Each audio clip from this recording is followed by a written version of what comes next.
Alright, we are live.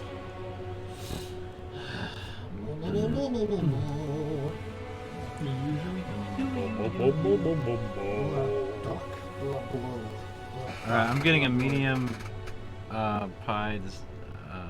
We want to get 2 mediums. Double ham, double You pineapple. can do 2 mediums. I usually just do one. I usually just do 1 large. If you're down for 2 mediums. Well, I'm not eating red meat, so if anyone wants pepperoni. Oh, I see. I'm fine without pepperoni, honestly. Yeah. I'm ordering bell peppers, mushrooms, olives.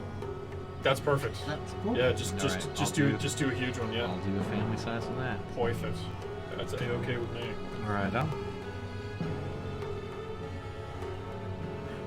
Sweet. Oh, I can mute my phone. I'm no longer on call.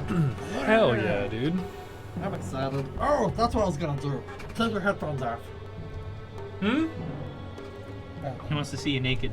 I want to tilt them. Oh, God. Wow, look at them. You just sound like Shmigo. So, next one? These Next one? be my precious. I can't see. Give me skill. Give me angle. Yes, please. Give me silly. Double girl. Alright, I'm done. Alright, that's perfect. Oh, cool. I'm top of this. Oh, we're doing a D&D photo shoot? I'm doing a little photo shoot for you. Alright. Doing a little photo shoot. Hold on. Did you? Oh, you already got it. Oh, yeah, we're done. Oh, shit. I'll do just a little photo shoot. Shelf! Okay, yeah. Continue. Oh, pizza's been ordered.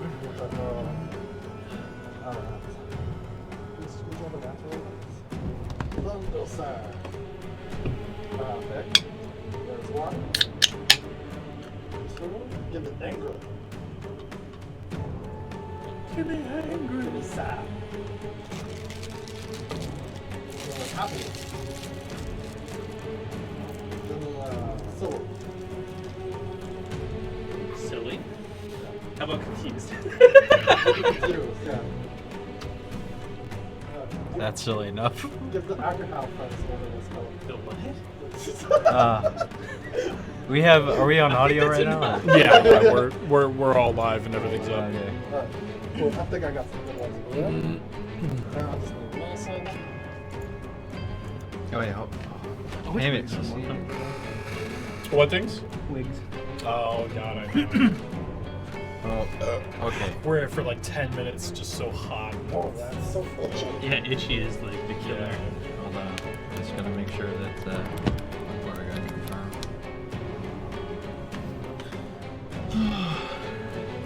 Alright.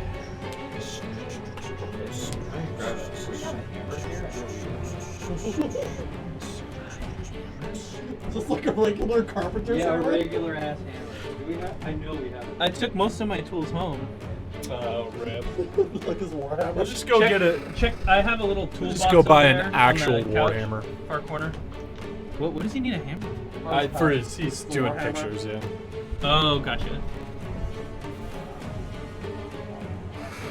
We have the giant flask if you want to use that.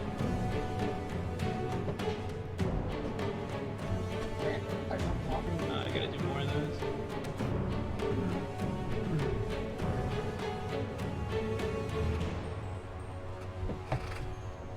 That goofy fucking dragon. I had no other way of making him flap his wings. Looks good, man. What? Oh, that one. That's cool. Is that from Heroes of Might and Magic? No, it's a stock animation. But the way that it did it is he's actually turning in the animation while he's flapping his wings. Mhm. So I had to repeat 10 frames Oh, and then yeah, play it yeah, forwards yeah. and backwards and then loop it. Oh my god. That's the only way to make him flap his wings because the model actually is turning. So if I just left it go through, he would It would do just, yeah. do a yeah. 360 Oh turn my while he's God. flapping. So that's why it looks so goofy. Sad. It honestly doesn't even look that bad. It looks pretty sweet. Really? It just looks funny to me. It looks good.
Yo, what is up, everybody? MTG Lexicon here with some Friday night D&D.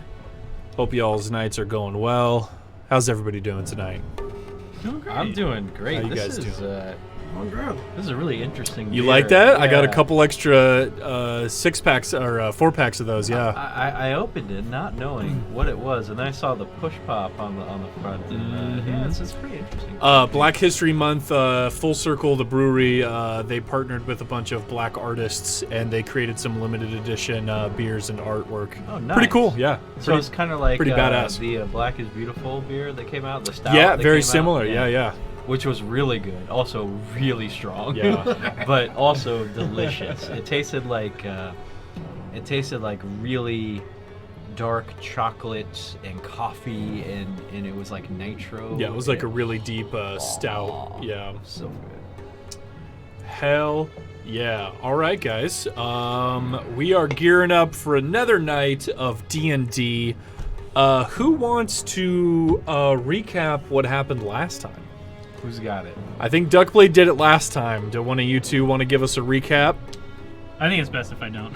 Okay, I'll do the recap. Mason, you mind doing the recap? I will do this. I'm going to apologize to Dale publicly. Obviously, I did it off to the side, but I just want to make sure that everyone knows I had no ill will towards Dale in the last session or anything like that.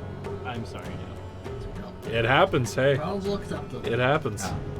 All right, Mason, what happened last time Well, on Rime of the Lexicon? so, I can't recall what happened exactly before we went back to Goodmead. You guys exited Lonelywood, Yes. made a brief stop in Bryn Shander, checked out the shop. Yes. You saw that there were some very cool glass steel stuff that had been dropped off. That's correct. And you guys ran back into the Golden Dragoons. Oh, and where is it? Is that when we got challenged by Yeah, they what's his name? Levant. Levant. Yep, yeah. the other paladin. He said that they had a quest currently to go find some red Yeti. Yes, that and had been killing some people in the Dale, and they had challenged you. Yes. And they said to meet up with them in Caer Konig Yes. in a few days if you would accept their challenge. Yes. And so that also happened. And then you guys made your way to Goodmead. Levant had one of those cool glass steel sword. He just like bought it. He bought one, He yep. bought it in cash like a boss. And then then we went to Goodmead. We called for Jelf, and we went to Goodmead and to run an election. And in this election, I won by a landslide. It wasn't even close. You did? Yep. It was 85 to 15 Yeah. or something like that. It was no contest. Lower those campaign. Yep. But Shandar, the dwarf, didn't like that at all. So he invoked a really what do you call it? Archaic yep. law that he could challenge me in combat for the speaker, and he brought along with him these two strangers from Yes, foreigners from Karatur. Karatur. Yep. And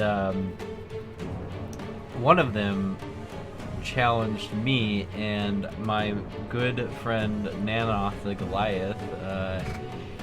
He really wanted to take him on, so they stepped into the ring, and God,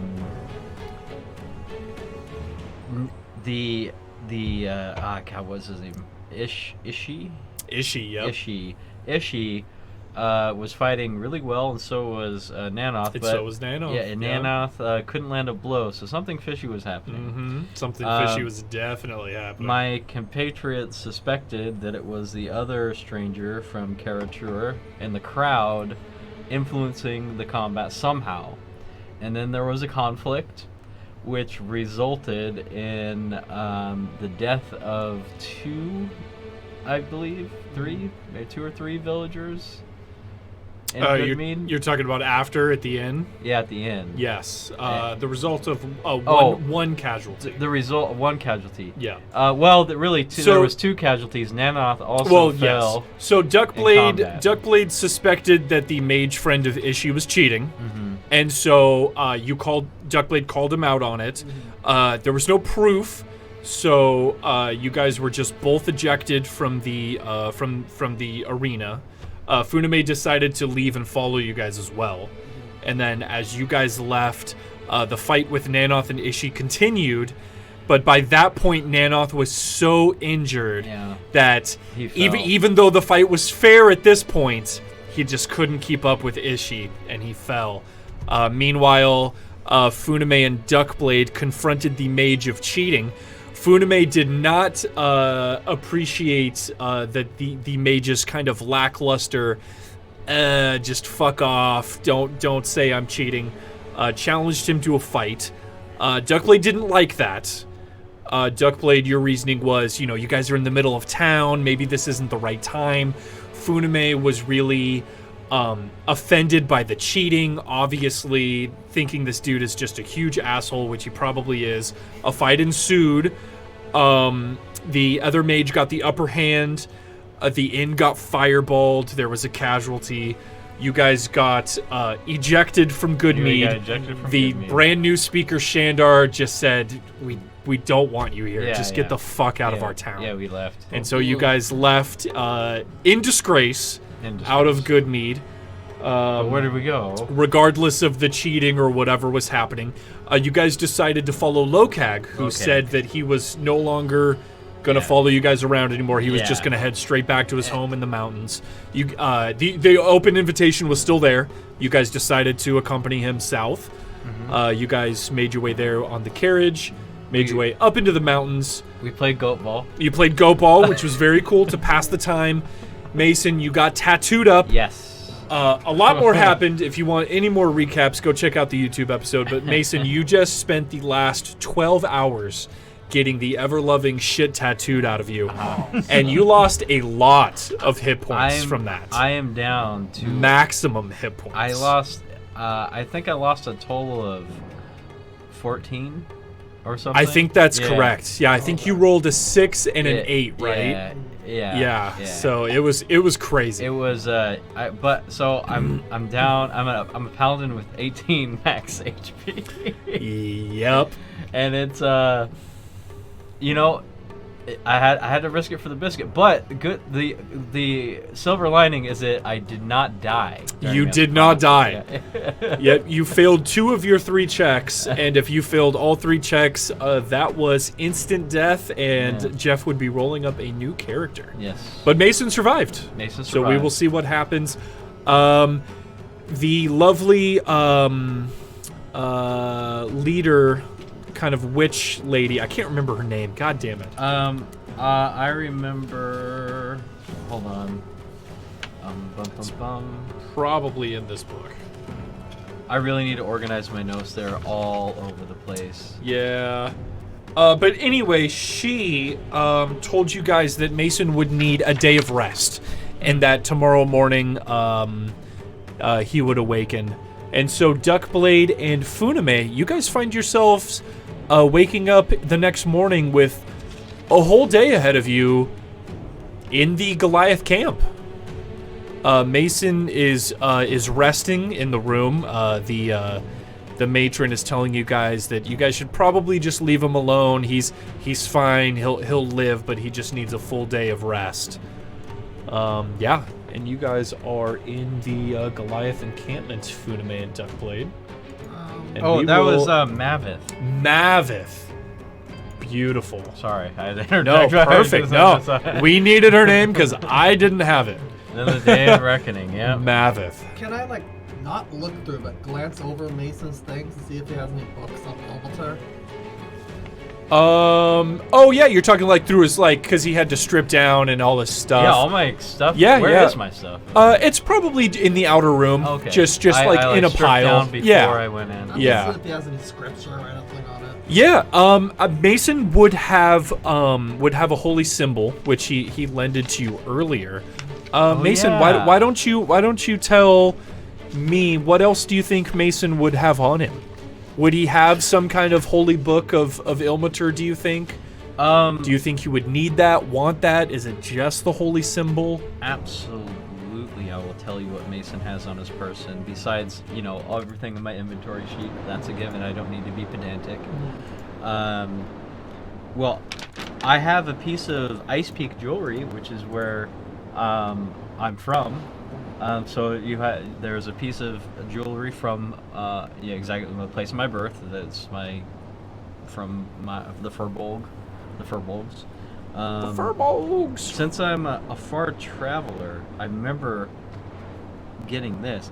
I never decided what instrument I carry on me. Yeah. I think it's high time that I do that. Please decide. I think that Mason would have a kalimba. What? A kalimba is like a board or some kind of structure with little metal pieces. It's a percussion instrument like a piano. Oh, that's cool. Yeah, Okay, so you flick the metal. You've seen one of these Yeah. before. Yeah. I know you flick exactly it what you're and talking it makes about, yeah. It makes a sound. So I think he would have a kalimba, and as my instrument, and I also have my Cantrips for Dummies book. And Chardolin. Who's got the Scroll of Sending? Oh, I have the Scroll of Sending on me, and I also, I have a notebook of some of the teachings that the priest that I met in Silvery Moon taught me from Elmatur. Well, there you go. So yeah, Duckblade, you can obviously rifle through Mason's belongings. He has a notebook. Are you gonna take it and kind of rifle through it? Does it say clearly what's on the notebook?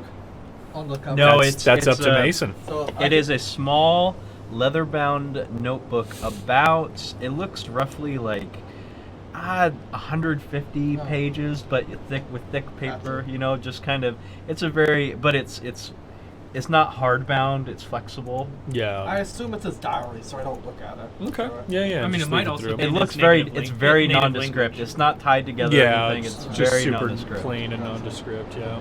I just Yeah. assume it's his. I don't even want to rifle through it. I just want to look, see if there's anything. Yeah. See if he had anything about Ilmater. Nah, I Yeah, don't no want to worries. sneak through his stuff.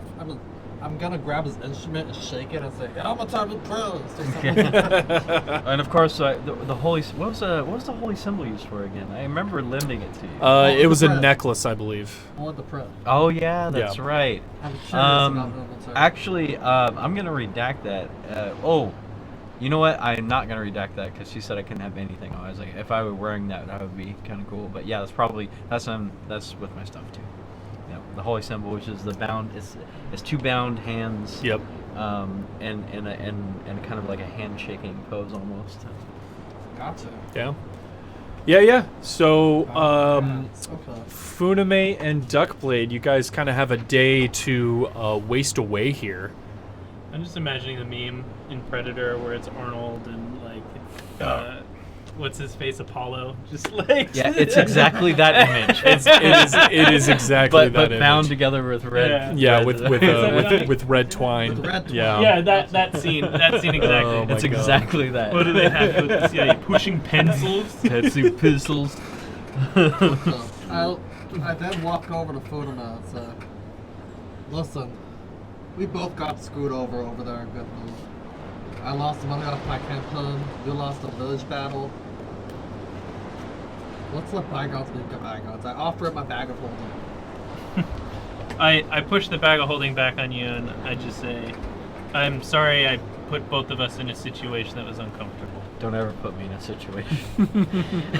Jeff, it's the only thing I put you in. Also, yeah, we got a fucking bag of holding for like real Yeah. cheap Yeah, too. real cheap. But yeah, I yeah. apologize as well. I say that I was too hasty and too rushed in. All I saw was rage for those who wronged something that I just don't like cheaters.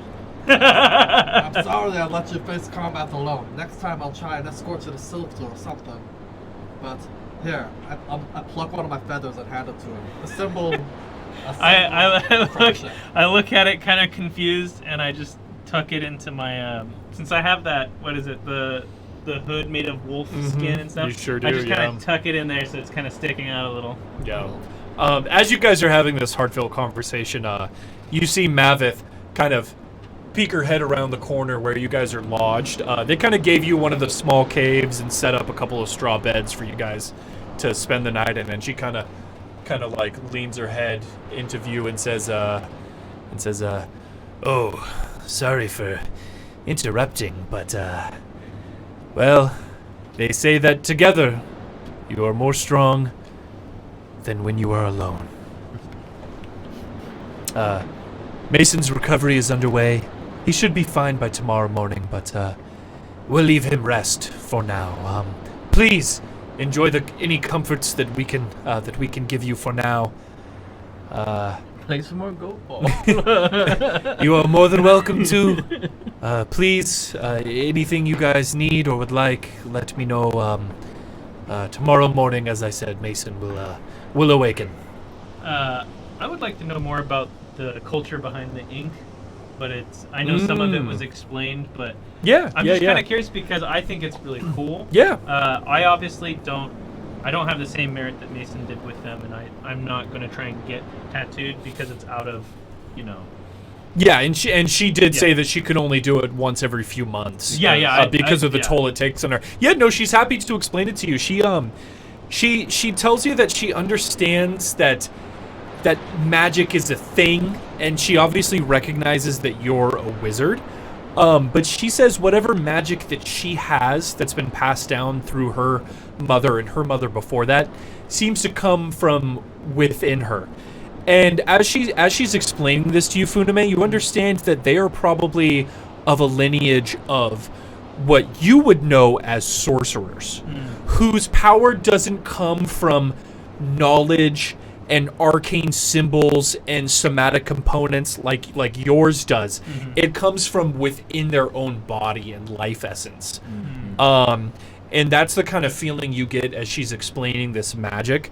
And when she tells you that she can only do it once every few months and it takes this great toll on her, you get the feeling that she's infusing a lot of her like life essence or soul into this magic, and that's why she's unable to do it more frequently. So she's more of like an enchantress than her magic doesn't come from like casting spells and making hand symbols.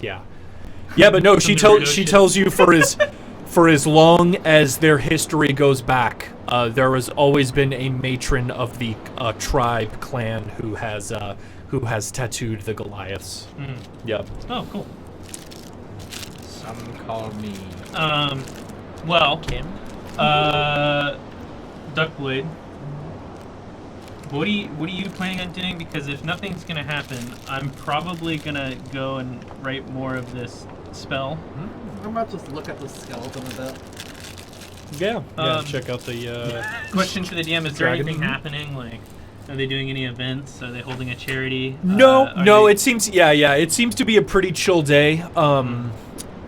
They tell you that a few of the warriors are gonna try to go out and find some food, but it's been really tough lately because of the gnolls that have been attacking their hunting groups. But other than a few Goliaths going out for food, no, it just seems to be a very chill day. Honestly, I wouldn't mind helping the hunting party if that's an option. Yeah, no, it is absolutely an option. You figure if you do go, you will dramatically increase their chances of getting food for the day. Being a good warrior and spellcaster yourself. I figure I'll just send the bat out to find something. Exactly. And obviously with the bat, you'll be able to see any gnolls coming and stuff like that. Yeah, I'd like to do that then. Yeah. They'll leave pretty early in the morning. So like right after breakfast, the Goliaths will start heading out for the hunt. And if you'd like to join them, they'll be more than happy to have you. Duckblade. I'd like to, while they're out hunting, I'm just gonna sit in front of the dragon skull and meditate on what's happened. Oh, okay, perfect. But give me a second. All right. Well, let's do the meditation first. Describe to me what you're doing, Duckblade. Like, are you focusing on something? I mean, you have the summer star. You could grab Mason's trinket of Ilmater, you could focus on nothing.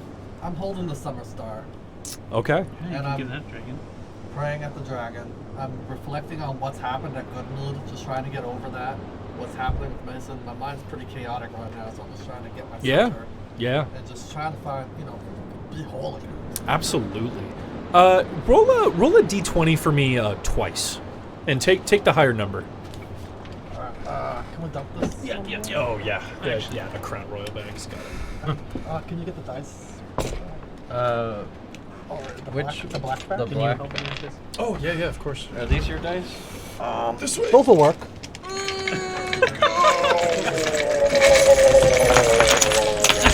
It's like the Cookie Monster just barfed on That could have worked out better. That was pretty good though.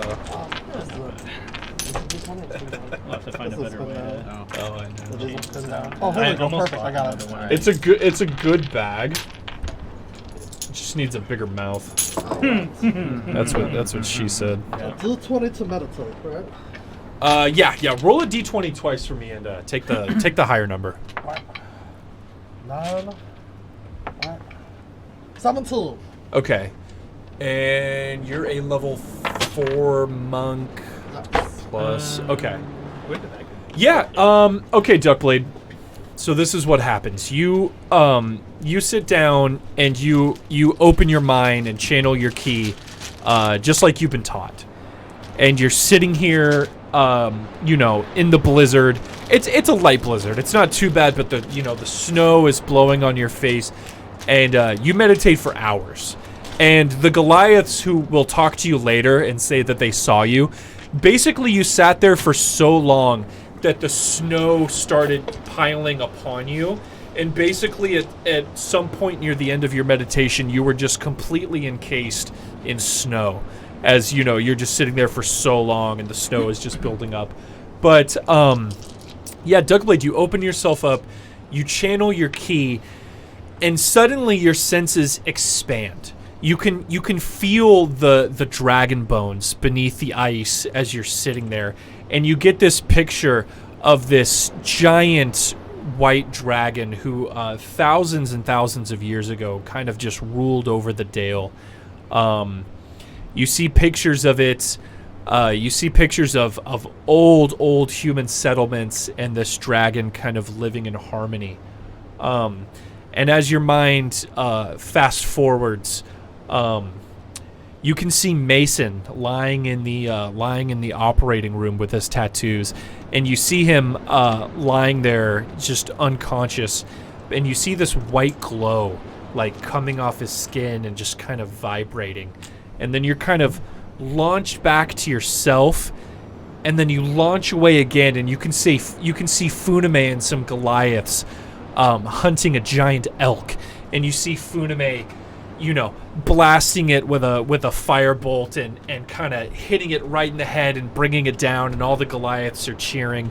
And then you whip back to yourself, and you can sense this magical energy flowing throughout the Summer Star in your hand. The lump of coal is kind of rotating, and all the runic steel rings are rotating. And you get the feeling that you suddenly understand how this magical item works. You basically unlock its abilities to change the weather, and as you focus on that and mess around with it, you learn that you can change the weather to be more severe or less severe in certain degrees.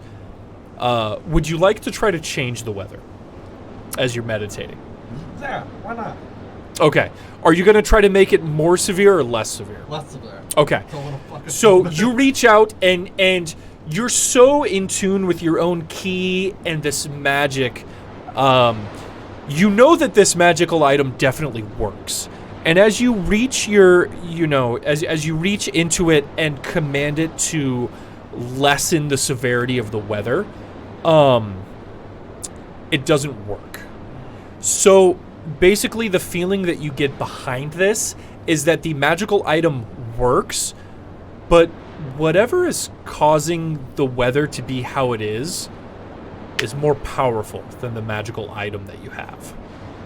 And you wake up hours and hours later, just kind of encased in this tomb of snow, and you kind of have to like shake it off of you.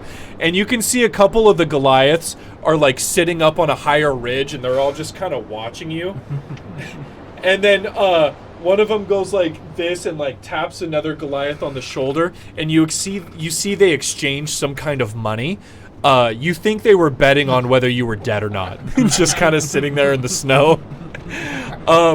At this point, Funame comes back from the hunt.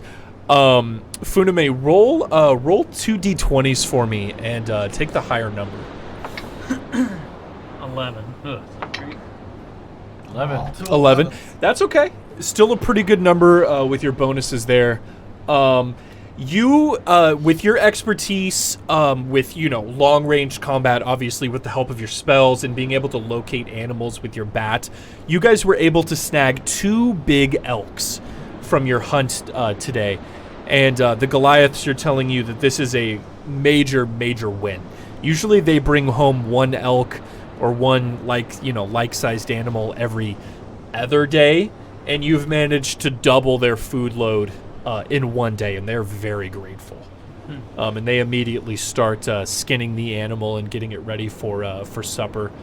About most of the day has passed by at this point. It's about to be twilight as you both come back and awaken from your meditation.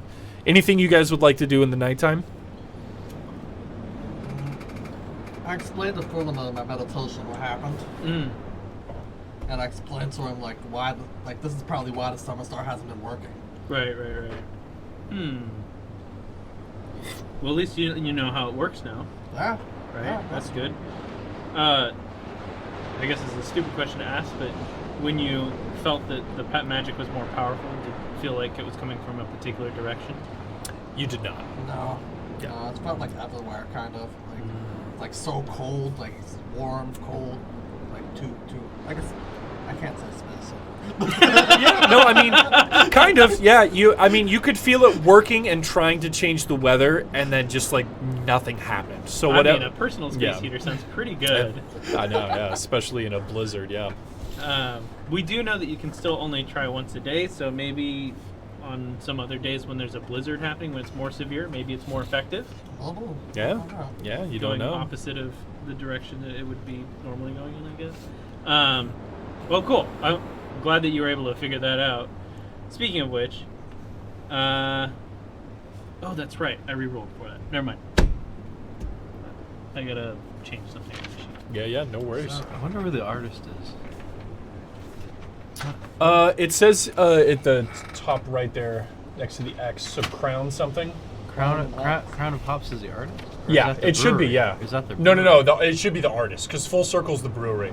Oh, I thought Yeah. it was Full Circle's Crown. I thought Crown of Hops was another brewery that they collaborated with. But I'm 80% sure it's the artist. It could be another brewery though. I'm not sure. Sorry. No, you're fine. That does No, happen. that's sometimes. no, it does happen Yeah. for sure. The way that, because we distribute that product, the way they described it to me was that they were collaborating with artists, but maybe for that particular one, they collaborated with another brewery. Yeah, I'm not sure. And a collaborator with another brewery to do the art, or And or the beer, yeah. We could talk about this beer forever. Oh yeah, no, that's cool. Yeah. No, that's cool shit. Yeah. Anything else for tonight? Funame, you can log in you'll be able to log in a bunch of hours on your spell scroll if you want to. If you don't want to do. I don't think too many hours. I'm only going to need 4 hours for rest because I don't have to do the whole cycle of recalling the spell for the animal. So only 4 hours of sleep. If it's twilight now, I might get maybe 6 hours, right?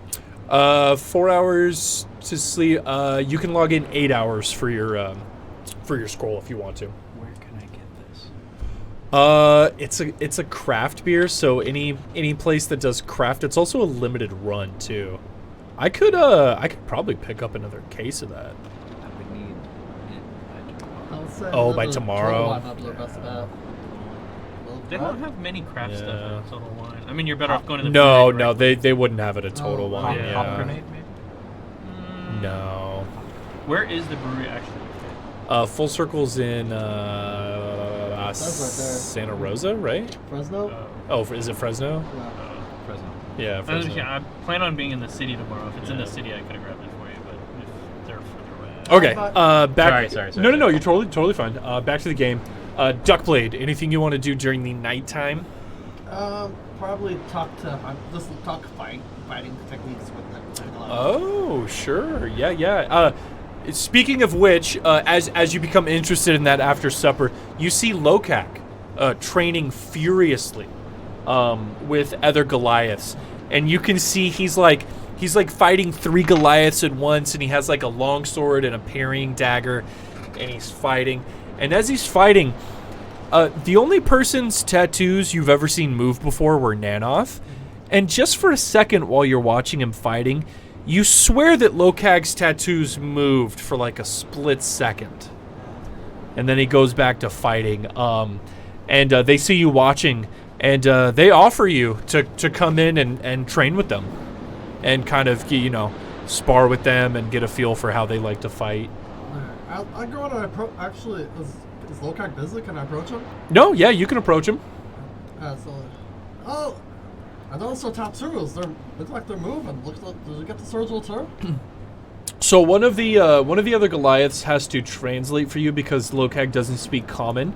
But what you get back is he says basically he says oh, I didn't even notice. I've never seen them. I've never seen them move before. It must mean I'm getting stronger. Nanoth's the only one whose tattoos I've ever seen move before.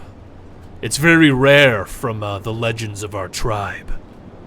I still want to get stronger, and I do. Want to kill. How would you like to learn the moves of the monk? And so you can fight him in the future and know what to prepare for. I've seen you fight, Duckblade. You are a mighty warrior. I would love to train with you. Alright. Let's do the boss, applesauce. Alright.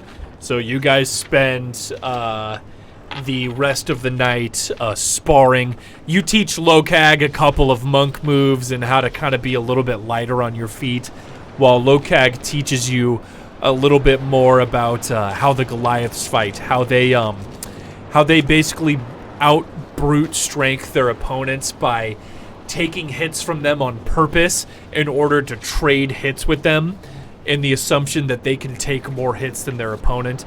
You guys saw that come true with how Nanoth was fighting with Ishin. Yeah. But unfortunately for him, there seems to have been some. He couldn't trade it. Exactly. Yeah. There seems to have been some collusion. But no. You guys spend the night sparring, and with my mimicry, am I able to pick up any Goliath? Or? You are. Yeah, you're able to pick up quite a few words. Nothing to be able to grasp the language, in like a broad sense. But you learn a lot of the common words. Just like if you were traveling to Mexico or something, you would learn the words for bathroom and and go for yourself. Baños and stuff like that. Yeah, so you pick up a few words and you think you'd be able to communicate a couple brief things with other speakers of Giant. All right, the night passes. It is the next morning. Mason, you finally regain consciousness. And as you open your eyes, you feel this stiffness and tightness on your skin. And as you look down, you see that you're wrapped in these white bandages that have been soaked green. But you can see that the green is kind of faded to brown, and it's kind of mixed in with your own blood from the tattoo. So you're just kind of in these just soggy, just brown and red bandages. Not the first time. Yeah. But you also notice that your body is glowing white. No. And as you look up, as you kind of look up from your body, above you, you see 2 hands that are bound in twine, made of light. And they seem to be above your stomach, and they seem to be radiating this light down upon you. And you can hear Ilmater's voice in your head. And it says, my son, I've seen that you've gone in the pursuit of strength for me, and it has cost you much. Allow me to give you back what I can. You've been a mighty warrior for our order. Continue to do so, Mason. And you see the hands and the light fade away. And as you kind of look down again, you can see some of the bandages are unraveling. And as you kind of like unravel to take like a closer look at yourself and your tattoos, you can see that there seems to be no scarring at all. Your skin isn't even red. If you were looking at someone else's body with these tattoos, you'd think they'd had these tattoos for years. Go ahead and roll a d20 at advantage for me. Roll a d20 twice and take the better number. All right. Sucks. Okay, roll again. 4. 4. I'll take 6. Okay. First one, unfortunately, does nothing. Go ahead and roll a d20 again. 7. Okay. Roll again and take the better number. All right. 8. 8. Plus 2. Okay, 10 will work. Plus my what? It's plus your con. Oh, my con Yeah. is 2. Yes, that'll be 10. Roll a d8. Roll high. Oh, that's a D. This is This one. Yeah, it's the weird prism-shaped one. Yeah. It's a 1. That is a nat 1. Wow. I'm a trash roller when it matters. I mean, Okay. Go ahead and add 1 to your maximum hit points. All right. Man, Ilmater is very That- generous. You will have a chance to gain more back later, but it's very funny that wow. it's very funny that I can't believe that happened. Holy cow. That's That was like an that- insane amount of low rolls. Oh, Consecutive low man. rolls. that's how it goes, man. That's very funny. I mean, I'm not gonna be mad about No, it. hey, no, it's the way it is. You'll have more chances in the future, so don't worry. I appreciate it. As the day begins, for everybody's help in the Goliath tribe and the role-playing, Mason, you getting your tattoos, mourning over Nanoth's death, Duckblade for meditating, for training with Lokag, Funame for going out with the Goliaths and providing more food than normal for the tribe. Everybody go ahead and get a point of inspiration for me. Sweet. Oh, yeah. I mean, that does hurt, and trust me, I am like, I'm not happy about that, and I am kind of like, but that's just how I roll. Unfortunately, It's how you rolled, but you do get the feeling that Ilmater is not done with you yet. And I'll tell you this. I mean, as a just that vision alone emboldens my faith. I am very much more grounded in my faith towards Ilmater. I am. There's not a shadow of a doubt in my mind that he is behind me every step of the way. There you go. All right, the three of you reunite in the morning. What's the Mason's tattoos look like? Yeah. So you guys see Mason. He's he's putting back on his armor. His tattoos look just like the other Goliaths. They are red, and they are stripes. And whenever they come to a point, they come to a point in like a sharp arrow, and they cover his body completely. They're kind of just like twirled around his arms, twirled around his shoulder and his neck, going up to his head. Same thing with his legs. Perfect. That's so it's like, huh, they're starting to look like the Ilmater symbol now. And I assume like physically I'm feeling fine. Yeah, no, you're Okay, feeling yeah. great. Yeah. I just because of Yep. All right, physically I give him a hearty laugh. Yeah, I guess that is true. Yeah, like I see. I definitely see the humor in that. But also, I'm kind of surprised that I feel as good as I do. But at the same time, I know why. Yep. Yeah, so the three of you, you guys are in this Goliath encampment, and what would you guys like to do? You guys are pretty far away from 10 Towns. You left your carriage at the bottom of the mountain, at the bottom of the mountain trail. The axe beaks are up here with you. You were able to take them up the mountain trail, but the carriage was unable to fit. Yeah, that's right. And Lokag approaches you guys and says, Mason, you survived. I did. I'm proud of you, brother. And he gives you just like a little punch on the shoulder, and he says, Nanoth would have been proud of you. It's what he wanted. Well, I'll be leaving the tribe soon to go on my blood quest to kill the foreigners from the east. I don't know if I'll ever return to this mountain again, but one thing is for certain. I will either succeed or my life will end in the pursuit of Nanoth's justice. I fairly will, Lokag. Yes, you've been great compatriots. I can't ever thank you enough for saving us in the first place in the snow. And, yeah. Well, I did want to talk to you guys about something real quick. I was planning to head to Bryn Shander to possibly find out some information about these foreigners. And I had this idea. We could travel together if you would like, if that's where you're all headed. Or Mavith has so kindly said that she will lend a Goliath and some griffins to take you to any of the towns that you would so like.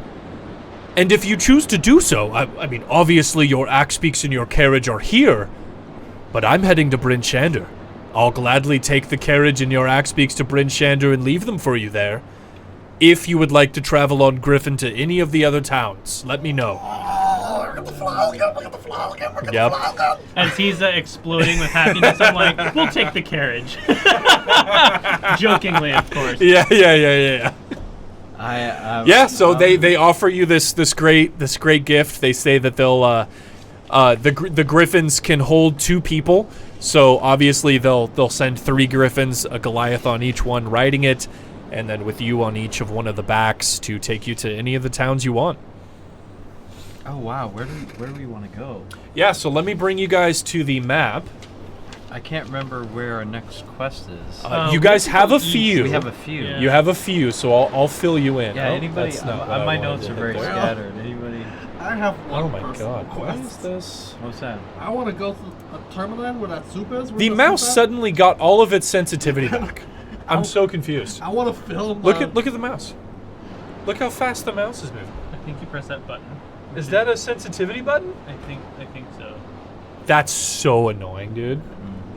We can turn it off. Wait, Sorry. how did you? Oh, wait. Yeah. Wait, where'd it No, go? no, it's right there. It's right there. You gotta press that. Oh, it's so fast. I love it. Okay. Oh my. Okay, maybe it's too fast. Just press this middle button right below the mouse wheel. I'll never press it again. Okay, hang on. Press It's so fast now. Try it again. Press Okay, what were you saying? It's that guy right there. Is there multiple modes, or is there Yes, only I super think there's slow 3. and super fast? There's 3. Okay. Slow, medium, and fast. Okay, this is super slow. I don't like that. Okay, How so do we press go it to again, medium? Press it again. Okay, now touch it.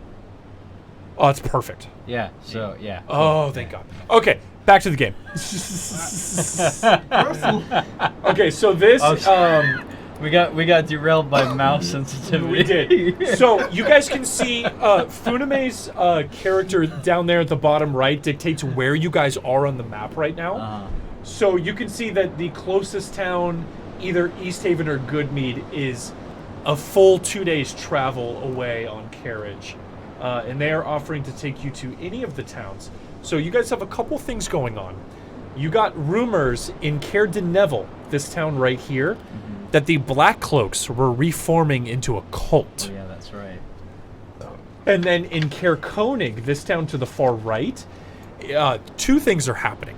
That is where Speaker Turpitz has put up a quest because he's having trouble with thieves, and he can't figure out what's going on.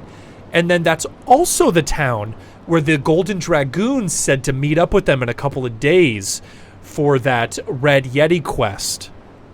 That they were going to have a like a time battle with you guys on to see who could complete the quest first. And today is the day, the final day that they told you that they would wait for that quest. Yeah. Oh, He's going to grab his food real quick. Gotcha. Yep. Gotcha. Interesting. And where's the Targos is where we'll have the soup thing, right? Yes. Targos is where the soup thing was. East Haven was where it originally was, though. Remember, you guys found it in East Haven, then it got stolen and taken to Targos, but then you guys liberated it there from Targos, and then it eventually got taken back to East Haven. Gotcha. So the soup is in East Haven. Okay. The soup has a convoluted history. So Duckblood kind of wants to stop out East Haven. Phil's bag is holding up with unlimited soup. Holy shit. Just soup hanging out in a room. It's just, for lack of better terms, waterboard people with soup. Duckblood. God damn. They'll call you the soup monster. Yeah, and then the inn that you guys are building is in Lonelywood, but they told you that that wasn't going to be ready for another 10 day, and it's only been a couple of days. So you think that they're probably still underway on the construction there. Yeah, so you guys have many options. I would like to go check out the Black Cloak thing. I think, well, And then we'll have to pick up our cart in Bryn Shander. Bryn Shander, but can I give just forgot the giant's name. Oh, Lokag. Can I give Lokag like 1 or 2 gold pieces so he can give the stable boy money to? Oh yeah, to house it long term. Yeah. You explain it to him, and he goes, "Oh, okay, if that's how that works, sure. Yeah, I'll give him the gold and tell him that the Axebeaks are gonna await their mounts here." So you would like to go to Caer Neville. We do have that thing at Caer Konig, which, if we wait until, we will miss out on it. That is true. I mean, that's up to you guys. I mean, I put the priority of Black Cloaks being a higher threat level than the other. You're right. But to say that the impact is the same is hard, because if something's eating children, then I guess that's a bit of a threat too. But the Black Cloaks coming back, if we can squash that before it gets bigger, So, that's my thought. what? Yeah, I see what you're thought. Yeah. What Both good points. Are we able maybe to stop by Caer Neville, check out what's going on, then head on to? Yeah, is it on the way or is it out of the way? Yeah. So if you guys did fly to Caer Neville, you guys would make it there around noon. It's not too far of a journey to Caer Konig. It's probably just about an hour. If you rented some Axebeaks to head to Caer Konig. Obviously, that's not precluding any time that is going to be spent in Caer Neville. You don't know what you guys are gonna run into there, obviously.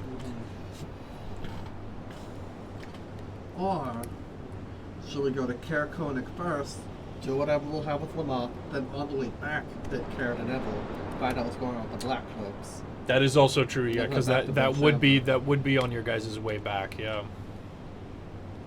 On the way back to Bryn Shander. That's another thing to think of. Grab water. But the Black Cloaks are definitely something to think about. Mm-hmm. I mean, if we build better rapport with the other party, maybe that would be beneficial to us as well later on in the game. I mean, it goes both ways. I'm not really all for, all against either option. You know what I mean? Yeah, absolutely.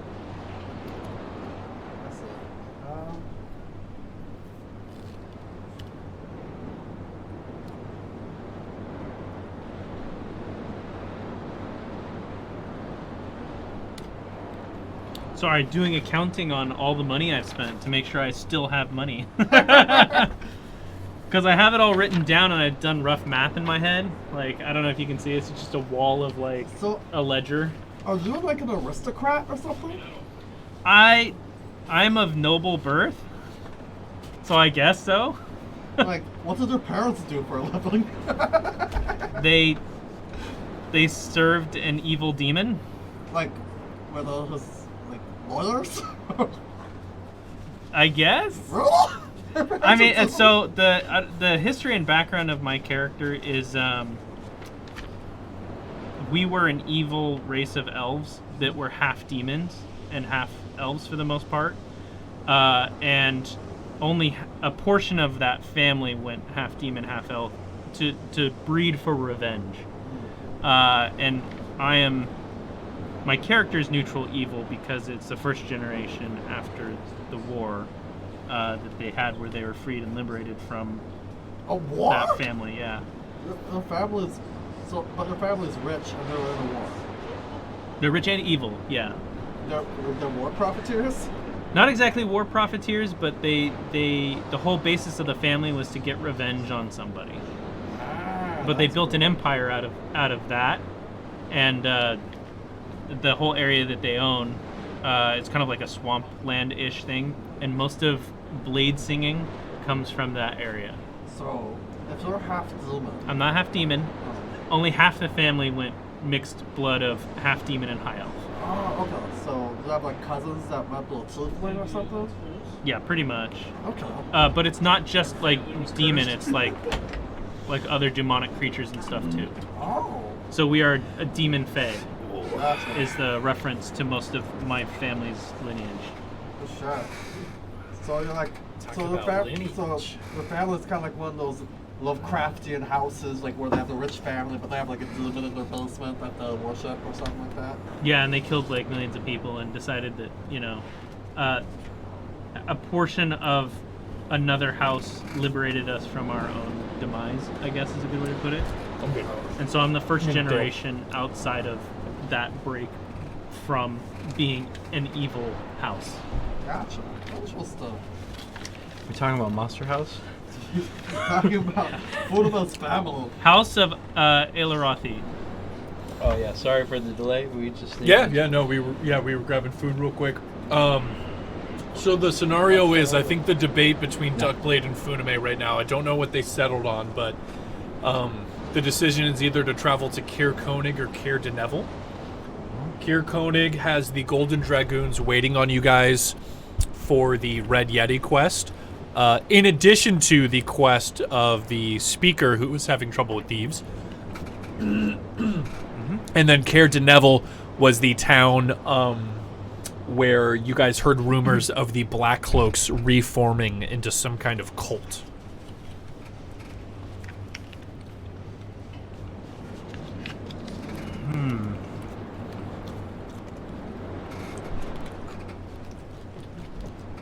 So we can hear what Funame and Duckblade's thoughts on that were. I think, Oh, go ahead, sorry. I think Caer Konig might be the best choice, right?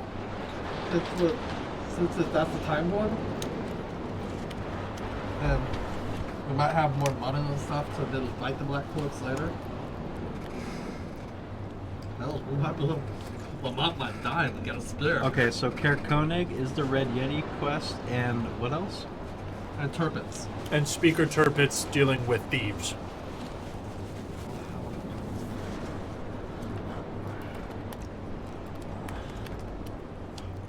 Okay.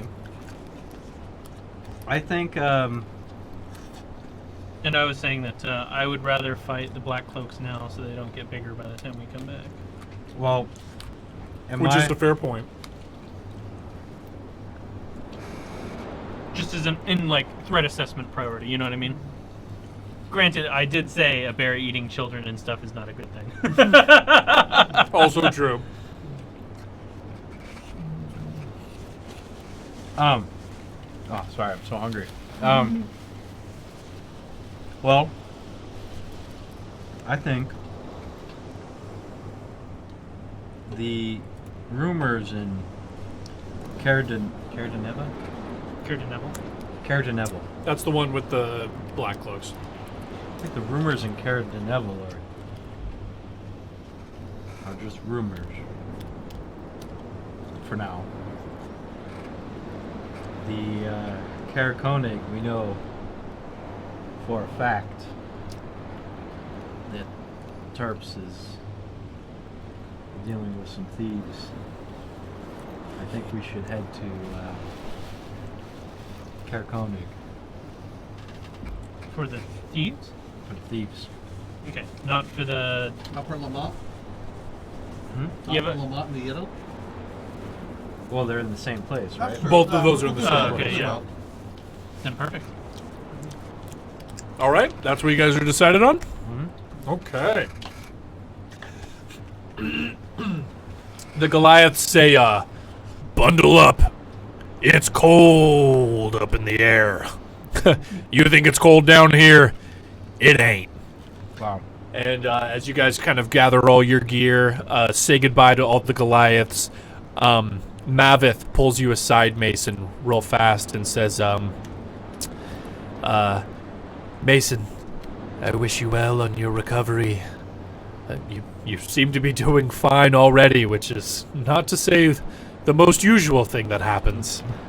But, It's some may never see any effects from their tattoos. Others, such as Nanoth, seem to get everything and more from their power. I don't know where you're going to lie, but I believe in you. Good luck. and thank you again, Mavis, for giving me this honor. And my strength lies only with the power of Ilmater.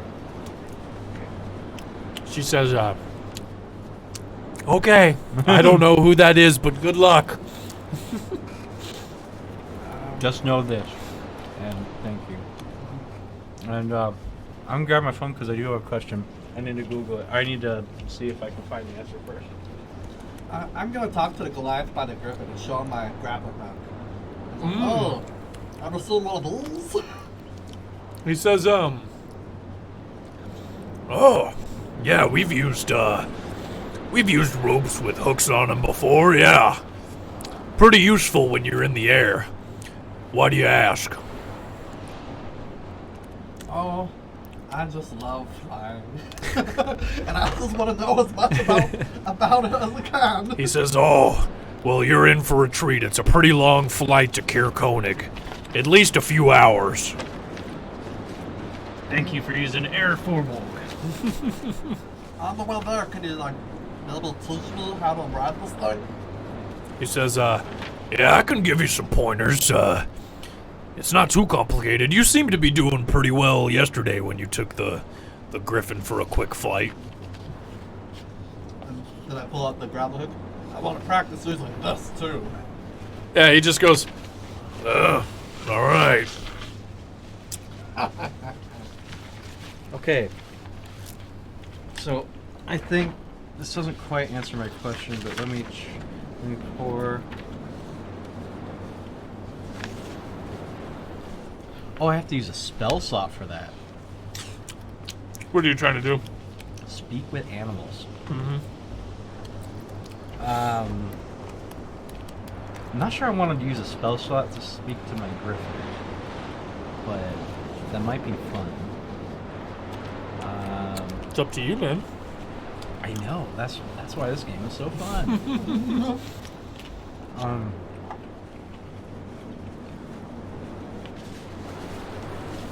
Yeah, I want to speak to my griffin. The griffin they gave me. Yeah, sure. Yeah, so you, as you guys are, getting ready to take off, you take a moment and cast your spell real quick. And, yeah, suddenly the Griffin can understand you. What would you like to say?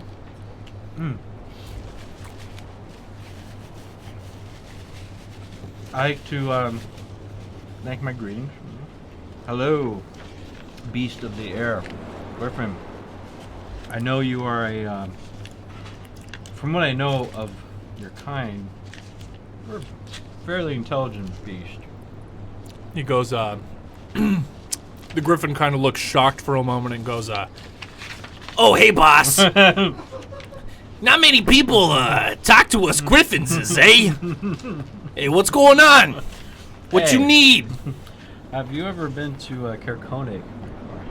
Nah. We're not really much as going out into the 10 towns. Mostly we fly over snow.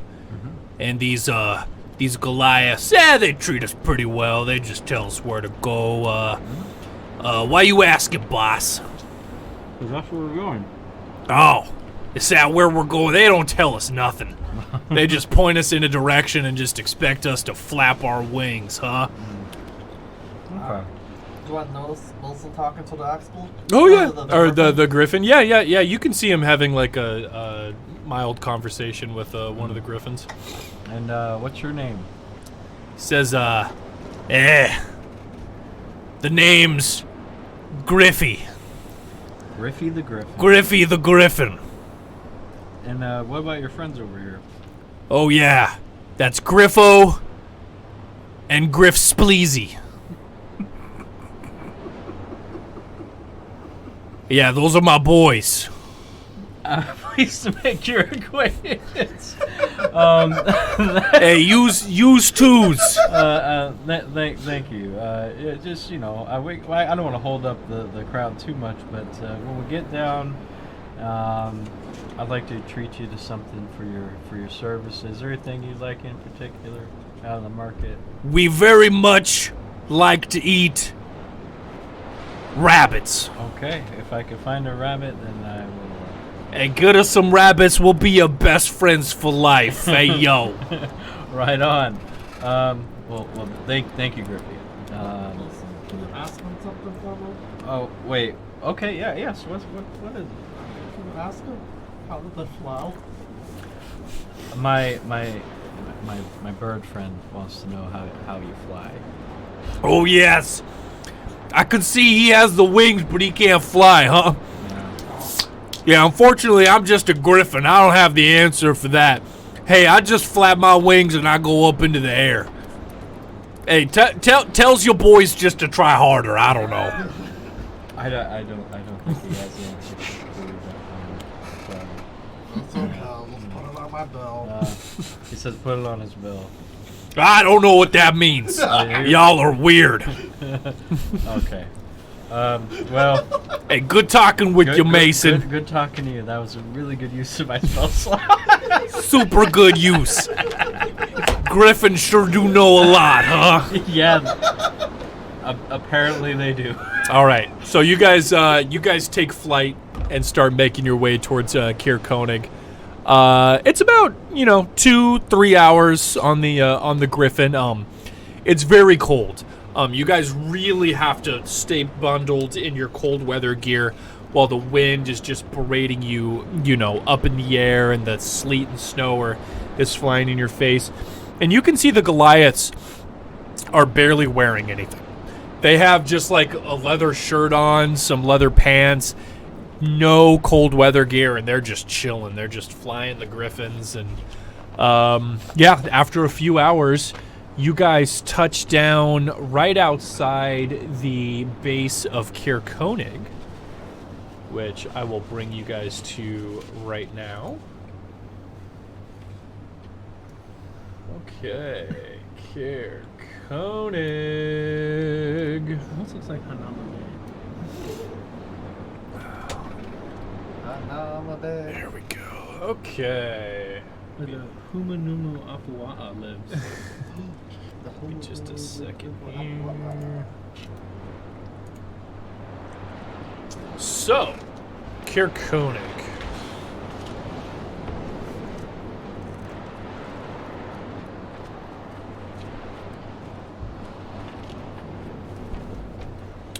Finish off this fucking pizza real quick. Those griffins are so amazing. Those flying skies. Up so high. Let's take a look. It's in a book. Flying duck blue. I'll duck low. I have a whopping 16 gold to my name. And I'm very I'm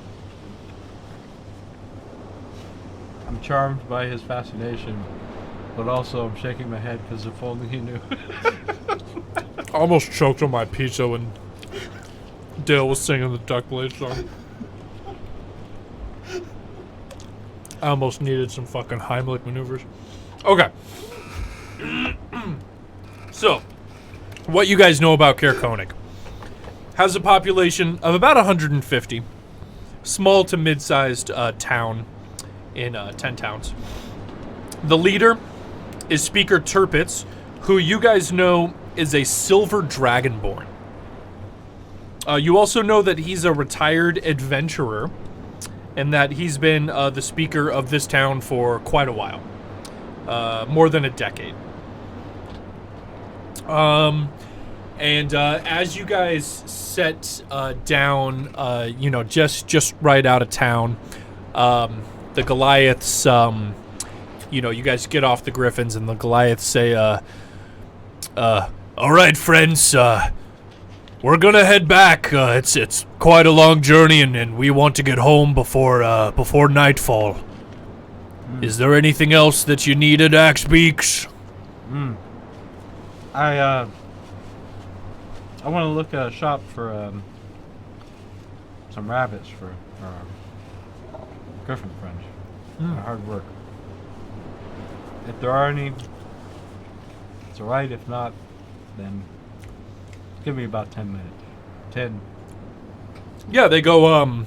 They say, yeah, hey, we're not gonna turn down food.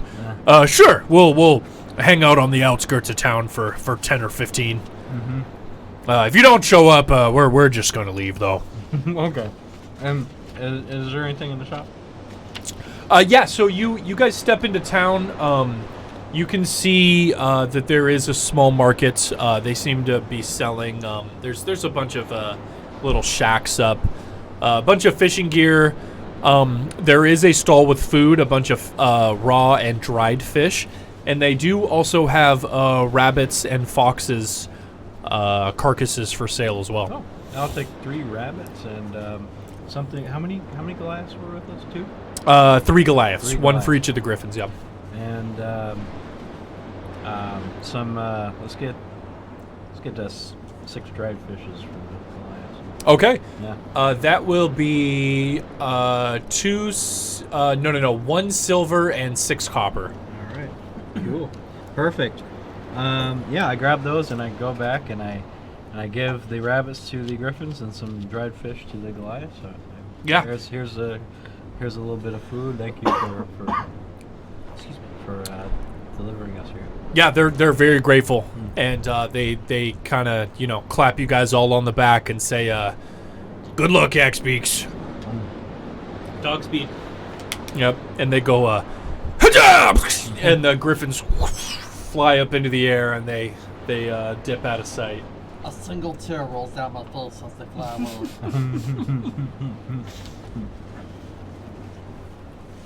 I just imagine you saying, so majestic. Alright. We gotta see Lamont or we gotta see the Turpitz first? So, you're having this discussion as you guys kind of walk back into town. You guys walked in very quickly, just went to the shop, ran back to the Goliath. You guys are now taking a slow stroll back into town. Duckblade, you're bringing up, what should we do? Should we talk to Turpitz? Should we talk to the Golden Dragoons? So, as you're walking, you can see a few bundled up people shuffling about between snow-battered houses, keeping their heads down, barely bothering to give you a look as you kind of walk past them. Suddenly, a pile of snow stirs as you pass it. Mason, you're kind of walking, and your foot kind of brushes against this pile of snow, and you hear a, and someone hidden beneath it suddenly stands up. The figure looks around and yells, "Who goes there? Is it thieves? Have I finally found those creeping bastards?" And when he pulls down the scarf covering his face, you see it is a silver dragonborn, holding on to an empty wine bottle as if it's a weapon, and he's kind of like holding it up in front of you guys. He then realizes that it's not thieves, and you guys are just walking by, and he gives a big belch. He goes, "Bruh," and then he grins at you all and says, "Oh, pardon me, manners. Bit jittery with all the thieving going around. I'm Turbits, the town speaker. What can I do for you all? You look like adventurers, am I wrong? Has someone finally answered my plea?" I was gonna ask if you do Brazilian Jiu-Jitsu nowadays. Oh, I've never heard of such a thing before. Well met. You sure we're not in Goodwood? Aye, good mead. They have some good booze coming out of that place. Oh, I'm sure you're well familiar. Oh, the sun. It's out already. Yes, I am. I've been on night watches every night since those thieves have started poking their heads around in my town. Not in my town, I say. But you aren't the only adventurers to stroll through. I'm There's sure. another trio staying at the inn right now. I told them about my troubles, about the thieves with their invisible little footprints in the snow. Invisible foot. They laughed. They didn't believe me. They called me a drunk. Well, I say the liquor makes me head clearer, not cloudier, if you get me drift. But anyway, I've been rambling, and this monologue has been going on for quite a while now. Do I need to cure this guy who's alcoholic? Can I do an insight check on this guy? Sure. Yeah. Please roll an insight check. You said you saw the invisible footprints in the snow? That is what he said. 6. 6. Plus, what's your insight? 5. 11. 11. Yeah, that's pretty decent. Yeah, I mean, you're not detecting any bullshit. Your bullshit meter isn't going off. Yeah, so Okay. pretty much all I can give you with that. I think this guy's just had a few guys. Well. Let's get him inside. Yeah, that's Where's the? Is there a where's tavern? your hall? Where? He says, give me your map. I'll mark these points on the... sorry. Oh no. Give me just a moment. I think I see some invisible footprints in that snow pile over there. And he comes back up and he wipes his mouth off and he goes, no footprints, just throw up. Give me your map. And he marks up a couple of things for you. So he marks on your map the location of a tavern called the Northern Light. He also marks on your map his house. And he also marks a tavern called the Hook, Line, and Sinker. So 2 taverns. I misspoke. The Northern Light is an inn. The Hook, Line, and Sinker is a tavern. Yeah. Yep. And then he also marks a shop. It's an adventuring outfitter, is how he describes it, and it's called the Frozen Far Expeditions. And he marks that on your guys' map as well. Sounds very hipster. It does sound hipster. All these places sound really hip. They do, yeah. You guys want to go check out the Northern Light? I hear they make the sickest Mai Tai. Oh, Northern Light, yeah, the tavern, the Hook, Line, Sinker is 1,000%. It's pretty bar good. name. It's pretty good, especially for a fishing town like this. Yeah, I'm gonna grab another slice. Yeah, me too. A drink. Ugh. I'm kind of interested in this Frozen Far Expeditions class. I'm a bit of an acrobat and traveler. I'm a bit of a hipster myself. I am a bit of a hipster, or as we call them, quacksters. I had one friend, Bill, who was quite the quackster. Thought his name was Donald for a second. There was There's my other friend, Mallard. Mallard. Yes. Beautiful. That note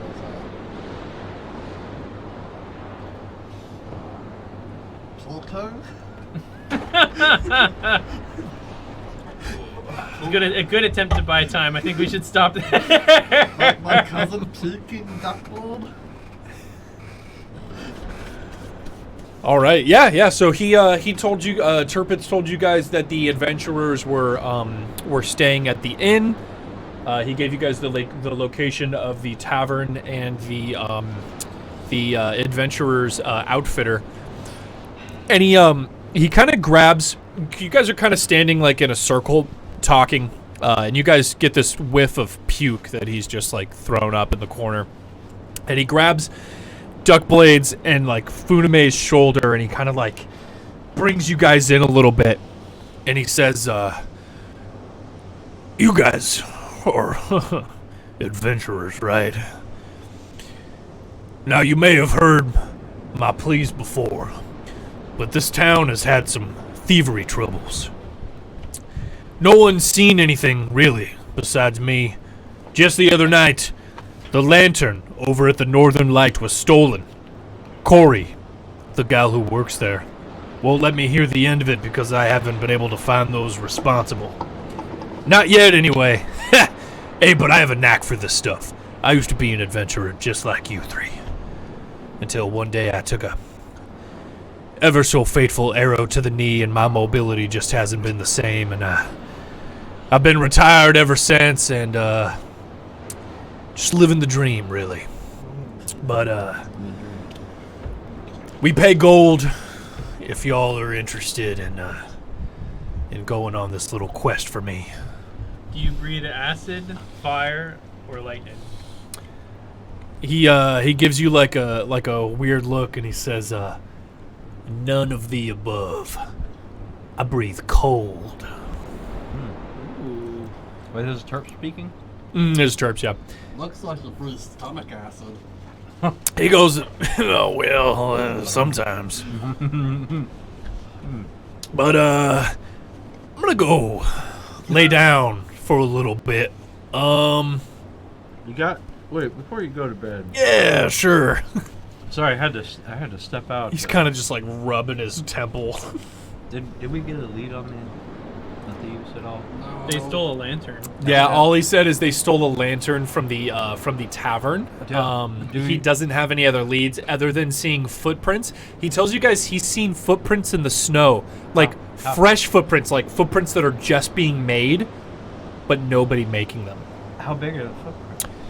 He says, well, they were pretty small. And he takes a look at like all of your guys' footprints, and he says, they're smaller than all of our footprints here in the snow right now. Okay. This is what Trovis, not Trovis, what Turpitz looks like. I'll show you guys his picture right here. And oh wow, that's a great portrait. Yeah. He's literally leaning over a Yep, barrel. so with the White bottle. Dragonborn, he's got the bottle in his hand, he's leaning on the barrel, yeah.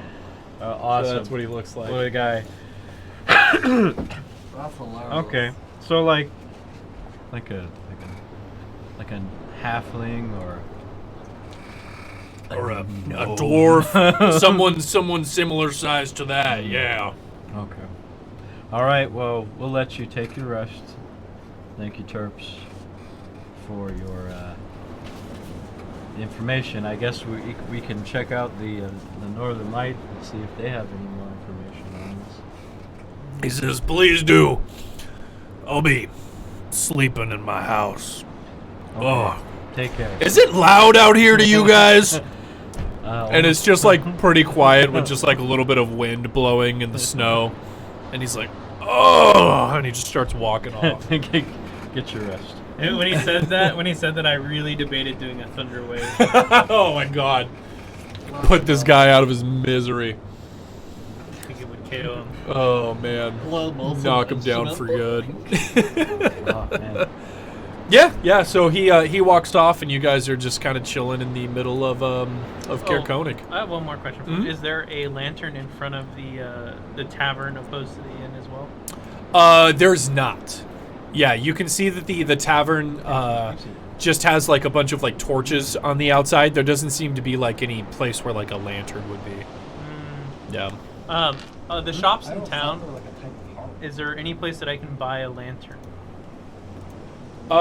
Yeah. So you see, a couple of the stalls are selling like fishing gear, and a couple of them have bullet eye lanterns that are very similar to the one that Mason has. Yeah, so you can see a couple of them are selling small lanterns. You get the feeling from what Turpitz was saying though that this was a like big lantern, specifically I made to like hang off of a building. Yeah. Does anyone have one? No one has a big one. It Yeah. was kind of like I'm picturing it as like that being like the thing that everybody recognizes as the Northern. Yes. Yeah, like, yes. yeah, You would be correct. Yeah. Like the sign of the bar. Yeah. Like that's what it's named after. How much Yeah. would it cost to have a new one fashioned? You're not sure. You You. around the shopkeepers. Oh yeah. You think Funame? You think you'd have to go talk to the person who is probably the proprietor of the Northern Light. They'd probably be able to tell you more about let's go to the Northern Light. lantern and what it looked like and stuff. Yeah. Yeah. You're unsure how much it would cost. Gotcha. Let's go to the Northern Light and talk to the owner and see what. Hey, what's Yeah, up, let's do Corrupt? it. All right, so you guys trudge over to the inn, the Northern Light.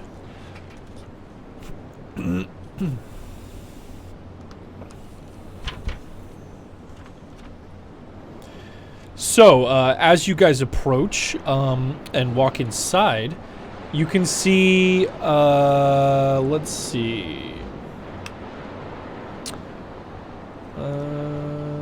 That is a different instance. There we go. Okay, so you guys walk inside the inn. There's a few tables. You can see the inn appears to be mostly empty. There's a couple of townsfolk. They kind of look like fishermen, kind of hanging around at one table. And there is a young human girl behind the counter. And she introduces herself as Allie.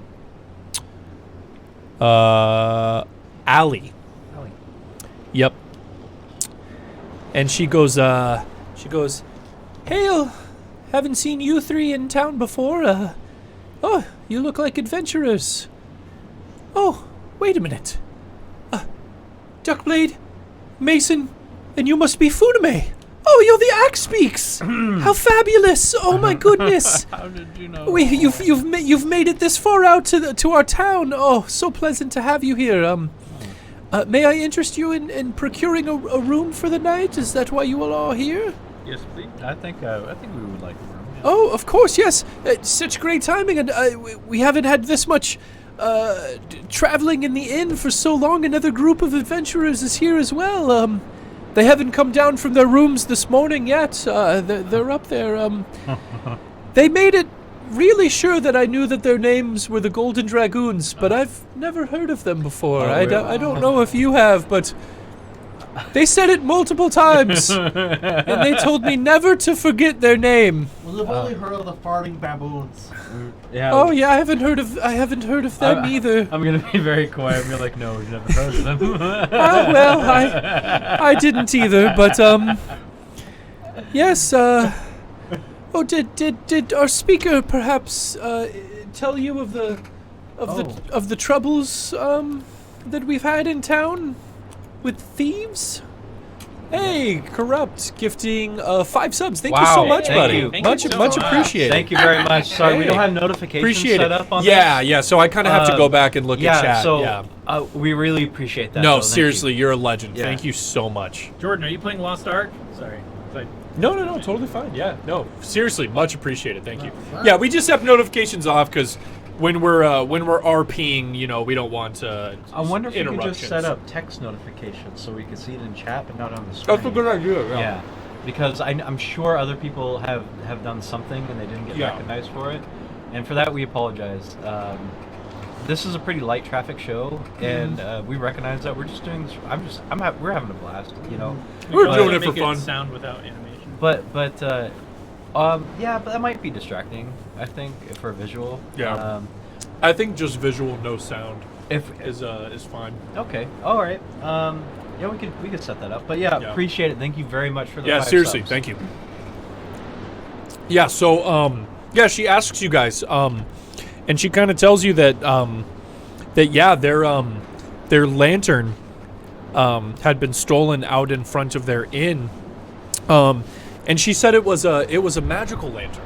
She says it was enchanted with all these beautiful colors of the rainbow, and when she says that, a door from behind the counter where she's sitting at comes open, and you see a older but still young female woman, and she introduces herself as Corey, and they introduce themselves further as the Shorard sisters. They tell you that they run the inn together, and I'll just get down to the nitty gritty. Basically, they tell you that their father ran this inn for a long time, and he procured this beautiful enchanted rainbow lantern from this traveling wizard who came to town decades ago, and it has been shining in front of the northern light for decades, and just last night it got stolen.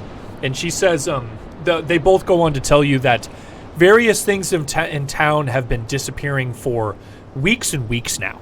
Just random items, shovels out of people's sheds, food off of people's window seals, just a random assortment of objects, but nothing of like value has been taken except for this now.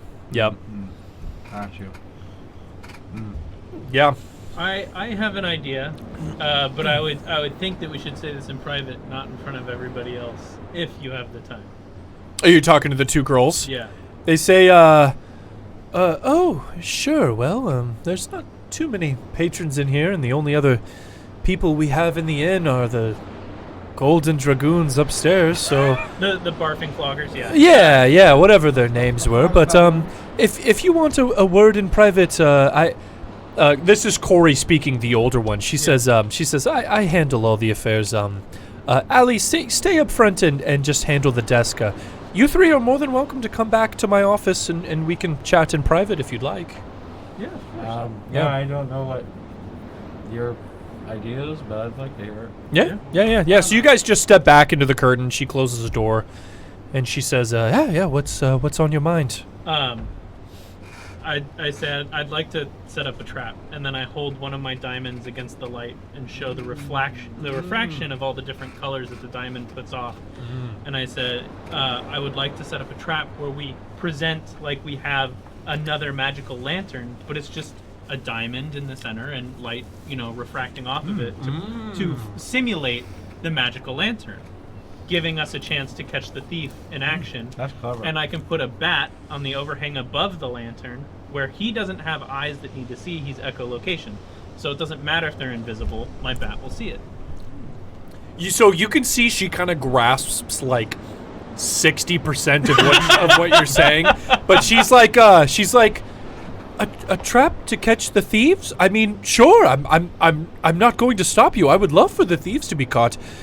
We just want our father's lantern back. Ever since he passed away, me and my little sister have been just, carrying on and running the inn, and now his lantern has been stolen. It's awful. We don't have much to give you. I know that our speaker put a small bounty on this, but if you get our lantern back, we'll pay you whatever we can, I promise. We'll discuss it once we get the lantern back. Oh, sure. The elf is very clever. He wants to catch him like a fish. You sound like a mob Oh, boss. yes. I'm familiar with fish. Continue. Cool. Yeah. 14 wisdom, 10 intelligence. That tracks. 14 very wise, but halfway there. Yes, I see the hook on the end of the line, and the bait is the new fake lantern, Yes. and the fishing pole is you three. Yeah. And when you catch him, you'll pull the fishing pole up, and the thief will be caught. Oh, Mason, you're so smart and wonderful. What a great plan you've come up with. Wow, you don't need to be sarcastic. No, and you can tell she's totally not. No. Oh, okay. All right. Okay, I thought you were being a dick. I was because I think it's funny. Yeah. She is totally sincere. Okay. Yeah. Yeah. She didn't really grasp it, but once you explained it to her, she got it. Yeah. But Got you. yeah, all things aside, yeah, she says she's totally on board for that. Whatever you guys want to plan, just to fill her in on, and she'll do whatever she can for you guys. The over explaining the metaphor thing is a very funny bit. It's pretty funny. No.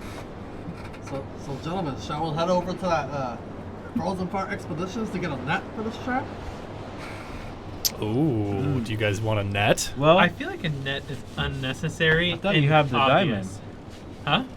Oh, you mean like a literal net? Yeah, he's saying Oh. a literal net. Like Oh. Scooby-Doo! I mean, Scooby Whatever Dooby that Doo. is. honestly, that's not a bad idea, because And how's the weather right now? Is there heavy snowfall, light snowfall? Medium snowfall, yeah. I mean, we could rebury the net pretty easily then. well, You think you could? Yeah. honestly, it's not a bad idea because whoever we're trying to find is invisible, and if they have something on top of them, they're going to be a lot easier to spot. Assuming that it does land on them. We can't see them, so we just hope that it Who does. says it has to land on them? Net doesn't move without something on it.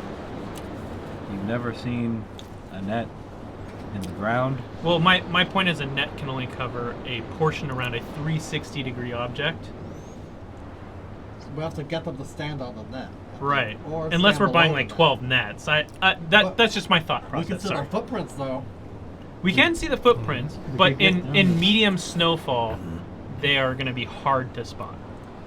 Footprints do erase pretty quickly in the snow. I have the Yeah. bat, so I would see them coming, and I can only relay to you by language where I think they are, by where my bat is, but I can't show that to you. Gotcha. Actually, So, are there rooftops nearby where this? There are. Yeah, there are nearby rooftops. All the buildings are kind of clustered together. There's no one building that's like really alone from all the other ones. There's a few houses nearby, yeah.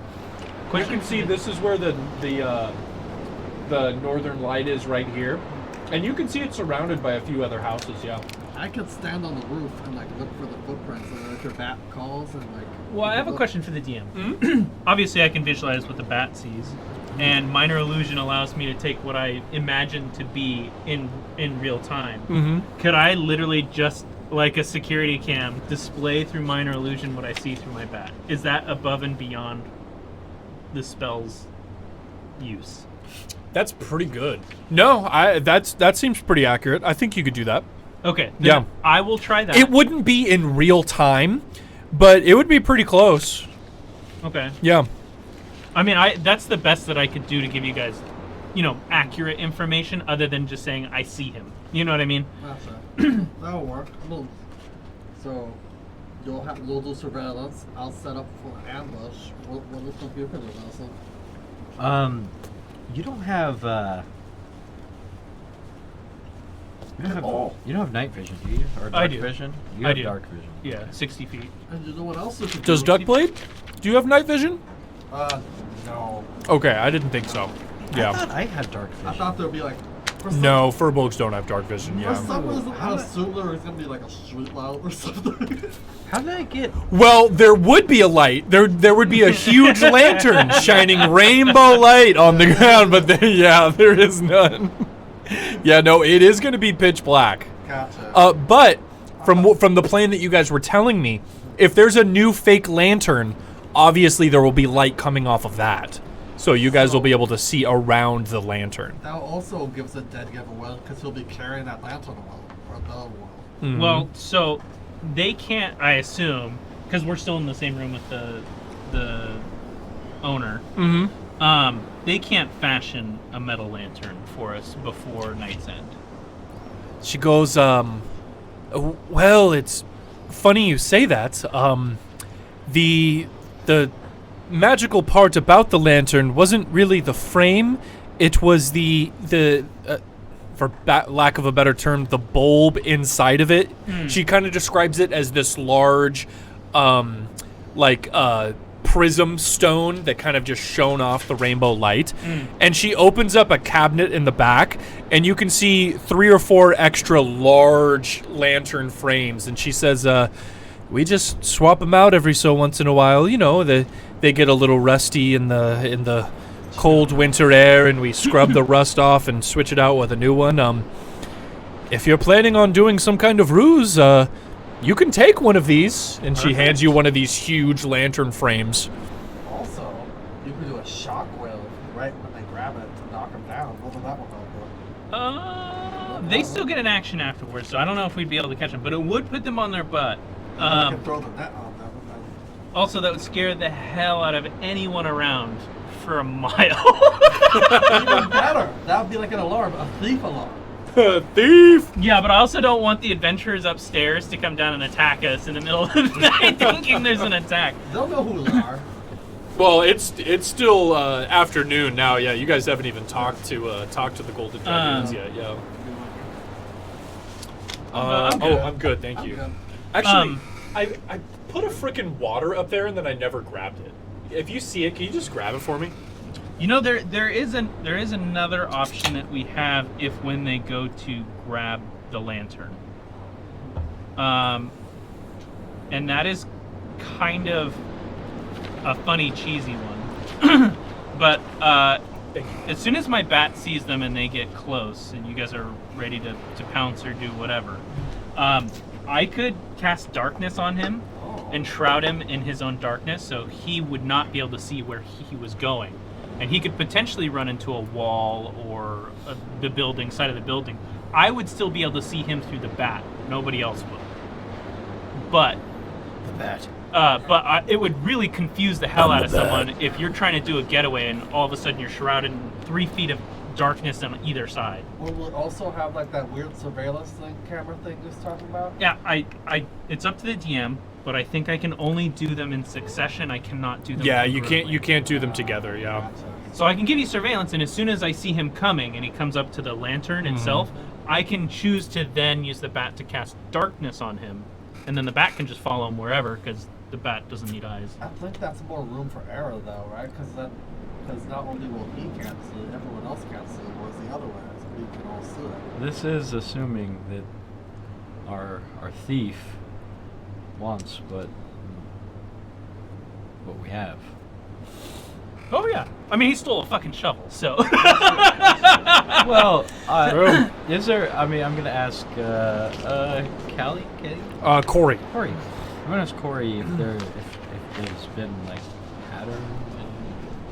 She says, well, the only pattern seems to be that every day someone new says that something they own have gone missing. And Whether it be a goat out of someone's backyard, a shovel, a pie on a windowsill, or my priceless lantern, something seems to go missing every day. Sorry, when you say pie on the windowsill, I think it's South Park, the Crime Stoppers episode. Yeah. I don't want to misspeak, but I suspect no. She says, oh, well, I've never trusted them. They always give me a weird feeling when they're around. So you could be right, Mason. So racist. I hate gnomes. That's a flaw of my character. I hate gnomes. Trust your gut. This is the first time Duckblade's been embarrassed by this. Hey, no one's perfect. Yeah, no, that's perfect. I'm not upset. I'm just like, that's my friend. No one's perfect. The only other thing I can do is possibly confuse them with doing an immediate illusion thereafter. Like once they grab the thing, I can put like a wall around them. It doesn't stop them. It's an illusion. They can still walk through it. But it can be disorienting to have an encasement around you. That should stop them, then the net, and then ta-da. I mean, there's possibilities, but I think the darkness is good in confusing them. We can see the darkness move around. He's not going to be able to hide from the darkness once it's cast on him. You're just going to see a little black ball that just runs around. So they'll be marked, pretty much. Pretty much, yeah. They'll be marked and they can't see where they're going. I like that. But we can see it, and then the bat can literally zero in on his location inside of the darkness itself. I like that. Okay. I think it's a plan we're gonna set up tonight. Yeah, I mean we can. We got apparently they have the frame. How big Yeah. is this darkness orb? I got the. It's 6 feet. No, it's more than that. It wouldn't be 6 feet. I think it's I think it's a 15 feet sphere. Let me look. I have it here. Yeah. It is 15 foot radius. Yep. Yeah. So Yeah. it's a large size. Yeah, I mean it's not huge, but yeah, it's a pretty large sphere of darkness. I remember it being cast in the arena, or in the audience of the arena. Yeah. I was wondering if I was like, can I make it get that big enough? Well, the benefit is that once I cast darkness on him, I can then go back and show you an illusion of where he's at inside the darkness, right? So I mean, we have options. It's just tracking him down and following after that point is all we have to do. Anything else between then is just wait and see. Okay. I can choose. I can do choose. That's the plan at least, and you won't be able to see in the darkness. That's okay. I'm duck blood. Okay. All right. Seems like you got some guys have something figured out. Yeah, Corey is very appreciative. As you guys are like coming up with this plan, she's like, "Oh, great! Maybe we'll finally figure out who this thief is, and we can stop them." Yes. Oh, the songs they sung about you guys are really true, aren't they? Oh, faith has been restored. Please, while you guys are working on this, I couldn't take your coin for a room here. Please, stay here for as long as you want on us. It's no problem, really. Well, thank you, Corey. I would rather give you the coin now for my own. I mean, do what you must, but I would offer it to you all for free. And if I'm being honest, I'm probably gonna charge those Golden Dragoon guys a little bit extra, just from the weird vibe that they gave off when they came in. Well, I still give you the silver piece for the night. Yeah, no, she gladly accepts and says, "Yeah, they don't have any songs about them. It's kind of weird, but yeah." Oh well, you're very generous. Thank you. Corey. I accept. I accept your offer. I think I kind of want to check out this adventure shop. Sure. Yeah. So you know those guys, their pockets are deep. Can you throw some food up our way too? She says, "Oh, of course, of Never mind. course." You guys can put it on their bill. Yes. they surely won't notice an extra meal charged to them. I'll get it. We saw those guys was bottom. It's a friggin' magic weapon. They did seem to have a lot of gold. Yeah. But they did say that they didn't have much gold after. That is true. Yeah. I don't know. I kind of feel like it's relative. It's like Trolling a million, each other. It's like, oh no, I only have $1 million after spending $9 million. I guess. Whatever dollars are. Whatever dollars are. Oh yeah. I mean, I just kind of shake my head and be like, okay, I guess free meal's a free meal. Yeah, let's check out this adventure. I kind of want to check out the hipster, shop. hipster shop. Yeah. Hipster shop.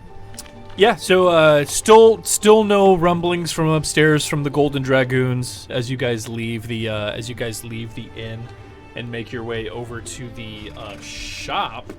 The Frozen Far Expeditions. So as you guys enter, you can see a human man who introduces himself as a tennis. As you guys enter, Is the tennis a player? a tennis player. Yeah, and you guys can see that he has a bunch of adventuring gear. So extra backpacks, extra cold weather gear, rope, pitons, hammers, mallets, caltrops. He also sells quite a few spell components as well as a few potions he has behind his counter. And he says, welcome, adventurers. If you have coin, a tennis has wares. I saw my friend a tennis. Do you have any like bestiaries for sale or like books on the wildlife in the area? Oh, unfortunately, no. Books are quite rare up here in Tentowns. Not many book writers or readers, if you catch my drift. But I know myself as a ranger quite a lot about the wildlife. Did you have any questions in particular? Yeah. What do you know about Yetis? Oh, Yetis. Well, not too much, but a little bit. I've run into one before. Narrowly escaped with my life. Large, bigger than bears, ferocious, very, extremely territorial. The one that I came across in a cave, she was with a young'un. I think it was her mother. Oh, and she was ferocious and angry that we were in that cave. They say one swipe from a Yeti paw will take a man's head clean off his shoulders. But yeah, that's all I really know about Yetis. What color was that little you saw? Oh, all the ones I've seen are white. Do they come in different colors? We don't know yet. Oh. We've heard rumors of a red Yeti. Oh, I've heard those rumors. They've been around for a while. Caravans gone missing. A survivor always comes back talking about a Yeti who's red. I don't know. I couldn't tell you. Legends are legends. Who knows if that survivor just got scared and saw a Yeti with blood on it. A Yeti with blood on it and thought it was all red. Ooh! Or maybe they were right and saw some weird Yeti with red fur. Already. I don't know. Already, if you might. Already. Yes. Since you've survived the Zetas, do you know if there's anything the Zetas fear or if they're Fire. power? Fire. The only reason I escaped with me life was when I lit me torch and ran. Oh, yes. Used up my Molotov. I still have my Molotov. Do you Also, yeah, I'd like to... what else did they have besides... I assume they have lamp oil. They do, yes. Yeah. I just assumed that they do. Do they have any potions? He has a few potions, yeah. He has 3 red potions that look very similar to potions of healing, and he has 1 bubbling blue potion as well. I'll pick up some lamp oil, and I believe it's 50 gold for a potion of healing. It is 50 gold for a potion of healing, correct? I will pick up a potion of healing and some lamp oil. What is your lamp oil for? I have a bullet eye lantern. Bullet eye lantern. Oh, okay. I'm picking up oil as well for the fake lantern. So that's why I asked. I want to make sure we're both, getting it for different Oil is going to be a silver piece Sure. per flask of oil. And while you're looking it up, magnifying glass and lantern, not. I guess it's just the bullseye. Well, a bullseye lantern has Just the one fixed lens, right? yeah, that closes. Okay, so if I just do a lantern bottom, I just need the lantern bottom because I'm gonna put the magnifying glass on top of it. So, what you would know about this world is glass is fairly common. Tempered glass that is specified to be, magnified or something like that is extremely rare.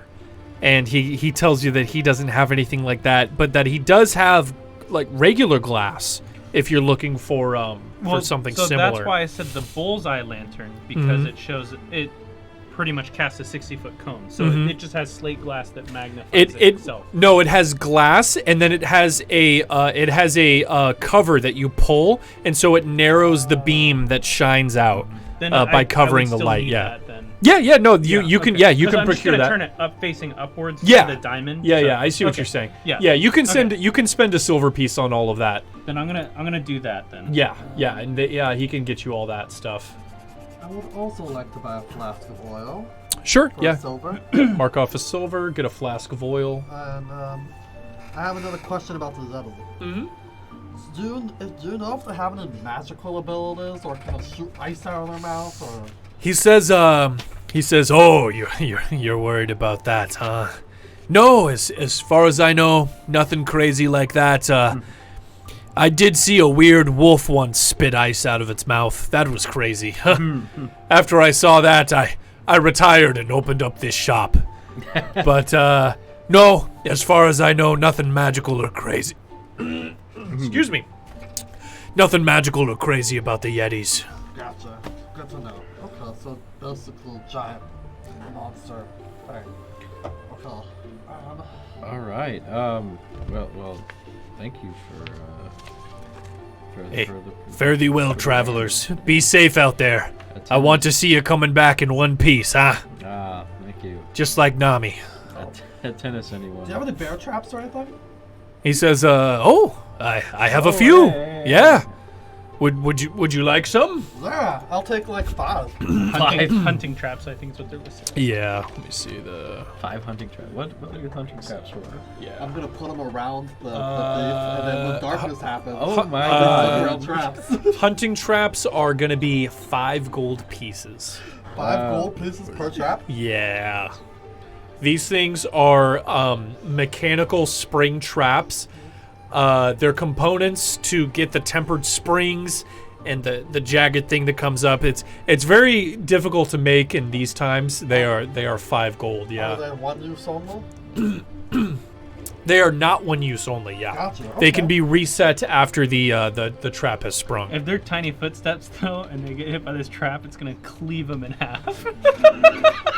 Probably gonna take their fucking leg off. That would be funny. It's gonna do a lot of damage. I have a whole one cut. Oh my god, they're gonna lose a leg. I don't think you can just reattach the leg. I'll take 2 or 3. What are you asking me for? I think the bear Also, trap is extreme. the hunting traps weigh 25 pounds. These things are heavy, Yeah. and they come with a chain and a stake. So it has a 3-foot chain on it, and then you can stake the chain into the ground, and so you can affix the hunting trap to like one specific area. I'll take 2 then. All right, yeah, he'll gladly sell you 2. And after all your questions about the Yetis, and now you buying bear traps, he's kind of looking at you guys, and he goes, good luck out there, guys, man. Please don't get your heads rolled off by a Yeti as he's like handing you these bear traps. I put them in my bag of holding. Absolutely. Oh, way. You can, Yeah. you can go ahead and throw those in. You can retrieve those just by thinking about bear traps.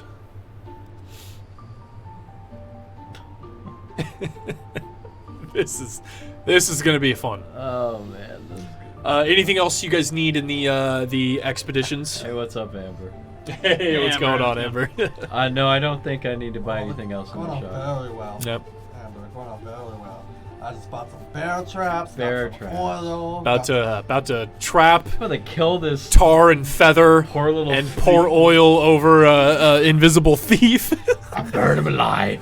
I'm gonna start moving stuff. Put him in a bear I trap. think Burn him alive. The bear trap is just excessive. That's a It's- little excessive. Yeah, just That make is a sure you little keep track of excessive. what you put into your bag of holding. He hasn't hurt anybody. He just And then once Really? you're Stuff finished bag? moving Well, if things it's in there, tiny footsie- it could be a kid. just give me a quick You can rundown of cleave everything them that you're in moving half. in there. it could be a smaller creature. If it's a or- gnome and that trap comes out, it's gonna That- lop his head off.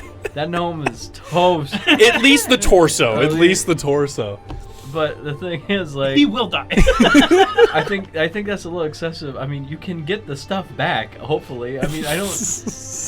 And the trap we're putting up is not high value. Yeah, and it's like you can kill a man for stealing a cup. Well, hey, don't know. sometimes them's the laws. I guess, but like you'd have to steal like I don't know something like A bus. a bus full of kids and drive it off a cliff. Okay, so it's about late afternoon at this point. And as you guys kind of make your way back to the Northern Light, everything's kind of settled down in this town. It's kind of a sleepy town. All the shops it's not even dark yet. You can see all the stalls outside. They're kind of just boarding stuff up and just packing it away. Sure. And as you guys head back to the inn, or I'm sorry, where do you guys want to go to? I shouldn't tell you. I shouldn't tell you where you're going. Oh, we haven't checked out the tavern yet. You have not checked out the tavern, correct? Maybe we can the get the some hook, more line, and sinker. rumors. I have a question for the Mhm. DM. if I use illusion blatantly in the open, and it's a one-way visual, does that include for those on both sides? Both sides will see the illusion. Yeah. So the side that if you're casting like a two-dimensional thing, the person in front of you will see the version of what you're casting. The person behind you will see like a mirror version of that. Okay, because I was thinking of the whole, like, you know, you have the sheet against the wall, you drop Yeah. the sheet kind of thing. And I was like, why would I make an illusion for anything when I can just put Mason outside, put an illusion in front of him, and just tell him when the person's close? And then you're literally 2 feet away from the person. you could do that. The minor illusion only extends 5 feet in either direction, so you would have to figure that out. I mean, I could put duck blade there too. Yeah. You Yeah, could, half the size, you know. if you make an illusion, can you have it be a Bored Ape NFT? Yes, I'm sure people will buy it. It's and the invest. only way I can get hard anymore. Is buying. Okay, so you're putting your bear $1,000 traps, JPEGs. your oil, a potion of healing, and your last paralyzing poison in there. Okay, perfect. It's actually my other toolkit. Yep. All right, so you guys head to the tavern. The proprietor, Elglindar, who just goes by Glenn, is a half-elf.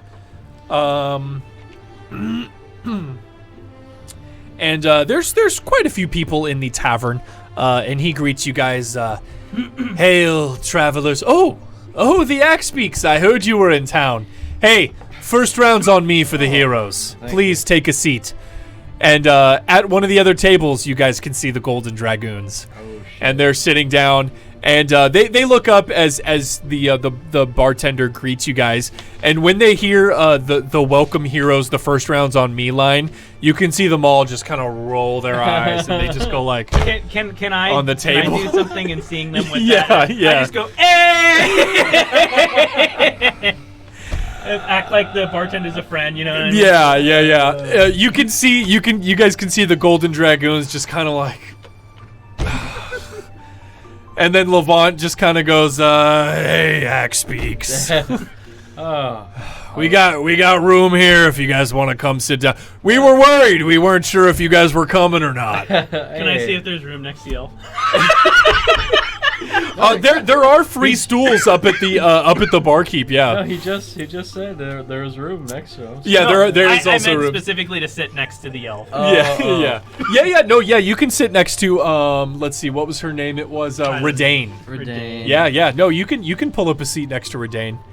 She kind of gives you a look as you sit down, and she kind of Reline. Redane. It's a D. Redane, Yeah. okay. She kind of gives you like a up and down. She kind of goes as you kind of sit down. Well, I have that new, you know. Yeah, the little thing the new drip. with a sick New drip. feather that clearly looks like it came out of my friend's. Yeah, just one of Duckblade's feathers just sticking out. Okay. Well, Yeah, and Levant greets you guys, and Ergon and Redane do as well. They all go, I'll sit next to Vaught. Yeah. And I'll have a discussion with him. yeah, gonna- absolutely. Vibe check the warlock. The warlock. What are you trying to determine? Is it a Give me- warlock or magician? I thought it was just a magician. He's just a magic user. okay. You guys don't know what kind of magic user he I is. tried to ascertain what kind of magic user it is. Okay. Yeah, am I able to? I mean, you could just ask him. You could just ask. I would say that you are unable to determine what kind of magic user he is. Ask him. What if You could also just ask him. What if I that. say hello warlock and then Okay, you got to sit down and say that. yeah? Yeah, you sit down and you say hello warlock, and he kind of looks over at you and goes, hello monk. You get the feeling he's a warlock. Oh, good Yeah. good guess. Yeah. It was a good guess. It was a good guess. A little bit of shrug. Yeah. And Levant, the barkeep comes around and puts a mead in front of all you guys and says, rounds on me, Axe Speaks. Hey, Welcome. I tip a what's need is 3 copper each. Yeah, 3. Yeah, a few copper. I toss him a silver. Oh, okay. Yeah, trying to be a little highbrow there. Yeah, he goes, oh, thank you, my lord. Much appreciated. And yeah, I'll have I said I'll talk to Levant here pretty candid. Yeah. I'll say hey Levant, Why the long face? He goes, oh, it's nothing. We're fine. We've been trying to make a name for ourselves in 10 towns, and, well, to be quite frank, we've been here longer than you three. Well, you know. And, I can rub it in. Okay. and no one knows our feckin' name. So, why don't you tell me what's wrong, XP? I'm sorry. My ego's getting in front of me. My ego's getting in front of me. Levant, calm down. What's the name of their group again? The Golden Dragoons. I'll let you respond first if you have. No, you guys go ahead. Yeah, they're just kind of bantering. Okay, yeah. Well, we're I just cut that off. bullshitting. Yeah. What are you gonna say? Anyone gonna can say- cut it. You should change your name. He gives you like a side eye and he goes, not catchy enough? Is that it? God, I knew it. Redane, you said golden. I was thinking crimson. Crimson Dragoons just has such a better I ring think it's to the it. Dragoons part. Oh, we're sturdy on the Dragoons part. That's not going anywhere. I go, Dragoons! And you can see Redane and Ergon, they're kind of looking at each other and they're just like, we don't really give a fuck about the name or anything. Honestly, He's honestly, Lamont, I don't think it's creative enough. You gotta use your imagination. Imagine Dragoons. He goes, imagine Dragoons. While he's doing that, I do an illusion in the center of the table, which is just showing a sad dragoon, and then next to it is a flogging axe beak. He goes, oh, your friend really likes to rub it in, doesn't he? God. Well, hey, regardless, all this bullshit aside, hey, we're happy to see you all. Happy to see you safe and sound. We heard the rumors coming out of Goodmead. Mason, you lost the election? That's what we heard. That's the truth. We heard a fight broke out. Well, we're happy to see you all are okay. Well, I won the popular vote. That's what they all say. No, I won the hearts of the people, but I was challenged by a law that existed, archaic rule about duels, and Trial by combat, trial by huh? combat, and Yeah. and I had a friend, Goliath, fight next to me, and he fell in battle. I'm Some sorry. Unfortunate incidents happened afterwards, and I hope that doesn't stain our name in the future. Well, what's in the past is what's in the past. And there's two rumors coming out of Goodmead. The first one was that you lost the election, and the second rumor is that there was some cheating going on. So, well, Axe Peaks, you just kind of have to move forward. Well, yeah, that's true, but I'm considering taking you up on that Yeti offer. Ah, yes. Well, we were planning on leaving tomorrow morning, so if you guys are up for it, we'd be more than happy to continue our little wager. Say, Mason, We don't have anything. you look different. I don't recall these tattoos on you before. These? I'm gonna show them off. Yeah, you can see he's kind of impressed. He goes, they look really good. Ergon, write in your notebook tattoos and put a question mark at the end of it and remind me of that later. You're just like, I gotta think of Yeah. I'll tell him I can tell him the story if he wants to know. Oh, sure. Yeah. You yeah. fill him in and he's like, incredible. Amazing. I might have to try and pay these Goliaths a visit myself. Oof, Not recommended. they kind of have to offer. this. Invite only. I see. I completely understand. I wouldn't impose myself. And if between you, I'll go make a note. I'm gonna give him the harrowing tale of the pain in the Yeah. process, and let him know that he might not come out at all. Yeah, so as you're describing the tattoo process, you can see like I mean, you guys were there and you've obviously heard the stories, but you can see Ergon and Redane, they're just kind of like as you're telling the story, and Funame, you're sitting next to Redane, and when Mason gets to a particularly like gruesome part of the story, Redane like grabs your like thigh and kind of squeezes a little bit Funame for kind of like reassurance, and then she kind of like realizes what she's doing, and she kind of goes like and like pulls away from you. But yeah, you tell them all what happens. Yeah, just to let him know that he's yeah. Yeah. I'll finish the cold end of the story, and but I'm here now, and I feel better than ever, and I know it's by the strength of Ilmater that I'm here to this day. Here be, brother. Hey, may the goodly gods unite. Cheers! Cheers! Yep, and you guys all cheers. About an hour or two pass by. Nightfall, the aurora borealis goes up into the air. The blizzard lessens a little bit. It's the wind is still pretty rough. The sleet isn't as bad, but still, it's been more than a few days at this point. And ever since you got those mysterious messages from those animals and the stuff about the Frost Maiden, the weather has not let up a single moment. So just want to remind you all of that. But yeah, it's just now beginning to be nightfall. I'm letting you guys know this because the people who were telling you about their items stolen, they tell you that they always realize their items are stolen in the morning. In the morning. So they notice they're gone in the morning. So they think that the items are being stolen at night. All right. Yeah. And the Golden Dragoons say that they're going to go in and get an early rest for the morning. They do, however, want to clarify, are you guys in on the quest? I have nothing to wager. I have nothing to wager. I'm broke as fuck.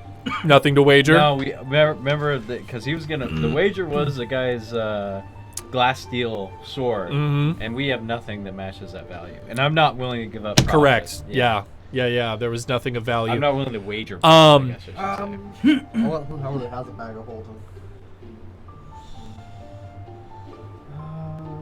He does. He sees that you guys kind of maybe don't have the kind of quiche that they do, and he says, "Well,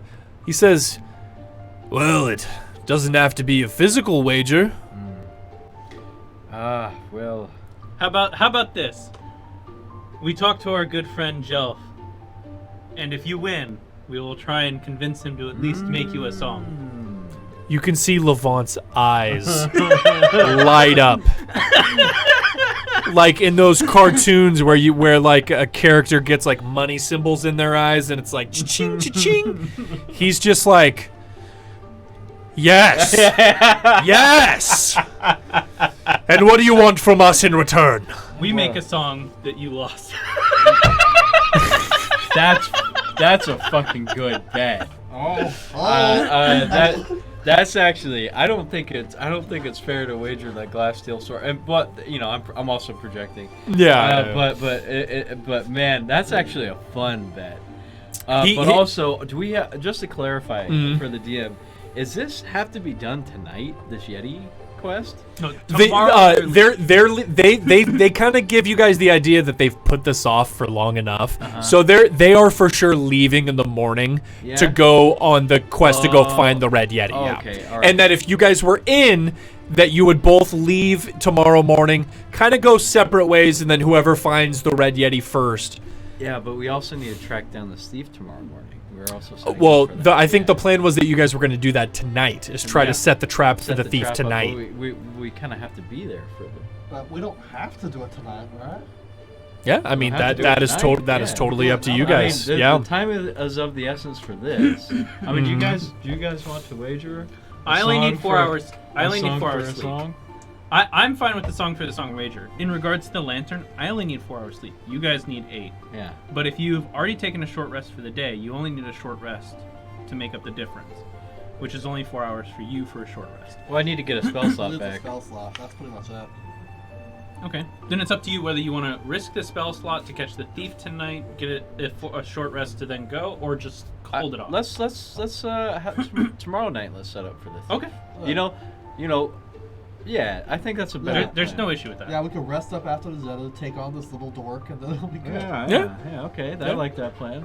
Yeah. I mean, just so we're clear, I have everything in pieces. Nothing's together. So even if someone decided to go through this stuff, it would just be material pieces that You look assemble your usual. trap, magic man. Would you like to store it in my bag of holding?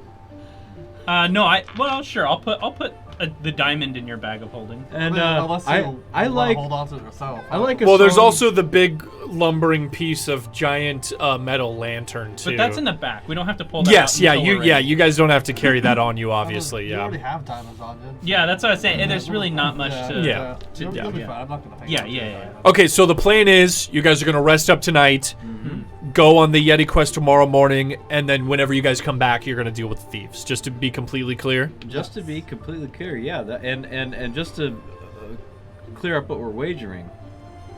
If we win, They bested us to get to the bear before us. if we win. Then we bested them to get to the bear before them.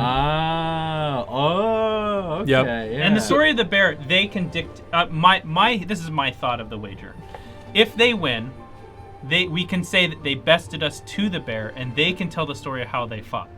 If we win, we sing a song that we bested them to Or the we bear, add that and too. We have to add that to the. That'll be a verse. there's in our another song. verse for Yeah.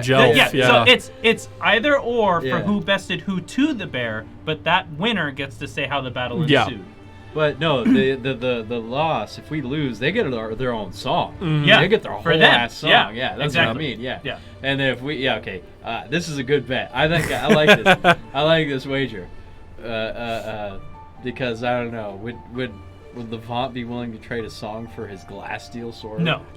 Yeah, I didn't think. So. But he is very interested Yeah. in the bet, and Yeah. he says he'll gladly Yeah. accept that. Oh yeah, I think this is a lot more fun. When he Yeah. accepts, I look at him and I say, "Golden Dragoons." I'm gonna He shake says- on that. He says, "I'm sure Jelf can make it rhyme." Yeah. Yeah, he'll shake your hand and say, "All right." All right, this is a fun bet. In the morning we leave. I'll mark the spot where the quest giver encountered the red Yeti on your map. And he marks a little X on your map, and you can see it's a little bit past Kir Koenig to the east, just kind of seemingly in the middle of the tundra. Also, when we go to the other map, I'll show you guys. But he marks it on your map, and he says we won't travel together. We'll go our separate ways, and whoever brings back the red Yeti skinned, the red Yeti skinned first, wins the bet. Okay. Real quick, is anybody in his part of the tiefling? No. Okay. There is a half elf, an elf, and a human. Yeah. Yep. Gotcha. Then in that sense, I go to the warlock and I pull out my potion with the tiefling horn in it. I ask him is there anything you can ascertain from what this is? You You walk up and push, show your bottle and push it at him, and he kind of goes, and he kind of grabs it with two fingers and holds it up and I don't know what this is. And he just kind of hands it back to you, and he kind of just takes a step back. I then turn to Lamont and say, Lamont, I dare you to drink it. The He goes, "No, I'm good. Alright. Lamant's afraid to drink it. I don't want to spend all of tomorrow on the shitter when we're about to go out on a quest. I'm good." Yeah, I don't think it'd be best waving that around. All right, so nightfall is approaching. I was just gonna say one more thing. If we're not gonna try and catch the thief tonight, can I order another round of mead and a meal? Oh, absolutely. Yeah. No, of course. I want to be well rested for Yeah. tomorrow. Yep. More And- drinks, more food. I'll do this. I'll buy Redane a drink, but not the other two. Oh, okay. So when the barkeep comes back, you'll order her another drink. Yeah. Okay. Roll a d20 for me. Roll a charisma check. Oh God. Is just need to put a baby. What's going on 7 there? plus 1. Jesus Christ. Yeah, so you ordered 2 drinks and like the barkeep like Looks like hands you both of eczema. them and you go to hand Redane hers and like you kind of spill a little bit of the froth onto her her tunic and like she like awkwardly like takes it and she's just like thanks. And you're trying to be like really charming but it just didn't work out failed. this time. Yeah, I Yeah. love It's always Hey, like you're trying, hit or though. miss. It's always hit or miss. You're trying. That's all that matters. It's just funny to me. That was very funny. All right. Well, Oh, and it's 5 copper for the meal. It'll be for the drinks. It'll be 6 copper altogether. Okay. Yeah. Furlana, Hmm. don't call me a wizard, but it's safe to assume this vial is not a potion. It's probably poison. Well, it's got a tiefling horn in it. What? Are Tiefling horns poisonous? I just wouldn't drink the part of another humanoid thing. That's a fair point. But you eat chicken and birds. Yeah, but I don't eat you. Where do you draw the line?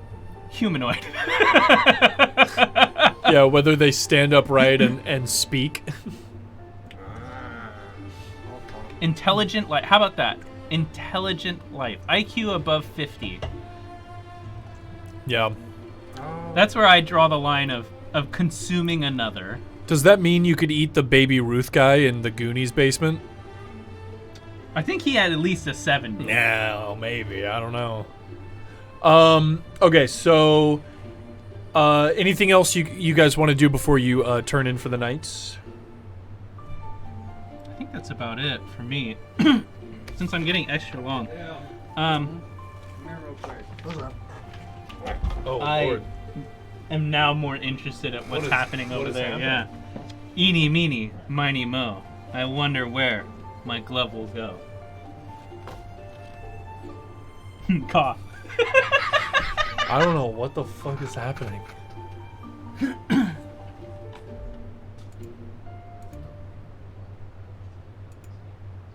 No, I think Jeff just wants to take care of Dale's arm. He's got a bit of a scrape, a boo-boo. Oh, did he have a scrape on his arm? Yeah, so I think they just want to take care of Yeah. that real quick, which is good. No worries. We like to be safe here.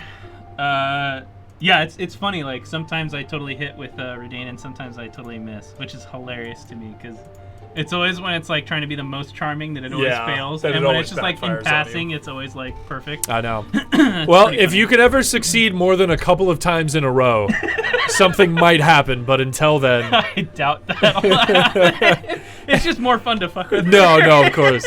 Until then, you go from charming to bumbling too often. Yeah, no, of course. It's just for fun. I guess tonight, if it's okay, I'll just add 4 hours to my. Yeah. You can add 4 hours on there. And just so you know, I'm tallying the math here. Yeah. So 29 plus another 12, and then you said 8 by 16, so that's 128. So I'm just minusing off the 128. Yeah. Perfect. Well, thank you very much, everyone who's joined us so far. We're taking a quick break. We're taking care of some things. We'll be back here in probably like another minute or two. In the meantime, very much appreciate you being here. Go check out some of the previous episodes that we have on YouTube. And hopefully, if all goes well, I'll be changing the layout just a little bit just to kind of feature more us in talking segments, and then more of the map when we're obviously not in talking segments, and hopefully getting our dice cam working.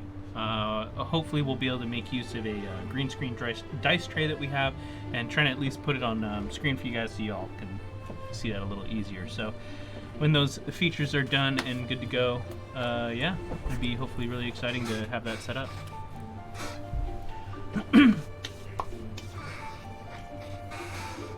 You know, I can't tell if it's me that's extra warm or not, but the AC is not bothering me tonight. It feels good. Yeah.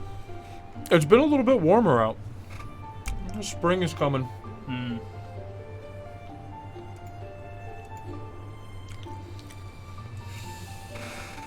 Oh. Obviously something for us to talk afterwards, so remind me afterwards about the playmat stuff. I'm sure you heard a portion of the conversation. Yeah. But I need to talk to you guys about how we want to handle a piece of it. Sweet. But opaque gold is what we're going to get for this instead of the transparent. So the opaque gold will be coming for these. And he said that it shouldn't have this rippling anymore on the new stuff. Oh, okay. So that should be gone after that point. And yeah, some other stuff that we can talk about. Dope. Yeah, I'm really excited. I'm That's like gonna be super awesome. excited for these to come out and release. And for anyone else who's watching, our playmats are coming soon. Be on the lookout. We will be hopefully releasing these soon. And tell your friends, tell your dog, tell your friend's dog's friend, anyone who's interested, even if they don't know anything about MTG Lexicon, but they play Magic, this playmat is banging. Whether you know our channel or not, this is nice art that I wish more people did in this scene. It's just too much fun. There's a lot of character in the dragon. I love it. I know. It's just fucking beautiful. I'm just more happy that we have the original. That's so sick. I mean, the playmat doesn't do it justice. Honestly, it does. It's pretty good. I mean, you can't go wrong with the original, but It's very good though. I absolutely love it. you guys almost done? Yeah, hold on, it's alright. That's okay. Jeff's asking Dale to cough. Yeah.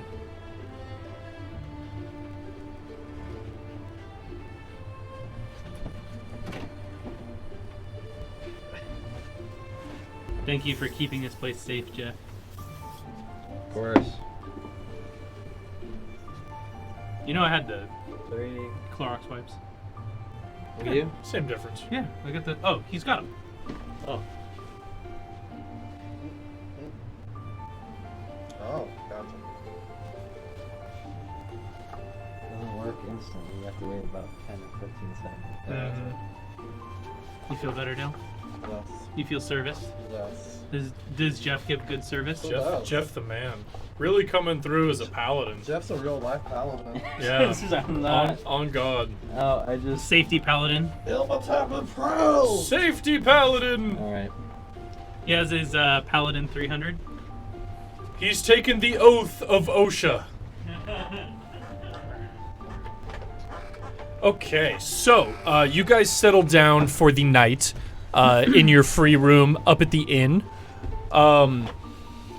Basically, there's no group rooms in the inn. They basically, upstairs, they have about 8 individual very small rooms with just a simple bed, a cabinet, and a window. And then there's like one communal bathroom upstairs. The Golden Dragoons, they each retreat to their individual bedroom. And so do you guys. Who does anyone have a passive perception higher than 16? 15. 15, I okay. have 20. What? Your passive perception is 20? That math doesn't. Because sound I have right. observant. Oh, you do have observance. But How- that how- that doesn't add to passive perception, does Yes, it? it Wait. does. Yes, it I does. think it does. Wait, how do we. Where's passive perception? It's this number down here. Oh, no, I don't have that. I got 0. Wait, how do we tell what. It's calculated off your It's your perception plus any Wisdom. bonuses minus proficiency, yeah. Yeah, observant gives him a +5 bonus to passive perception. wow, checks. that's impressive. Yeah. Duckblade. But I only get half a skill boost. That's still really. It's still good. pretty good, yeah. Yeah, that's still really good. In the middle of the night, you think probably around 3 a.m., your eyes suddenly open, and you're in your small bed in the inn, and you're kind of thinking to yourself, why did I just wake up? And then you hear a very faint crunch in the snow outside. Like coming from out your window. You're on the second story. It almost sounds like someone's trying to very quietly walk on the snow outside. Just crunch, crunch, crunch. I attempt to communicate via mind link to Funima. So Funime is the one who has to initiate the mind link, Gotcha. and since he's currently asleep, you're unable to do that. I am probably writing my thing. Oh, possibly. Yeah. When do you think you would do your meditation or The last stint. So from like 2 a.m. to 6 a.m. probably. Well, that's when he's awake right now. So you're doing your meditation or like, AKA your long rest. I do it right before I have to get up. Yeah. Okay. I'm just gonna say you're not gonna be able to contact Funime. I Yeah. still attempt. I go, Funima. I mean, Yeah. I'm just meditating. Yeah. I mean, you're meditating, but in like the reality of how it works, Funime is supposed to be the one who initiates the telepathy. So. Yeah. I still attempt, and then I walk towards him, meditating, and staring really hard. So he's in another room. Yeah, you have to So- like, knock on the So wall. you'd have to leave your room, go over to where his room is, and like open the door. Yeah, you guys are all in separate Yeah. little small That's rooms. what he was saying. Is just Yeah. there's no communal room. I Yeah. thought we had a bunk bed. No. No, you guys are all in separate rooms. Yeah. Okay. Well, is there a window I can look out? There sure is. Yeah. So I hear a faint crunch. Mm-hmm. It sounds like someone's trying to very softly walk across the snow outside. Actually, I look out the window, and if I can, I climb out. So I'll let you know what you see first. So you take a look out, and you don't really see anything at first. It's very dark, but there's a couple of torches flickering, just like petering out from other houses nearby. And you can see like the front of the inn. They've just kind of shoved a couple of torches and some sconces to make up for the fact that there's no lantern. Yeah, at first you don't see anything. The snow and the wind is just blowing. And then just like right under the window, just like making a small trail across the front of the inn, you just see these little pair of footprints. And it like stops a little bit past the window to the left, and then you can see another footprint being made, just, and then another little one, and you can see somehow these footprints are just being made invisibly in the snow, and you're just kind of watching them as they kind of just walk by. You could definitely unlatch your window. Mason is out cold. If you need to take any character In both actions, ways, yeah. I need to step out. Yeah, No, that's what I mean. If you need to take any character actions, I trust Duckblade can make those actions for me. You're fine, man. Go. Yeah, go. So I walk along the roof. Oh, do I need a stealth? Or... So what are you gonna exit your window? So I see these footprints moving, and I know that we're gonna chase after this guy tomorrow, but why not? Let's go after. While I see this, might as well take advantage of this opportunity. So I try and sneak along the rooftops and like try and catch up. Okay. And I pull out my grappling hook. Okay. As you like unlatch your window and you like try to go out and climb up onto the roof, first I'm gonna need you to make an acrobatics check because everything is covered in snow, and you think you can do it, but it's gonna be a little bit tricky to kind of like get out, get up onto the roof. So go ahead and make an acrobatics check. 5 You might still plus make it. 7, 12. That makes it. Yeah, so you're able to make it onto the roof. Now roll a stealth check to see how quietly you were able to do that. On something over 10. Hey! I don't think 20 plus 27 actually. I don't think the thing could beat you even if it rolled a nat 20. Stealth of a cat. Because I think your stealth is more than Yeah. Okay. Yeah. You are able to silently exit the window and climb up onto the roof and kind of close the window beneath you. And as you climb up onto the roof and you're kind of keeping pace with the footprints, you can see the footprints are like in a very straight line, and you think that the footprints are just going to keep like walking out of town. It looks like they're just headed straight past the inn, past a couple of houses, and just out into the tundra. Does it look like I can get it with my grappling hook? Or You is think it- you could try. All you see are the footprints, so like you're not entirely sure what this thing is, how big it is, you know, necessarily where it is. You could definitely try to grapple it.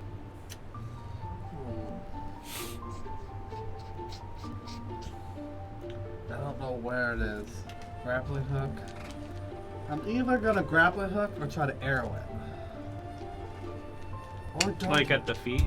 Like, I was gonna poison it with the tiefling thing and give it diarrhea a little.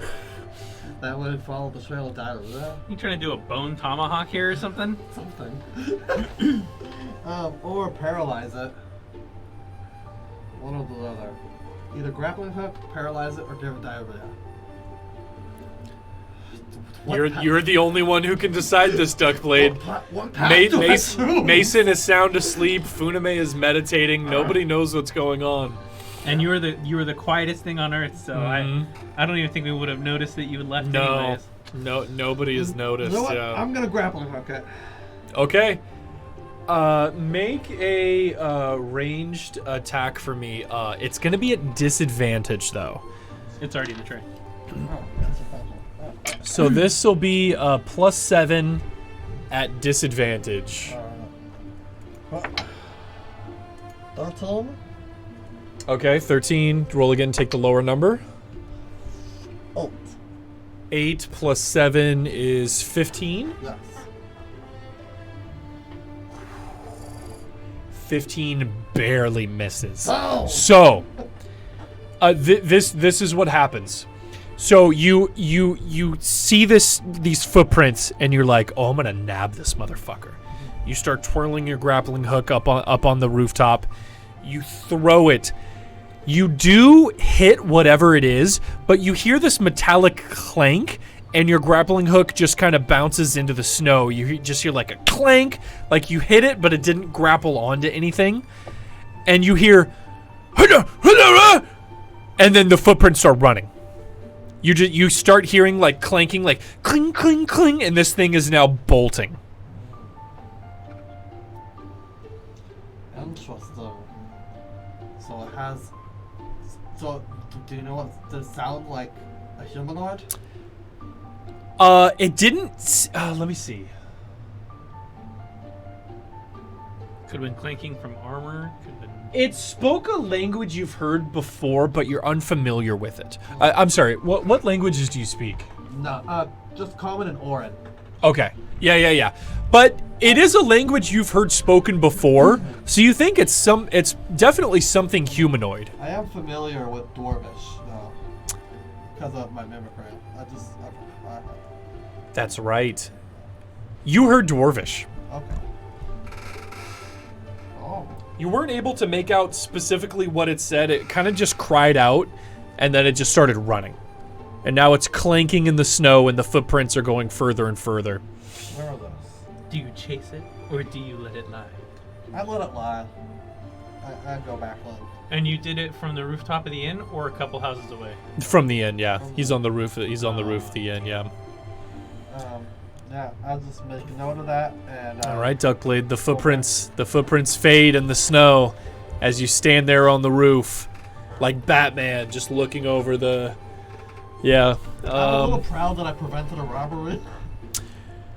Maybe, or maybe he already stole his thing and was leaving. I believe I prevented Yeah. a robbery. Hey, that's. I'm proud I prevented a robbery. As you head back towards your window and stuff, do you want to wake anyone up, or are you just gonna go back to sleep? I'll tell them in the morning since we're gonna take care of it later. Yeah. I'm not smart enough to tell them now. Perfect. I'm just like. All right. I'm just gonna wait till later. Should we teleconference Jeff in from the Beyond, the Shadow Realm? No, we'll tell him when he gets back. So you guys wake up in the morning. You can get all your you guys can get all your stuff back, spell slots, hit points. Make sure you guys have those 10 temporary hit points from the Summer Star. And the Golden Dragoons are getting ready to leave. And they mark on your map where the location of the last known location of the Red Yeti was. So Milson's probably still out cold, so I'm gonna tell Funima what happened. After you tell me, I ask you, what rooftop were you on when you did this? Just the inn's rooftop. I was on top of the inn. I saw it. I threw it. Heard a clank.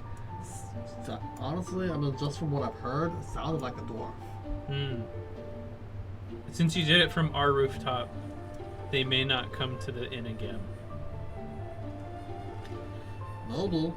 I mean, we could still set up the trap, but if they know that something's hunting them, they might not come to the same location for their prey. AKA, they might not come to steal something around the inn again. But if you're on a different rooftop, the perception is that, it's someplace else. But if it's specifically the inn, it might be a no-fly zone thereafter for that person. Dang. I messed this up. No, it's 50-50. We do have a lead. Yeah. It could be a dwarf. Yeah. They're wearing armor. You did confirm that there is something invisible running around, yeah. So you did confirm that. And from what I threw at it, and what I could... The sound it made, Yeah, I could assume it's a little chunkier than a halfling, or it's not something loud. Chunky. It's not a little gentle thing, whatever I threw it at. Right. It made a clang, so... And you're fairly confident that whatever you heard it say was in Dwarvish, so... And I'm also fairly confident it could survive a bear trap. Why didn't you chase it? That's to be seen. Why didn't you chase it? Excuse me. Well, we're gonna get it to come out. Oh no, I was just curious. I don't want you guys to miss out on the fun. Oh God. I mean, you could have screamed or quacked. I mean, wake everybody up. We've already have one town mad at us. That's true. I guess that makes sense. And we're also gonna wake up Lamont or Lavant and do all that goes. I like how you're like, oh, that guy. I mean, that's a hard knock life For us? for us. Okay, so it is morning time. The Golden Dragoons have marked on your map.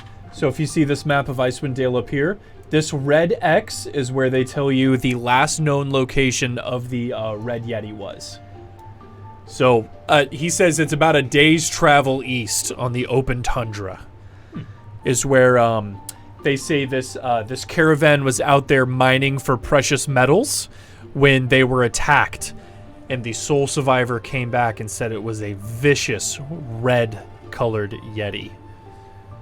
And the sole survivor was the owner of this mining operation, and they've put up a pretty big bounty of 200 gold on this Red Yeti.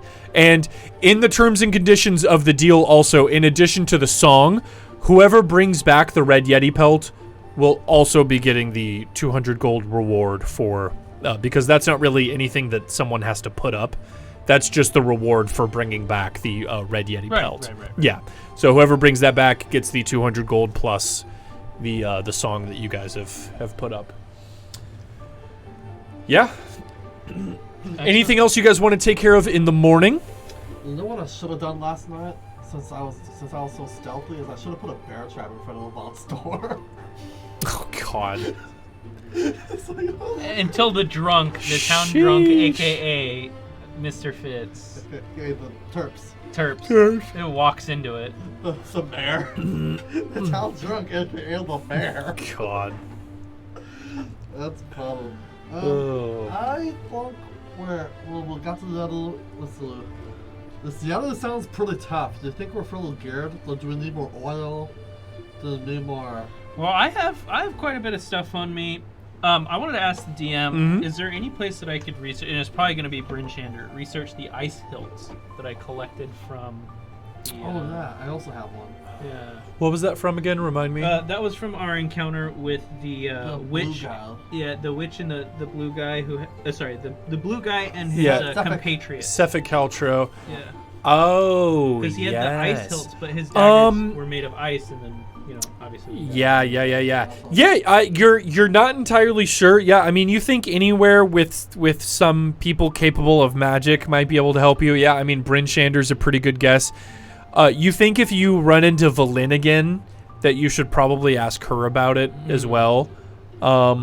Yeah, those are the first things that come into your mind. Yeah. I would love to make a bunch of weapons out of with the ice hilts and just throw them. Turn them into throwing That daggers. sounds right up your alley. That'd be to pretty honest, tight. With their magic. Well, I have the Shadow Blade, which will reappear in my hand if I throw it. So I mean, I don't really need any more throwing items, to be honest. If you could somehow infuse it and then give it to other people to use, maybe, and then you can have your own and then pass them around. It would be nice. Yeah. But I would rather do the whole unlimited blade works where you make a wall of blades behind you and just send them forward. That would be dope. That's what I was thinking too. That was dope. I would love. I don't think that exists in the game, so. I think there is a spell called Wall of Daggers that does something similar to that. Well, there's I was trying to think of a way to use Mage Hand because Mage Hand can only carry 5 pounds. Yeah, I And can just- only really carry one thing. Yeah, and just have Mage Hand just kind of like a dart, just kind of throw Just a try sword. Just try to. Boop. Okay, so for your guys' excursion into the tundra, you can see that the Golden Dragoons are hopping on their axe beaks, and they're looking at you guys and going, "Well, are you guys gonna go grab your carriage and your axe beaks? We're ready to go." I don't think we need the carriage this time. It's just gonna slow us down. It's It's in not. Shannon. Well, you guys Oh, don't well, you yeah. guys don't have your stuff. Yeah. We don't well, have anything. they don't know that. That's why they're asking. They're kind of wondering what are you guys doing? Shit. I totally forgot that we don't have any transport right now. Well, I guess we're gonna rent something. We'll tell them that we came here by Griffin, and we got to go rent something. Wait, when you say that, Levant just goes. He thinks you're fucking with him. He just he's like, oh, okay. I show him the feathers I have from the desert. Oh, you do have some. He looks at him and goes, Griffins, huh? All right. And the rental price for Axe Beaks, the stable boy knows you guys, and he'll give you a little bit of a discount. It'll be 2 gold per day to rent the Axe Beaks. That's not terrible. And you guys only need 2, so it would be 4 gold for the day. If you want to share one, Duckblade, you and I could easily just ride one by ourselves. Yeah, I'm kind of low on gold, but I'll do it. I can front it if you want. I have 11. How much do you have? 16. Hey, you guys are about the same. How about we split it? 1 gold each. Yeah, I don't mind. Sorry about that. No, you're fine, dude. Good. Not it. Nothing much has happened. I keep forgetting how lactose intolerant I am. I'm Yeah, growing- I'm slightly less to lactose intolerant, so I growing get it. by the week it seems. Yeah. This one hit me pretty hard right away. I will share with you. Oh, what? I'm Last sorry. night I was up on the roof. So, am I? Did I just wake up or am I? We're still on our way asleep? out. Oh, Yeah. All right, so, whoa. Yeah, you're fine. What happened? Duckblade's gonna fill you in on what happened last night. Last night I got on the roof super stealthily like a ninja. No one noticed me. And I saw these footprints in the snow. So I tried to grapple it. I barely missed. It clanked right into it. I clunked. So whoever was sneaking around was wearing armor. And they said something in Dwarvish. I don't know what it was, but it's definitely Dwarvish. And then they started running.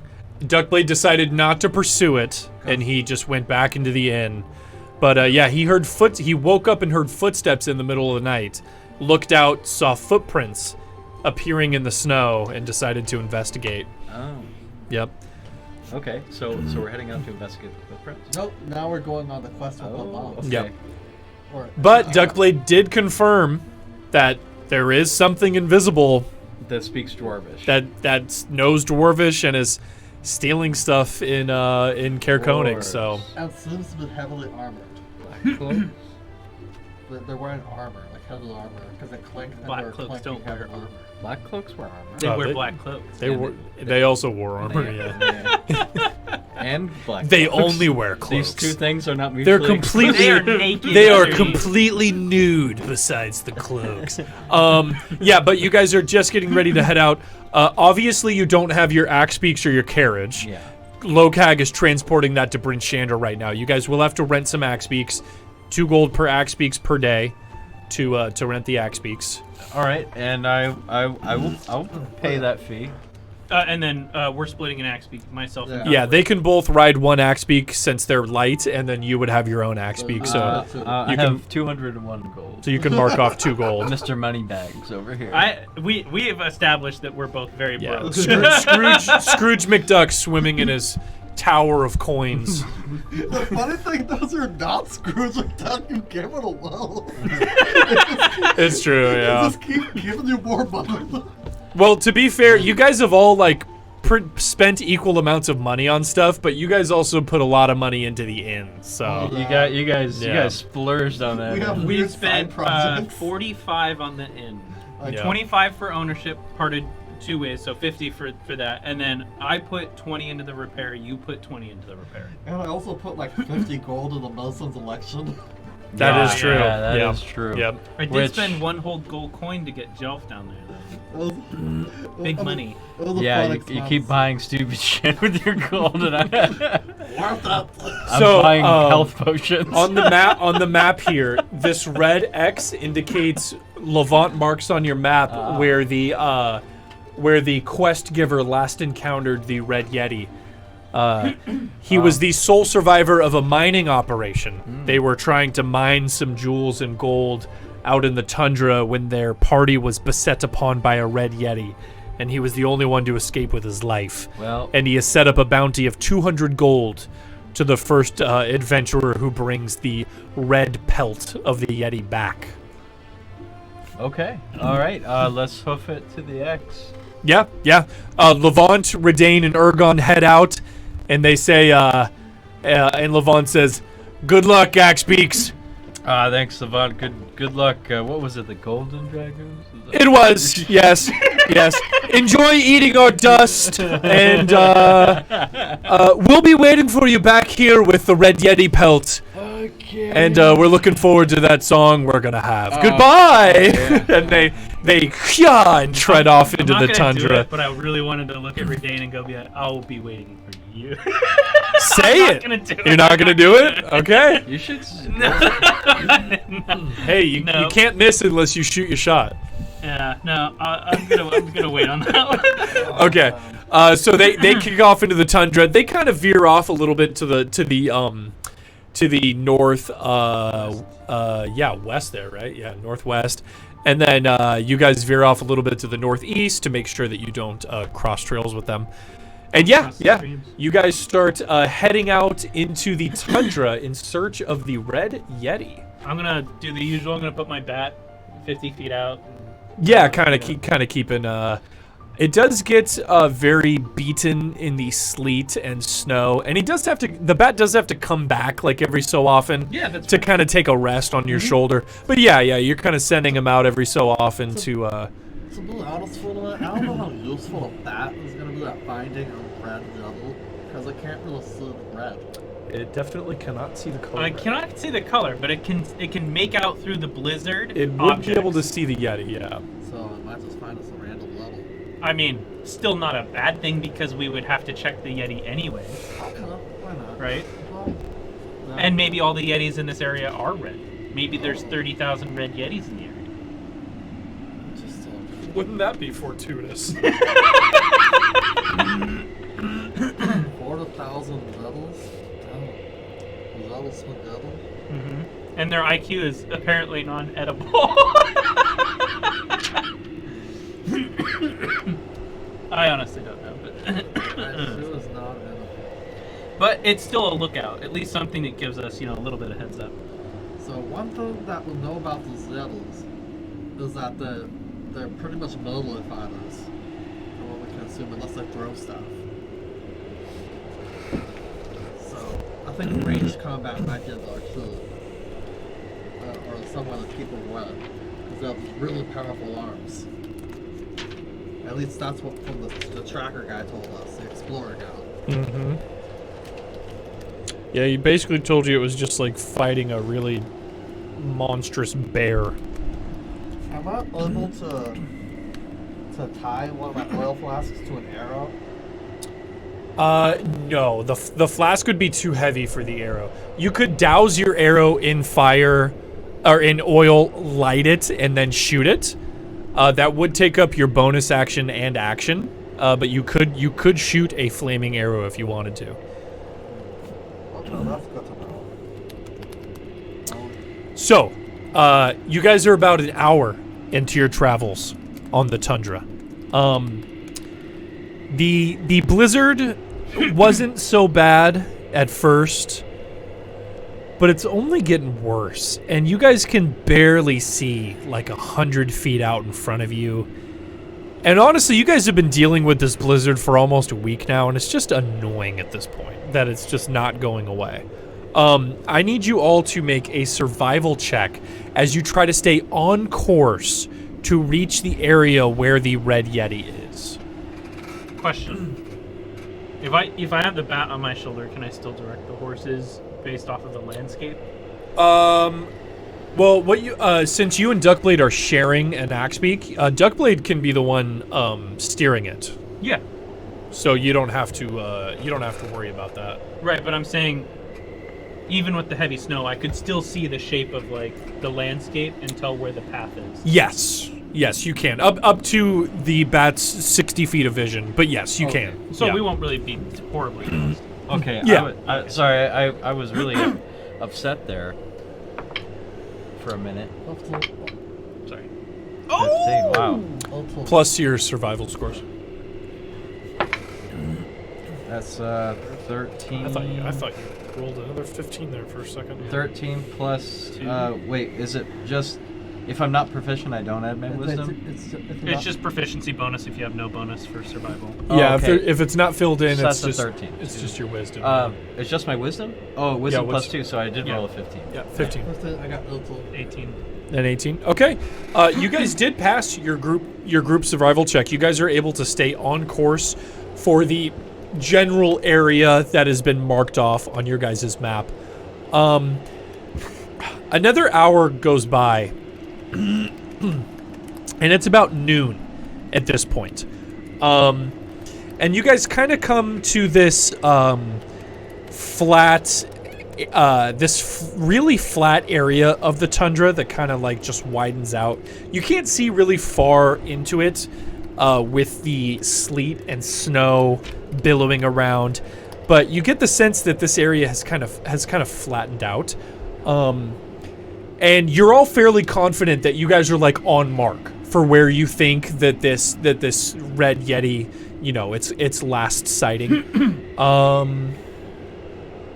Let's see. I'll bring you guys to. I pre-ordered those Kamigawa boxes, and I thought the release was today the 11th. No, it's the 18th. And it's the 18th. Yep. Because I was reading it. The pre-release is the 11th. Yep. Yeah. Yep. I ordered overnight shipping because I'm a wild man, and I was like, "Why isn't my box here? Why isn't it shipped?" Oh no. What? I'm looking forward to that. I bought 3 boxes of Kamigawa and 1 collector's. Yeah, I saw the. And I so saw the receipt I'm you really excited for my boxes, but I'm like, why the fuck did I buy a collector's edition? Why did I buy a box of Pringles? I mean, to be fair, I recently, I think it was for the Norse set. I just blanked on the name. Kaldheim. Kaldheim. I did buy a box of collector Kaldheim. So I don't know. I think 1 box of collectors is nice, but I didn't get anywhere near my value out of it. Like, I think I spent $200 on it, and I got maybe $75 worth of it. You have to be lucky to get your value Yeah. back. I think I got my value out of my Commander's collectors because I just had a full art Jewel Lotus sitting in there that I didn't realize I had, which I'm trading Yeah. for a Ragavan and the Dark Bloodmoon. Nice. I think that's about it. To be honest, the only thing I can think in the future that might get your value back on pretty relatively is the double masters coming up. And that's if you get it real cheap early. Yeah, but the master sets have been hit or miss too. Exactly. That's the only thing I can think of. Dude, like, my mystery unless- boosters box. Those were pretty fire. My mystery booster boxes were incredibly fire. Yeah. Are you guys ready? Yes, Yep. I got 2 Teferis. So, really? Funame, you're the first to be alerted to this as you're kind of like looking through your bat's echolocation. You get this echo back that there's like a large protrusion out of the snow in front of you. And as you guys get closer and it comes within vision, the snow clearing, you can see that a 20-foot high, irregularly shaped spur of rock juts out of the tundra ahead of you. Its smooth and shiny surface cannot possibly have been worn down by the wind. No, this protrusion looks utterly out of place, as if it had been thrust into the ground by a mighty giant. And you can see in front of the protrusion, just where your little caravan is coming to a stop here, you can see a hole in the ground with slick ice just going kind of straight diagonally for about 20 feet, and then it just dips off, and you can't see any further into it. Can I send the bat? It looks like You could send the bat. this picture is very confusing to my eye. It looks like a man pointing at the stars. So is this It a does 2D kind of, or yeah. a top down? This is not top down. This is you're looking at it from the side, basically. Oh, okay. Yeah, so this is the hole in the ground, and then this is the protrusion sticking out of the snow here. Gotcha. Okay, then yeah, I'm definitely gonna send the bat down, and I can go with the bat. I can go 100 feet away from me. So as long as I stand next to the edge, I can go like 75 feet out. Yeah, that's true. Let's see, is that enough? Okay, so the snow is blaring.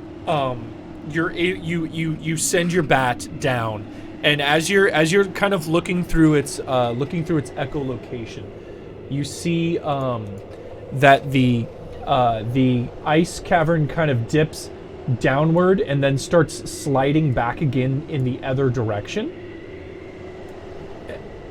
And as it slides down even further, it comes to a stop, and you see more of this protrusion material, whatever this grayish black, maybe rock is. It kind of comes to a stop, and you can see what almost looks like what you would think is a door.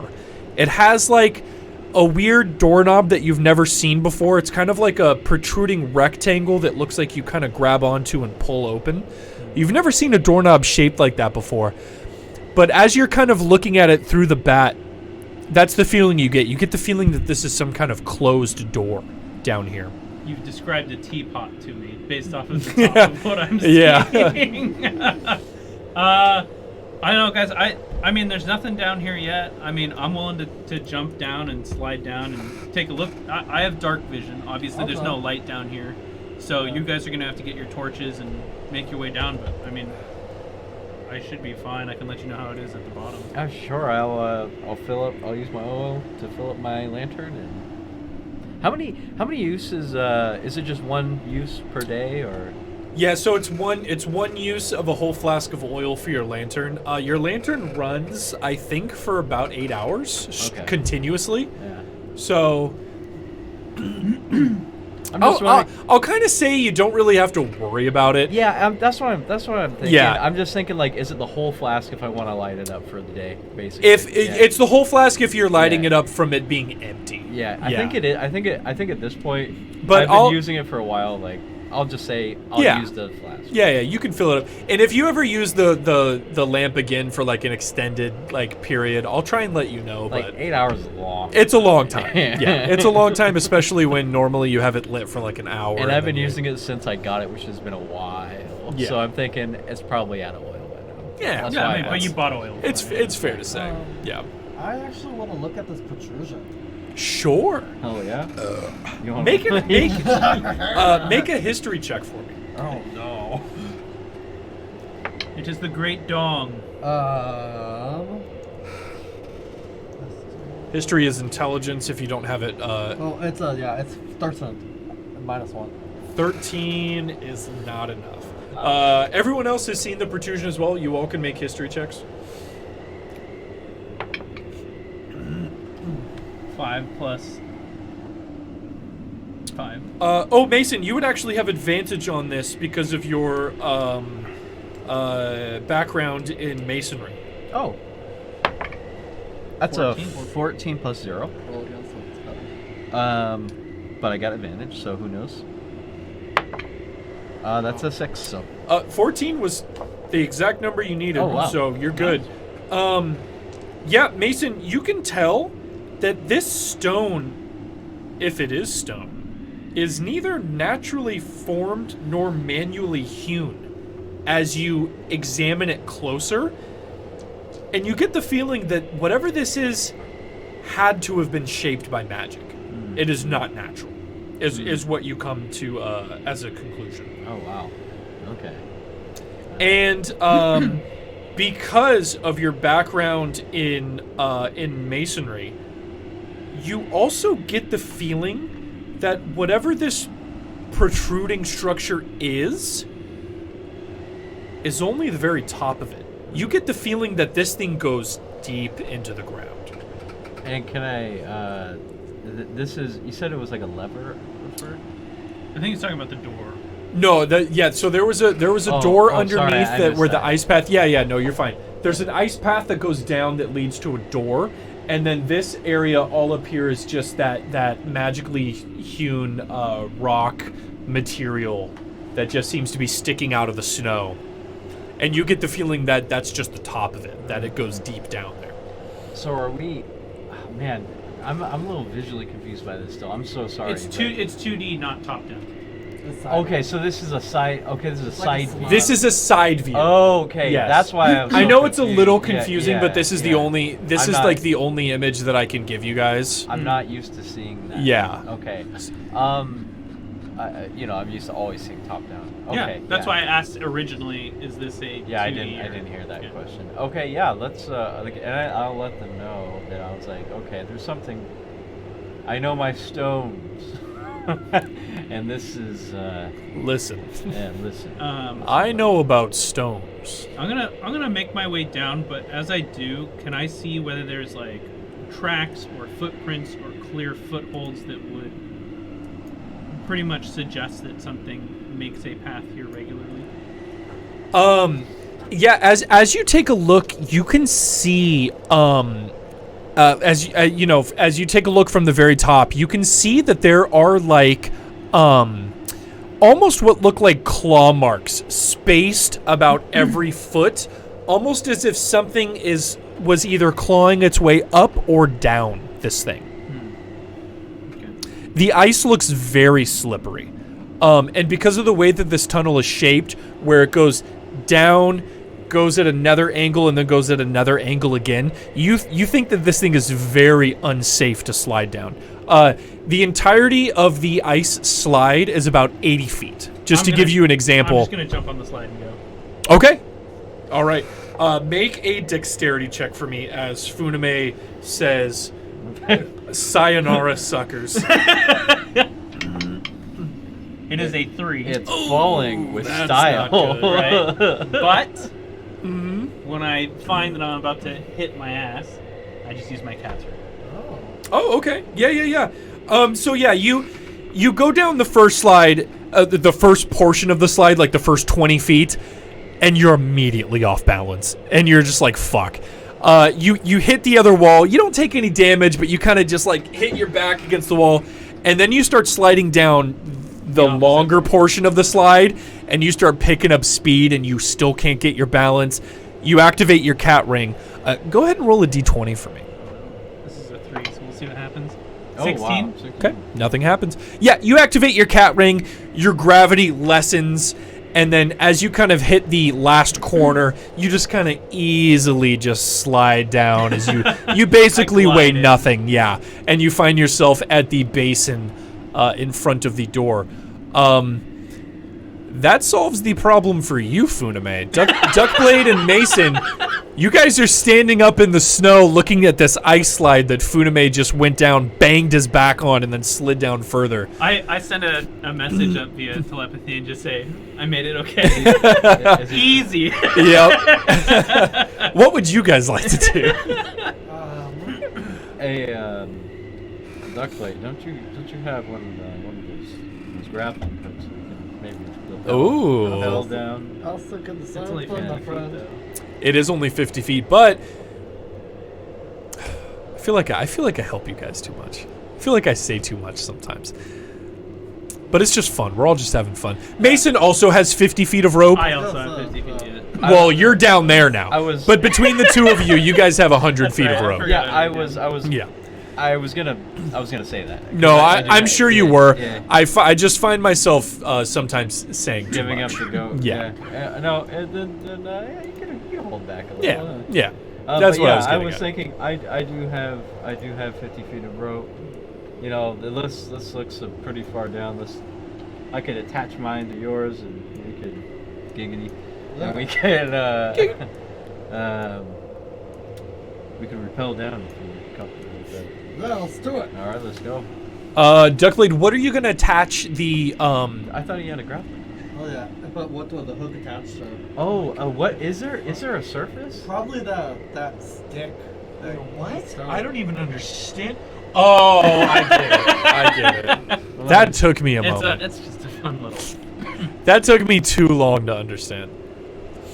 Yeah, Duckblade, your grappling hook would need to attach to something sturdily so that you guys could rappel your way down. How far is it from the tip of that protrusion? Ah, good eye. About 15 feet. Okay. Yeah. Okay. Yeah. That leaves you guys with enough rope to...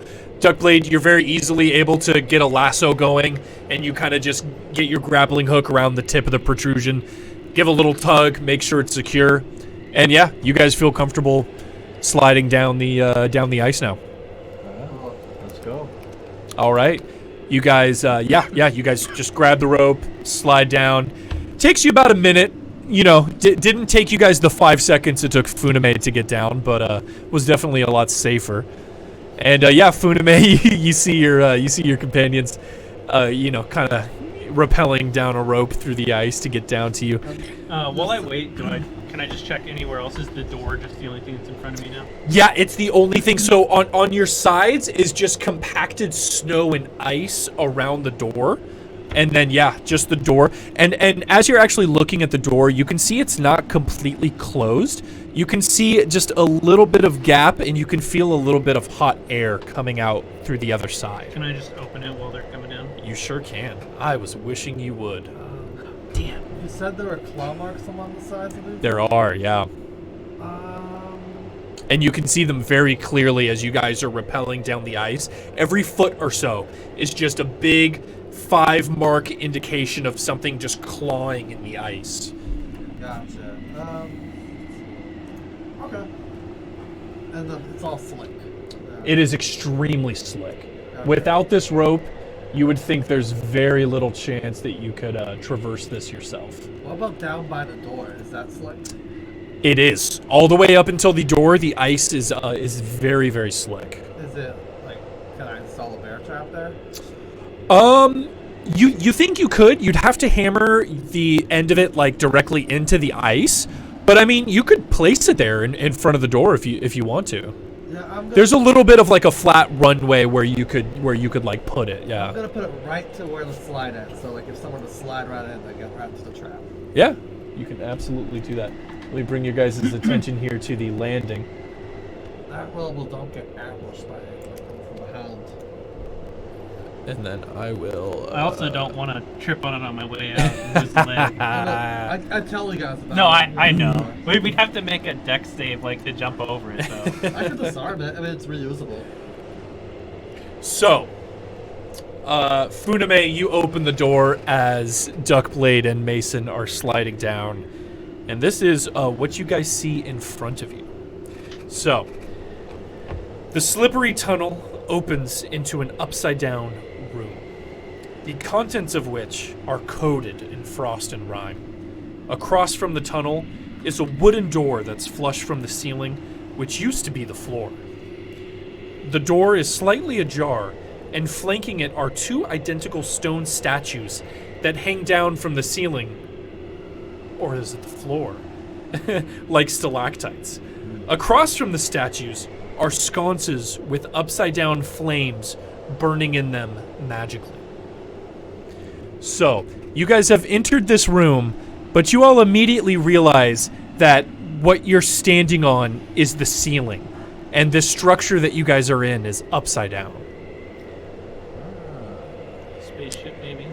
And what I can show you guys a little bit of art here that the game provides. Oh, cool. Ooh, I like art. Here we go. Is that an NFT? Because I don't want to look at it if it's not. It is.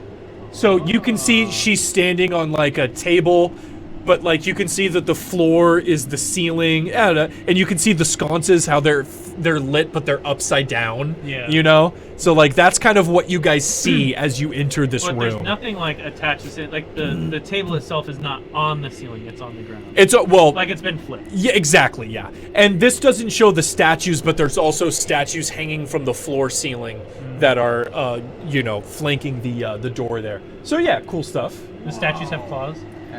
They do not. And So these are the 2 statues there. You can see just just right here. Just to clarify, it looks like are those torches like straight up burning like downwards, or are they? Yeah, they're burning downwards, but Oh, you can wow. clearly see that there's no wick, there's no oil. These things are just magically lit torches. Yeah.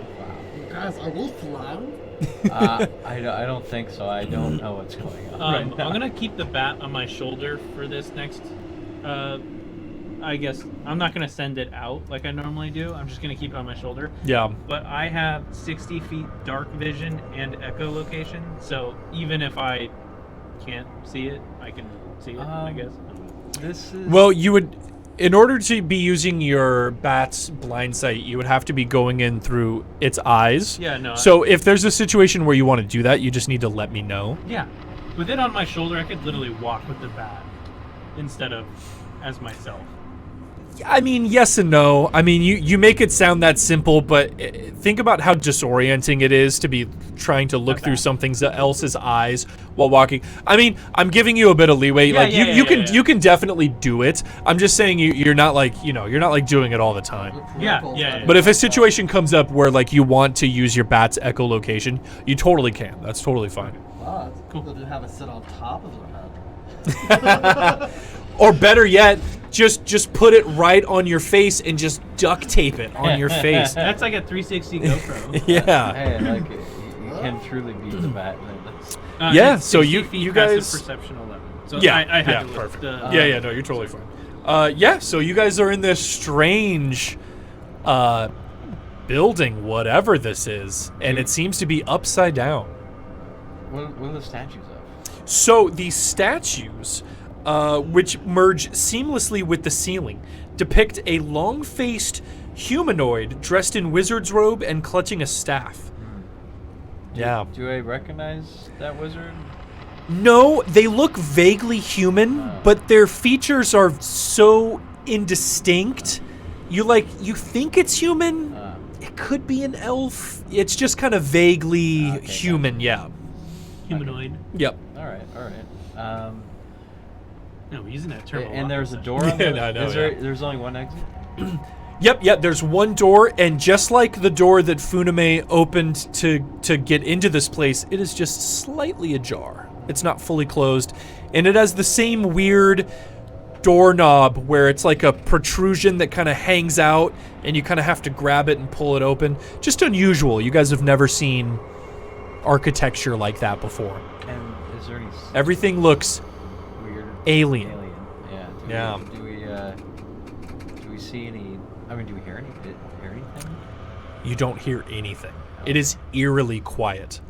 I'm assuming it's not pitch black because there's the sconces. But did you guys have torches or anything up? I had my. Oh, you have your bullet- lantern. my bullet Yeah, out. you can just hear the faint hiss of the oil being lit from your lantern just as you guys are standing there. Creepy. Yeah, creepy, but no, nothing. No sounds. every couple of seconds, there's like a little shifting of snow and ice, just like as the structure just kind of settles in a little bit, but nothing. Well, let's check the next room, I guess. Everyone okay with that? The next room? Yeah, let's check it out. Let's do it. Okay. Oh wow. Let's get you Man, guys. this is crazy. Let's get your marching order. Who's opening the door? And then how are you guys standing? I preferably like to stand behind Mason because he's just a giant brick wall, but that's my Not personal anymore. preference. Not anymore, Hey, baby. just to be clear, remember we all got those 10 temporary hit. Yes. I already Oh yeah, understand. absolutely. I think I'm the tank now. I think you are the tank. You might be the tank now, Duckblade. I'm 33 plus 10.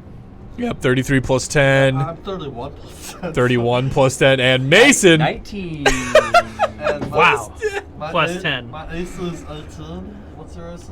Well, if I'm blade singing, it's 20. You're our tank, bro. Oh. Well, he has to be blade singing. Without, it's 15. Yeah, it's a bonus action, but I still have shield on top of that, so I Mm-hmm. could blade sing and shield and get up to about 24. My AC is 18, but with my divine shield, it's 20. Yep. Yeah, I just have flat 18. I guess I'll go first then. Oh. I'll open the door. All right, Funame. You step up to open the door with Mason and Duckblade flanking behind you. Yeah, I'll have my bow ready behind him. Oh yeah, absolutely, yeah. Ready for anything. Ready don't for shoot me. anything that may come up. I'm assuming you'll have like that same plan we have with the thief with their bat vision thing, because I don't have dark vision. Yeah, he's holding a lantern. Oh, so. that's right. I'm holding a lantern, and I forgot to get my spell slot. So, down this hallway, you guys see two more of those strange doors. Took a long rest. Yeah, you guys did take a long rest. You guys see two more of these strange doors. These ones are not ajar. These ones seem completely closed. There are a couple of those upside down sconces still, so this area is fairly well lit up. At the end of the passageway, you see that it looks like there used to be some kind of staircase, but it seems to have broken or something. It's just a pile of rubble now. And you can see that it used to lead, I want to say up, but you guys are upside down. It used to lead down, but now it's just a pile of stone and rubble and doesn't go anywhere. But you guys do see a door to your left and right. So if we go to that stairway that's collapsed, I Mhm. guess is what you're trying to say. Yes, it is a collapsed stairway, yeah. Is that barricaded collapses and like it's filled up to the top? Exactly. It is filled up to the top, yeah. It is impassable unless you guys spend an inordinate amount of time to clear it. Yeah. Yeah, and so just to be clear, this is down from our perspective or down from... Down from your perspective Okay, now. okay. Yeah, I know. It's a little confusing. Yeah, basically, like you guys are standing on the ceiling. Yeah, it would be. It's going down. Yeah, so okay, yeah. Yeah. So it would be going up. Yeah. Yeah, okay. Exactly. Yeah. It's confusing. Crazy land. Well, do we want to split up and check the doors or just one at a time together? I'm honestly I'm pretty pensive about this situation. This is totally I'm already kind of shook about what the fuck this thing is made out of, and now I'm just I guess I have no idea where I'll I'm open at. the first door on the left, I guess. And we're here for the Yeti? Is that why we're here? Supposedly. Well, you guys were searching for the Yeti, and we- you guys stumbled upon this Oh. this crazy whatever this is. Yeah. And there Okay. were claw marks out in the tunnel. so There were claw marks on the ice. Yeah. But it's supposed to be a smart leather to go in there. Yep. So, Yeah. you guys make your way down the hallway a little bit, and Funame, you said you're going to open the first door on the left here. Yeah. All right, let's give that an open.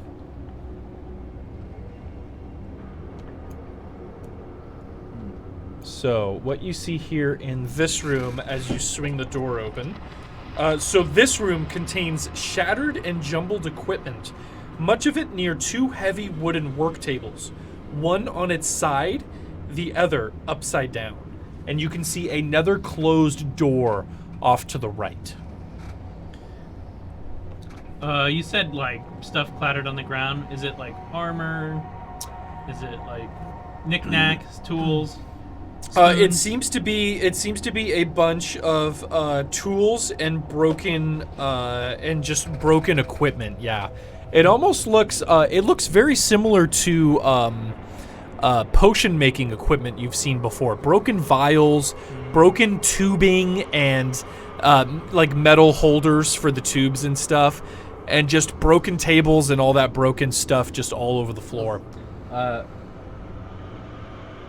Yeah, you said you just like a regular normal tools. Not it's Well, I mean, like normal's yeah. a word. It looks very. Funame can tell you it looks very similar to potion making equipment, but it's all in that same blackish gray material that whatever this thing is made out of. It looks like potion making. Yeah. Is there anything salvageable from it? No, doesn't seem like it. Everything is fucked beyond repair. Yeah. Bent or Foobar. broken. Yep. Okay. Well, let's make our way to the next door. I guess let's at least you lead the way. clear some of the put the table off to the left a little bit. So Yeah. it's clearing the doorway. Yep. You guys can clear the table and open up the next doorway here. So in this room, the floor of this room is covered with shards of glass, frozen pools of spilled fluids, and the wreckage of 2 cabinets. In a niche in the far corner of the room are 2 metal chests bolted to the ceiling, which would be the floor, but you guys are, 2 metal chests bolted to the ceiling. Their lids appearing locked, obviously because they're not spilling their contents onto the floor ceiling. This place is so confusing. And you guys can see these frozen pools of colored liquids. So the thing doesn't show it here, but there's a frozen pool of green liquid, a frozen pool of purple liquid, and there is a not so frozen small pool of red liquid that seems to have been unfrozen, swirled around in, and you guys can see one big, almost like a bear print in it. Almost like something was maybe like rolling around in or messing with this red liquid. Can I take some of the broken remnants on the ground and just toss them in the individual liquid piles and see what happens?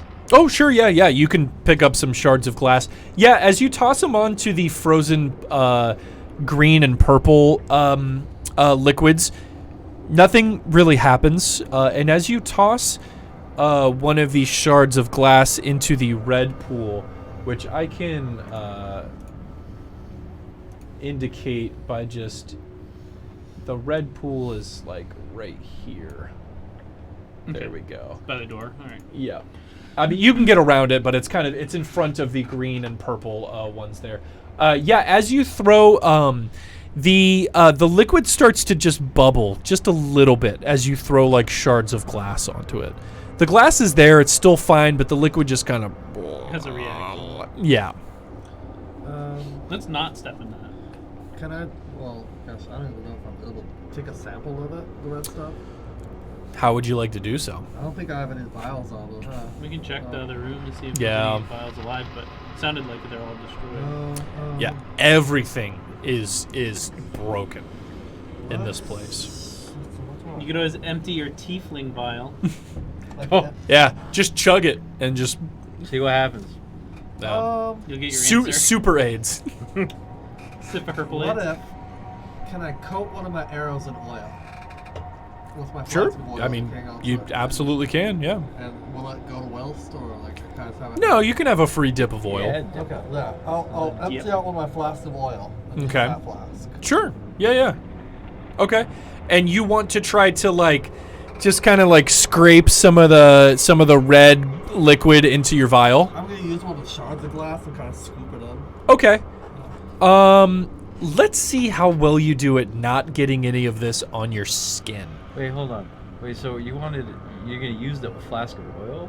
Yeah, he emptied it out. I'm gonna coat one of my arrows with a flask of oil. So Oh, with the later entire flask of oil. That's a lot of wasted oil. You might as well just give it to him Can I to do put in his. Can I do multiple lantern. arrows? I have 20 arrows. You could.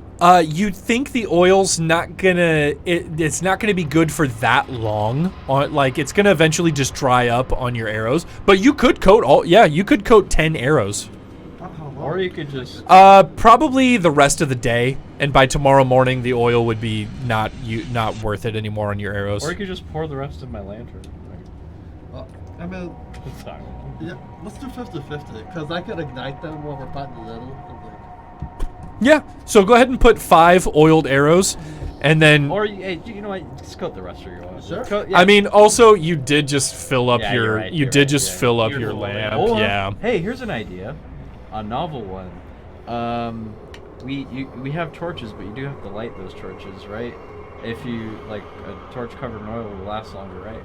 Well, the torches Torch are already dipped covered- in oil. okay, Yeah. Okay, never mind. Yeah. Never mind. And you guys all have like flint and steel and Womp stuff. womp. Okay, Duckblade. As you're trying to scoop some of this liquid into the old oil flask, make a dexterity check to see if you get any of this onto your bird fingers. 15 plus 7. Okay, well done. You managed to not touch any of the liquid, and it's very shallow on the floor. You're not able to get a lot into your oil flask, but you get like a little decent amount in there. So you have some of it. Enough for Esmeralda to look at. Yeah, you think so. Yeah. So just put a small flask worth of mysterious red liquid or whatever. So yeah, you guys are in this room. There's 2 identical metal chests that seem to be bolted to the ceiling. The ceilings in this How place far up is are that? Yeah. about 10 feet high. Okay. So Wow. Mason, you I'm being like 6.5 feet tall, or how tall are you? I believe I'm. Oh, how tall did I say? Should be on I your was? character sheet. Uh, The third one in line. Yeah.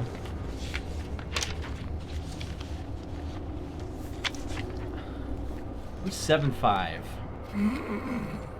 You are not 7'5". That's crazy. Oh, I'm sorry. All rooms and passageways are 12 feet high. Okay, so the ceiling is 12 feet high. You could be 7 feet. I am 7'5". I'm half. No, I believe you. I believe you. I'm fucking with you. I'm fucking No, with you. I was like- 7'5" is short for a bull. No, I know. That's why. Yeah, the giant, the Goliaths were 8.5 feet tall. So yeah. Yeah, so like it's if you reach up, the chests are like just like a foot or 2 higher from you. Like you're pretty close, but you're not quite there. Hold on, I'm gonna make sure I didn't fuck up on my height. I don't I think you're you did. fine. Yeah, Furbolg height I was gonna say what we can do. between 7 and 8 feet tall. Yeah, there you go. You're fine. I'm yeah. 7'5". I was Yeah. gonna say what we could do is we can grab the table from the other room. You can stand on it to reach the chest. That's a novel idea. You sure could. Magic Man. I could almost stand on his Magic Man, you full of smart ideas. I could stand on his shoulders. Well, Well, I want that- you and I on the ground, and the reason is because we can hold my cloak out to catch whatever comes in, so it doesn't clatter against the ground. Oh, Yeah, let's. that's thinking. Let's do that. Let's drag one of those tables in, and you know, I'm tall enough where I think, how high are these Yeah, tables? the tables are 4 feet tall. Yeah. Pretty standard, No, yeah. yeah. So one of the tables, the legs are like broken, but the other table is fine. It's as you kind of like clamber on top, it's like a little shaky, but like you're fine. I mean, you And- do weigh 6,000 pounds. Yeah, I mean, you only weigh like 400 pounds with all your heavy armor and everything. But no, yeah, you're able to, and just to be perfectly clear, are you guys taking care not to step into the red liquid? Yeah. Oh yeah, Okay. absolutely. I figured, and I'm not trying to metagame, but I figured, so I'm just Can making you, like, sure. Stop metagaming. I know, guy? right? No, I think that's a given. But That yeah, I thought so as well, but that's why I was I mean, you asking. just had this guy roll to see if he gets it on a skin. Yeah. So I think we're gonna. So take even that though too. you guys are here, don't worry. No Yeah. one's in the liquid. You guys are fine. Okay, so, Mason, you're on the table, The chests are just right here. You can see the metal latches. They're made out of this cobalt colored metal like material that you've never seen before. It's almost like the weird stone that's surrounding you, but it's like more metallic. Just stuff you've never seen, but you see little latches on them, and though they're a little different from ones you've seen before, you kind of just, they're latches. You get the general idea. You think you just flick it and open it. You are aware, though, that you're opening these things upside down. So Funame is right. Whenever you open it, if there's something inside, it's gonna fall. Can I just? It's like very gingerly kind of. Yeah. You can try to release it very slowly. Yeah. What are you two doing? So holding my cape out to literally catch whatever. Yeah, and comes Duckblade's on the other side, and you guys are to just hold it. ready to. These are Okay. 11. I think at this point, my head's almost touching. The chest is right. Yeah, you're Yeah. you're probably right there. Yeah. Okay. So there are two chests. Oh, okay. Mason, do you want the left one or the right one? They look identical. Left is best. I agree with the left Twix being the better of the two. Yeah, left Twix is best. Yeah. I realized I asked that question and I didn't have an answer for it. So I'm going to answer my question right now. Okay. All right. Mason, you reach up into the chest and you hit the lock and you pull it down. Oh, that's your foot, my bad. Spiders, just tons of spiders pouring out of the Kudos. Just an enormous amount of spiders. A fully nude, lubed up Dane So DeVito rolls out of and into your arms, and you cuddle him like a baby. You're trying to be careful, you realize that if there's contents inside, they're gonna spill out. So you unlatch it and you start lowering it down, and you hear this clank of glass, and you see two potions fall out beside you, and you see there's two more inside. You're able to stop the two more inside from falling, and you're able to grab them, but the other two are falling. They hit your guys' cape, but they're about to bounce out of the cape. I need you both to make a dexterity check to see if you're able to stop the potions from falling onto the ground. 16? That will work for that one. 20?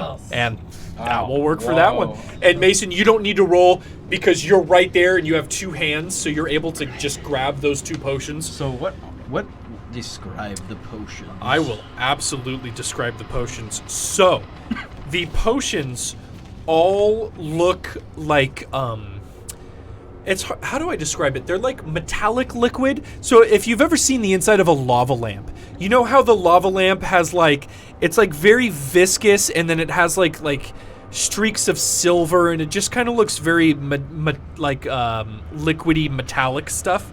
So all four of them look like It's that. like metallic nail polish. That's a very good, yes, exactly. One of them is light blue. One of them is orange. One of them is yellow. And the last one is black. Which ones do I have? You have the black and light blue one. Duckblade, you grabbed the orange one. Funame, you grabbed the yellow one.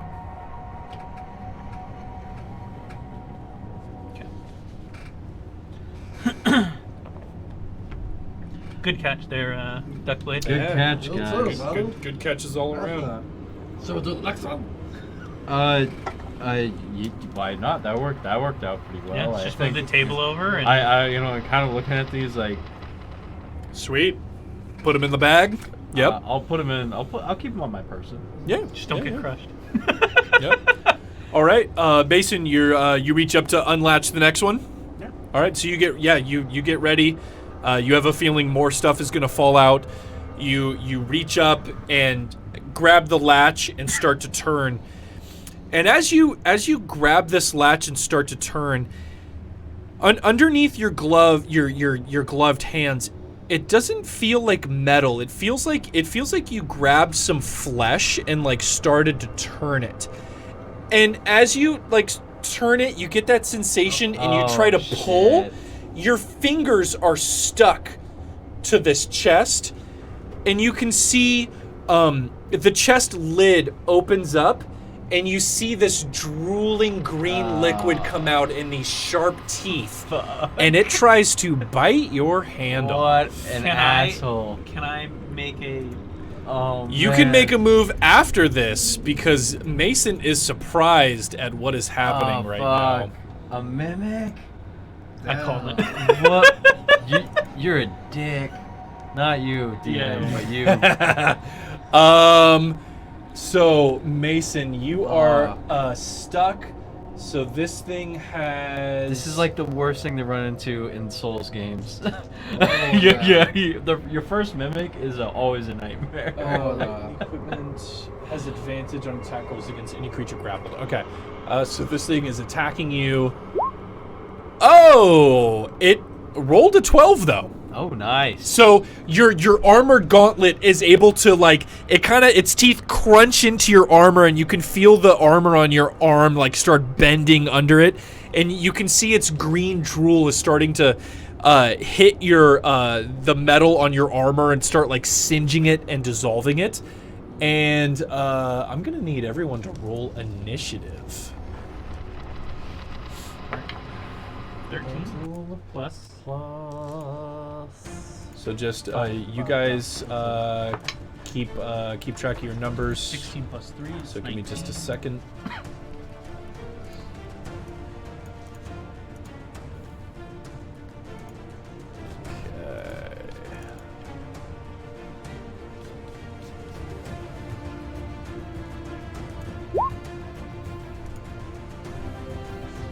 Okay.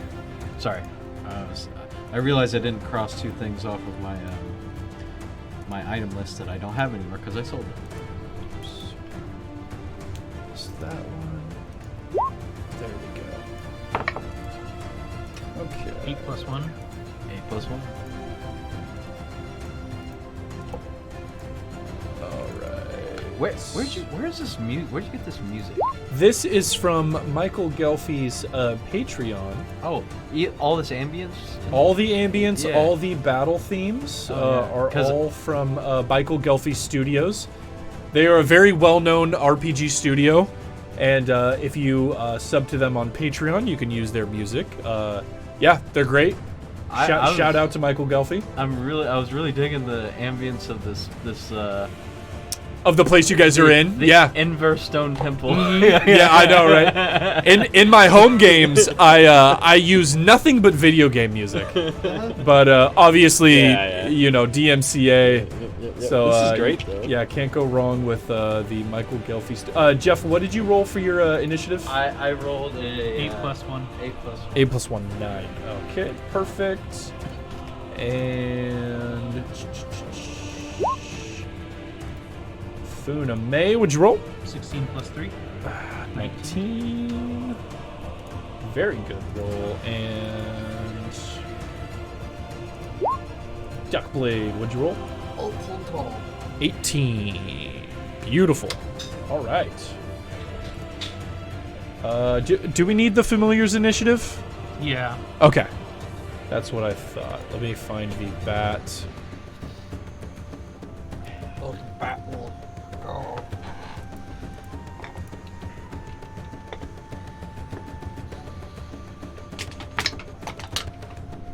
$15. I don't think there's any plus on the bat. There probably is.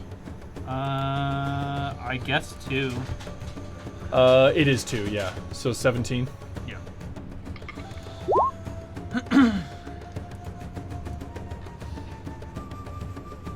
Not a huge bonus, but it's something. So, hold on. Okay. You alright?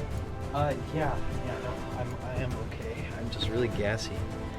I need to blow off some steam in the other room. So, as you guys Blow out your thought of, this is what the creature looks like. Of course, it is none other than a mimic. Anyone and everyone knows what a mimic is, but yes. Wow. I don't think I've ever seen one before. My character, that is. Yeah, probably not. Your character has probably heard stories I probably of know what it- mimics, yeah, probably but never know, encountered yeah, one in person. Like, hey, The mimic is up first in the turn order. It rolled a 20. Wow. Well, at least you got that out of the way. So. Oh my god. Oh, there we go. Here we go. The mimic has you attached to it, Mason. You are stuck onto its body, and it is going to try to attack you again. Ah, damn it. Sorry. This only works. This thing I was trying to do only works with a melee weapon, and Does a 22 hit you, Mason? oh, it absolutely does. You take 5 piercing plus 8 acid damage Nice. for a total of 13 damage. And that is it for the mimic. Funame, it is your turn. You see this thing latched on to Mason's arm, just chomping away. I'm at 6. Oh wait, no, not true. Yep. Don't forget about your Yep, temp plus hit 10, points. Oh boy, I don't want to hit my buddy here. I'm at 16, which is a lot better.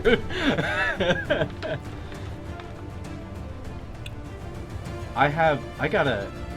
Does it have? I assume it has my dominant hand. Yeah, Yes. yeah. I'm assuming so. Yeah, because that's what I'm using. Yeah. Stupid question. Hmm. Can I put my hand in tow with Mason's? What do you mean? Well, if the next time he attacks Mason and my hand is there, and I go to shield, No, you can only shield yourself. that's what I'm saying. If I put my hand, Yeah, in there, I mean, you think you could try, but I also mean, got thicker hands it's than me, yeah, and it's also in the heat of combat and stuff. Yeah, you don't think that would work out too well. yeah, I figured it was worth trying. Yeah, yeah. I'll just do a regular attack and a bonus attack. I got a sword and a dagger, Hell yeah. so Fuck this thing up. 13 on the sword. Perfect. Yeah. So you run up. You kind of have to jump on the table to get like close enough to it, and then yeah, you swing your sword out. So 13 plus something that hits, and then damage. So it's a 1d6. So 7. 7. Nice. And Yep. then You dagger. slash this thing. Green blood pours down. And I think that's supposed to be a 1d4, not a. I forgot to put the number. A dagger is 1d4. Yeah. 20. Oh, that is a crit. Go ahead and roll 2d4. 2. 2. So 2 and 2 plus 5. Yep. Another 9. 9 damage. Oh. Damn. Yep. You leap up on the table, stab into this mimic as green ooze pours off of it, and this thing just goes as you're just stabbing it as it's latched onto to Mason's arm. Donald Duck. Yeah. Anything else for Funame? I did 16 to it, right? Yeah, pretty good damage. I think that's it. The problem is Mason's attached to it. Most of my stuff is either explosive. Yeah, don't wanna AOE that. Yeah. All right, Duckblade, Alright. you're up. I see Mason trapped in the treasure and I freak out because it kind of reminded me of Troy in the back of the temple. I run up and I pull out my silver short sword. And I attempt to stab it right in the eye. Okay.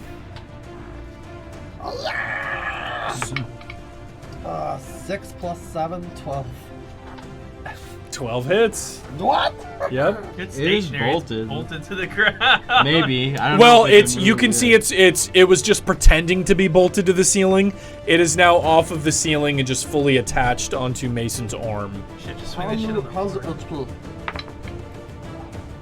4 plus 7. Actually, Look at no, the 4 plus 5. Yeah, it should be 4 plus 5. Yeah. Yeah. 9 damage. Beautiful. How's your itch blue? I'm at 16. What's your max? 19. Yeah. So Okay. yeah. I will Plus do. 10. I will do my flurry of blows. All right, go ahead and spend a key point. And you get 2 extra unarmed attacks. I'm gonna punch him in the eye now. I pull out my blood and I'm gonna sock him in the eye. That's a hit. That's 13. It sure is, yep. Go ahead and roll damage. D4. 2 plus 5, 7. Yep. Another 7. And now I'm gonna use my hand of healing on Wilson. Oh, perfect, yep. Go ahead. Plus 5 on your fist? Oh, shit. He sure does. My dexterity is plus That is 5. awesome. Yep. Monks are the only class that get bonuses to unarmed attacks. 2 plus 2, I'm gonna heal medicine for 4. Perfect. All right, Mason, go ahead and heal 4 as Duckblade reaches out to put a hand on you in the middle of his flurry of blows. Flurry of blows doesn't cost a bonus action, right? Or does it? It does. It does.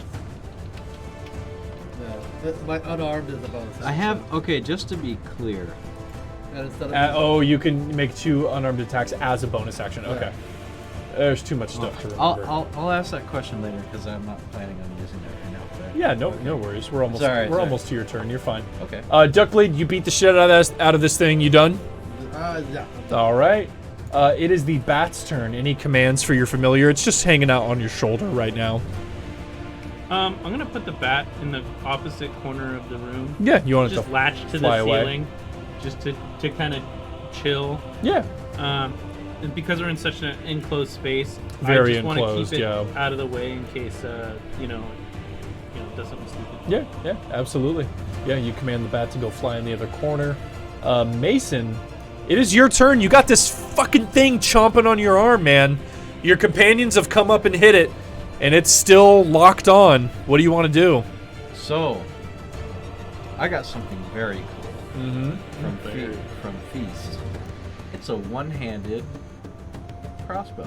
It's a hand crossbow. You did get a hand crossbow, yep. It's about the size of a handgun, but we don't know what those are yet. Yeah, it's about the size of of a little bit pistol. bigger than a It's handgun. about. Yeah. I'm picturing it's a pistol, of course, with the. With you the know, thing on top of it. Yeah, yeah. very discreet, So compact. with my dominant hand, I'm gonna just say, this is deep lore.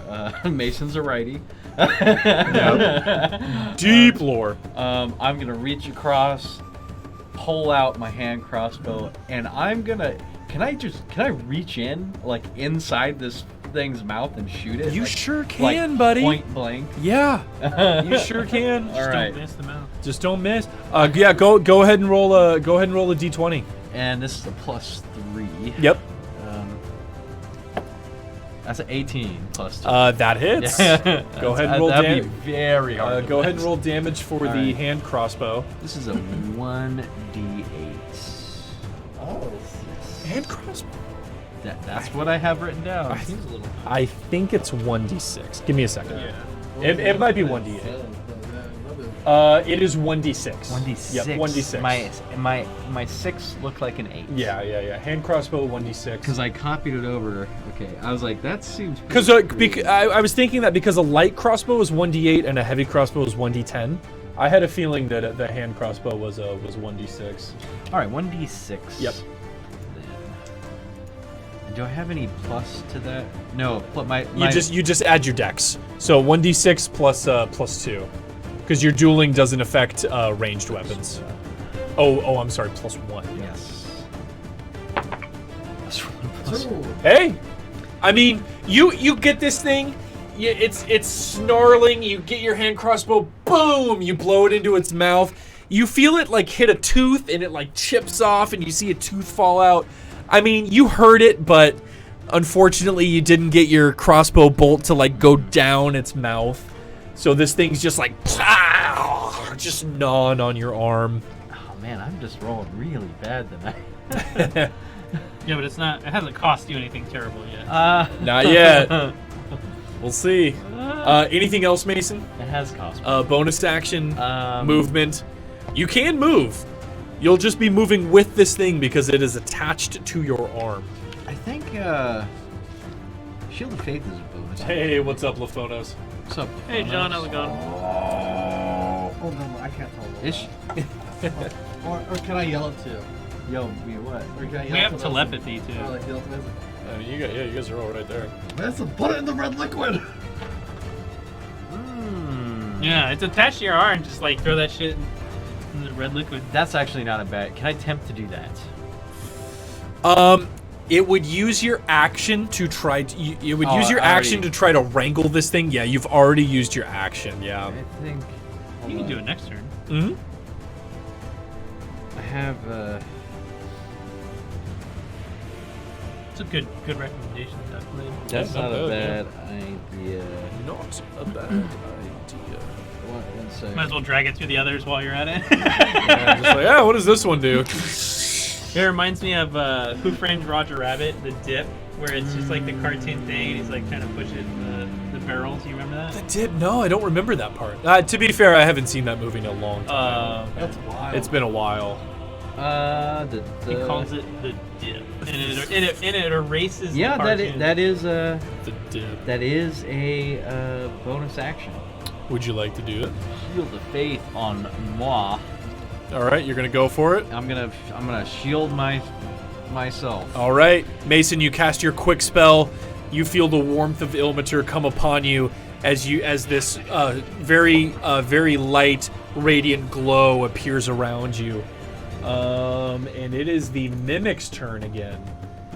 And the Mimic is not done chomping on Mason.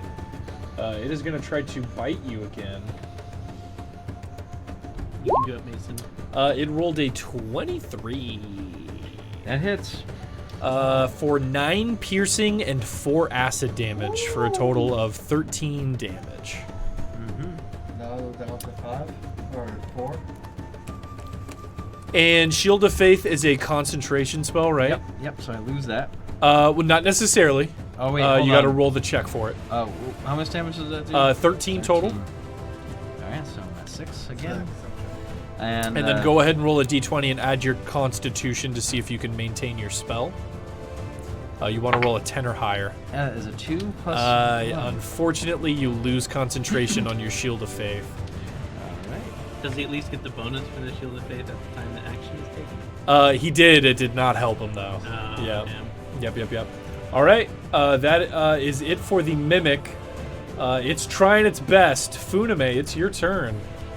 I mean, I'm just gonna do the same thing. One Mimic against the world. Yeah, fuck this thing up, dude. So, short sword first. Mm-hmm. 19. That's a hit. Roll damage.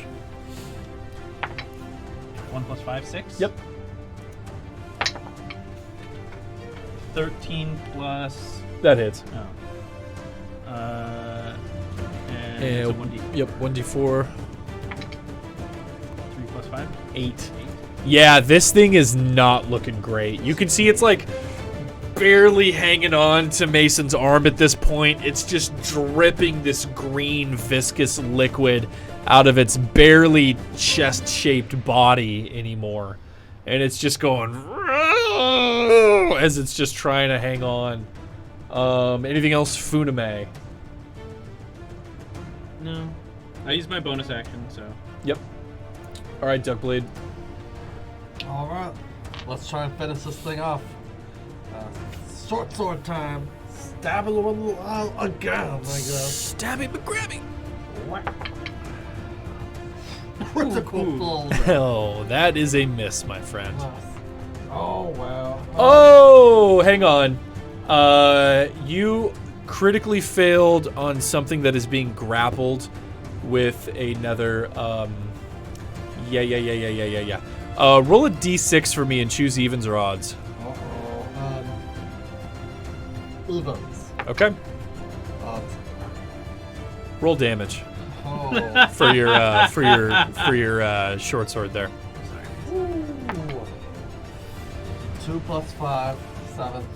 Mason takes 7 damage. I'm at -1. Duckblade, you tried to get to stab this mimic, and you guys are all up on this table, and the table gives like a little creak and groan, and one of the legs kind of falls out and it shifts.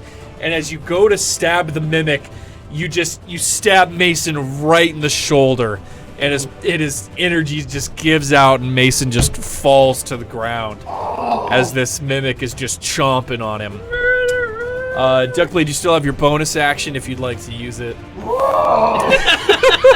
Yeah, I'm gonna fit. I normally do not punish critical failures. I do make an exception when something is grappled with something else. So that's very funny. That's what happened. Blows this guy. I don't like to, but with grapples it makes more sense. 7 plus 7, 14. That hits.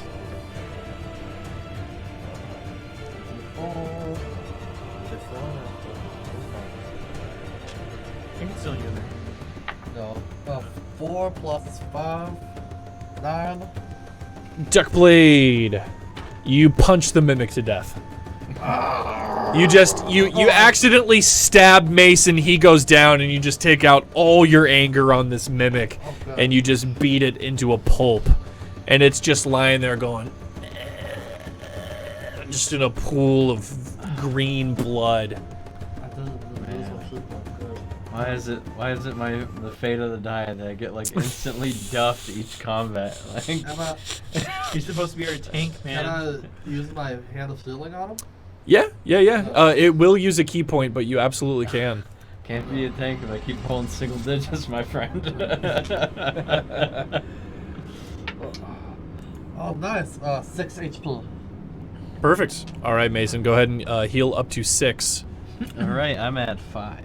Yeah, where did Does a negative 1 count? Negatives don't count. Okay. Negatives don't count. I'm at Yep, you 6 just go up to again. 6. Negatives only matter if you go negative and exceed your maximum backwards. Gotcha, Yeah. gotcha. Mason, as you slip into the darkness and go unconscious, you can feel Ilmater's presence, and he says, "I see you are still suffering, my son."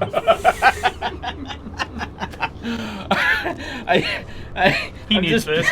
I'm just picturing Voldemort. It's like I am doing all I can for you. But Mason. you roll like shit. Wake up. Wake up. I'm awake. Wake up. And you open your eyes. Roll a d8 for me.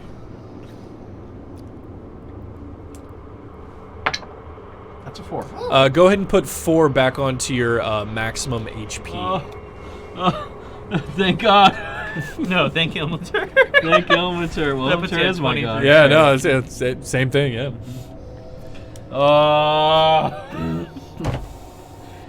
I'm back, baby. Back up to 22. Here we go. Almost.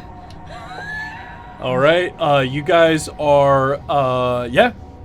After the quick battle with the Mimic, I mean, you guys were able to just beat this thing into oblivion, but I got a few lucky bites on Mason and Duckblade. You slipped and stabbed him, so Mason went down. But yeah, you guys are back in this potion room with the weird colors on the floor. What would you guys like to do? Does Mason get any lingering injuries? He does not from this one.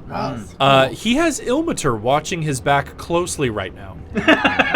So for the time being, he is not receiving any So you're ill at effects. 6 hit points right now. Do you want to take a short rest to get some more? Oh yeah, 30-minute rest would be Yeah. nice. Can we rest for 30 minutes? Yeah. You guys can do whatever you Oh, want. yeah, You get you your- could try to use rest in your- here. Use your hit dice. Maybe. Yeah. Mm-hmm. Restore Oh. some of them hit points. That would be cool. Or I do have lay on hand still. You but- do if you don't want to use your short rest, because just remember your lay on hands you don't get back until a long rest. Can I look at this mimic and maybe try and cut out its tongue or its eye or something? Yeah. You definitely think you can acquire at least a lot of its blood. And yeah, you think its tongue is a very good thing to cut off. Its tongue is like its biggest appendage. Okay. Yeah, can we take a... Can we just sit down for a minute? What kind of check is that? That will be a nature check to try to no survival to try to cut its tongue off. Nice. Okay, Yeah. that'll work. Also, its blood is acid. It's not acid. It's just a little bit corrosive. Oh, gotcha. Yeah. That is 6 plus 9. Yeah, unfortunately, as you're trying to like get the tongue out, you really butcher it, and you just have like a bunch of little pieces of tongue. You weren't able to harvest the whole thing by itself. Can I take a piece of that? Oh, why not? I grab put it and I Just toss pop it in into your the mouth. red. Oh, you toss it into the red? Ah. Okay. Yeah. You toss it into the red, and it starts to bubble a little bit, and you can see this this piece of tongue that you threw in there. It was kind of like you could see the muscles inside, and it's just like oozing it's green blood. And as you throw it into the red bubbling liquid, you can see immediately the muscle starts to stitch back together, and it like goes back to just tongue on one side, and all the green blood is gone, and it just looks like a fresh little piece of tongue sitting in this red bubbling liquid. Might be a health spell, or a health potion, maybe. With Buster this, can I put the rest of the tongue in there and try and salvage it? Do you want to throw all the rest of the tongue pieces in there? Okay. So can Can I intrude on You it? guys, No, you guys no. figure that out. I'm grabbing another. All right. I wanna. Does anybody need a You, train? you see my gears I turning? no, I'm good. All right. Can well, you grab me something? Yeah. You want a truly? Yeah, sure, something light. I was thinking. Just put your hand in it. Well, I probably got bite marks all around my freaking arm, so I'm gonna remove my glove and stick my forearm in there. The question is, will it destroy your forearm in the process? I don't think so. I mean, it effectively healed the tongue. Yeah, I'm gonna That's what I'm saying. Just put your whole arm in there. I'm gonna make a really interesting choice, and yeah. So DM, I'm excited um, I'm gonna jump in. I'm gonna Thank take off my glove and my gauntlet and roll up my sleeve, and I'm gonna gingerly just sort of, because I'm pretty sure I got bite marks all over my Oh freaking yeah, arm. yeah. Yeah. And your armor's punctured. Yeah, I'm gonna slowly dip in a piece of the tip of my elbow that's got a bite mark in there. And see Okay. if it's- Yeah. You do so, and it starts. The red liquid starts bubbling, and you can see. I mean, it's a very shallow pool of red liquid, and like after you stick your elbow in, the pool gets even more shallow, and like there's just like barely any liquid left at this point. But go ahead and roll 3d4 for me. Just roll a d4 3 times. 3, 4, 4. I'm good with the D4. 3, 4, and 4, so 8, 11, plus 4. Lose 14 hit points. Oh, No, I'm just kidding. You gain 14 hit points. I'm just fucking with you.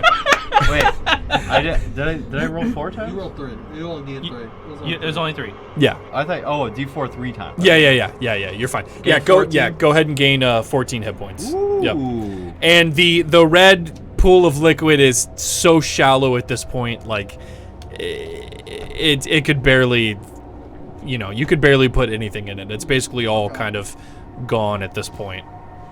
Okay. I just kind of like, well, we discovered that this looks like a spilled health potion. Which I think is hilarious. Because you guys specifically tried not to touch it for so long. It's so funny. I mean, I'm glad we did. No, 100%. But what I will do is I will mend your armor with thank mending. Oh, absolutely. Yeah. Mason does have a bunch of puncture marks on his armor. You're able to buff those out very easily with your magic. I have a small flask of health potion. You do. Smart. Okay. All right. Yeah, and you guys take a good look around the rest of the room. There's nothing else in here. Yeah. And I got. Excuse me. All right. Yeah. Cool. glad I got some hit points back. Absolutely. Let's go into this next room. Also, Wait, you're not taking a 30-minute break then? No. Okay. I'm gonna. Yeah, unless you guys need something particular for the short rest, it's probably not necessary. I'm gonna say, let's take a moment of like silence to listen to around us because we just made a racket with this mimic. Not You a guys bad did. idea. Yeah, that's a very good point. And Duckblade's passive perception is so high. So yeah, you guys like take a moment. Funame recommends that, and you guys all just like take a moment to sit, and all you hear is like each other's breathing, and Mason's lantern hissing with a little bit of oil, and like below you guys, like after a minute of sitting in silence, you guys hear like a thunk of like metal, and you hear like a little bit of like scurrying underneath you, and then all is just quiet again. And you guys wait a little longer. You don't hear anything else again, but you definitely did hear something.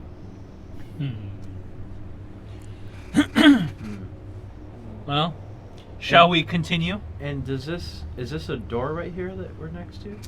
Yes, yeah, this was the door that you guys entered into. Down. The far right. Oh, down this? Yeah. No. This is where hallway. this is where there's a little alcove here. This is where the chests were. Oh. Yeah, on the ceiling floor. Oh, can we go further down? No, Oh, that's okay, it. okay. Yeah. No, there's a wall right there. Gotcha. Yeah. All right. Yep. Let's. You guys want to hit the other door? Yeah. Do you guys know anything about mimics or anything like this? I've only heard stories. I don't know anything about me. And I don't like. Turns out, Next to gnomes. stories. I think it's perfectly acceptable to not like mimics. Duckblade, make a history check. Let's see if you know anything more about mimics. Alright. Nope. Sure don't. No, I know everything I need to know about mimics. Yeah, you pretty much learned I everything learned you need everything to I need to know know. about mimics Right now, yeah. today. No touchy. All right, so you guys head back where you came. I'm putting the bat back on my shoulder. Yeah. You can put the bat back on your shoulder, and you guys open up the door back in the main hallway there, and you guys find in a mine a little room in a mine. So this room here. Has a couple of cool things. So, tall bookshelves affixed to the outer walls have spilled their contents onto the ceiling-turned floor. A large table lies on its side, legs broken, and a 5-foot-wide tunnel surrounded by rubble in the floor leads down up to the ceiling floor. So there is a large hole that seems to have been made right here. Boom. And there are bookshelves and books scattered all over on a broken table. This is the room you guys see in front of you. Is the books in a language that I can understand? I speak Elfish, Common, and Selfish. Okay. You're gonna pick up a book? Yep. So most of the books in this library seem to have been destroyed either by time or neglect, but you're able to, after just looking very briefly through, to pick up a couple of ones that are still good, and you can read them. They are in Elvish. The first one you pick up is leather bound. You think it's leather bound in blue leather, and it says on the cover page, "The Magical Wonders of Netheril," in Elvish. Oh shit. I dictate to you guys the story of Little Neville. And I know it's been months for us as players, but characters in the game, it's only been a few weeks for you guys. You guys know that Valen was asking you For Netherese artifacts. if you guys came across any information about the Netherese that she wanted to know about it. So. And just to clarify, because I remember you telling us this. What is a Netherine? What is a Netherese? Netherese were a civilization of people who lived thousands of years ago who got extinct. Yeah. And Valen was hinting that maybe some of their stuff is still around, and that she's interested in it. Okay. Yeah. Scroll of Sundom. Obviously, I'm not going to take up the time now, but is there more to the book that I would be There is. You can flip through kind of rather briefly just to kind of get an idea of what the book is about. So you, just by flipping through real quick, you can see that this book is a collection of interviews with Netherese archmages who discuss their studies of ancient elven magic and the creation of mythalars. You've never heard the word mythalars before. You're unfamiliar with that. And the book also includes sketches of such devices, of which I think I can actually show you. Give me just a second. This is what the sketch looks like here. A giant podium with a magical orb in the middle, surrounded by like magical streams of light there. So those are what the images in the book depict. almost like a bigger summer star. Quite possibly, yeah. Looks pretty familiar. You find 2 more books that you're able to salvage. I'll go through those real quick for you. The next one you find, the cover says, Mysteries of the Farum. And as you thumb through this book really quick, you find that this book sheds light on these creatures called the Farum, who are telepathic funnel-shaped monsters of malevolent intellect that lurk in the Underdark. And it includes disturbing sketches of them. And basically, they look like are you guys familiar with the Marlboro monsters from Final Fantasy? No. They look like that, like big long plants with like mouths at the end. They look terrible. The last book you find is called Wizards in the Hollow. And this book, as you thumb through it, describes the birth of the Netherese Empire. Is chronicled in this otherwise dull, plodding story about the lives of 3 Netherese wizards. This book just seems kind of... Yeah. You're just like, Biography. there's fucking 3 wizards. Who gives a shit? Yeah. But, no, it seems that you found some... Who gives a fuck? Get on with it! But yeah, no, it seems like you found some books about the Netherese, which is pretty cool. Are you gonna collect them and put them in the bag? Don't ask me why I said it like that. Put them in the bag. Are you gonna put them in the bag? Hey, put the lotion in the basket. Put the books in the bag. Put the lotion on your skin. So what else is in there besides books? Nothing. So, Funame... The whole, yep. Funame was able to salvage the only 3 readable books in this whole place. The rest is just broken furniture and this hole that goes down to the floor beneath. Bottom up, do we notice any more scratch marks or anything over there? Thank you for asking, Doug. I was curious. About with that your too. passive perception, you do find some scratch marks. Okay.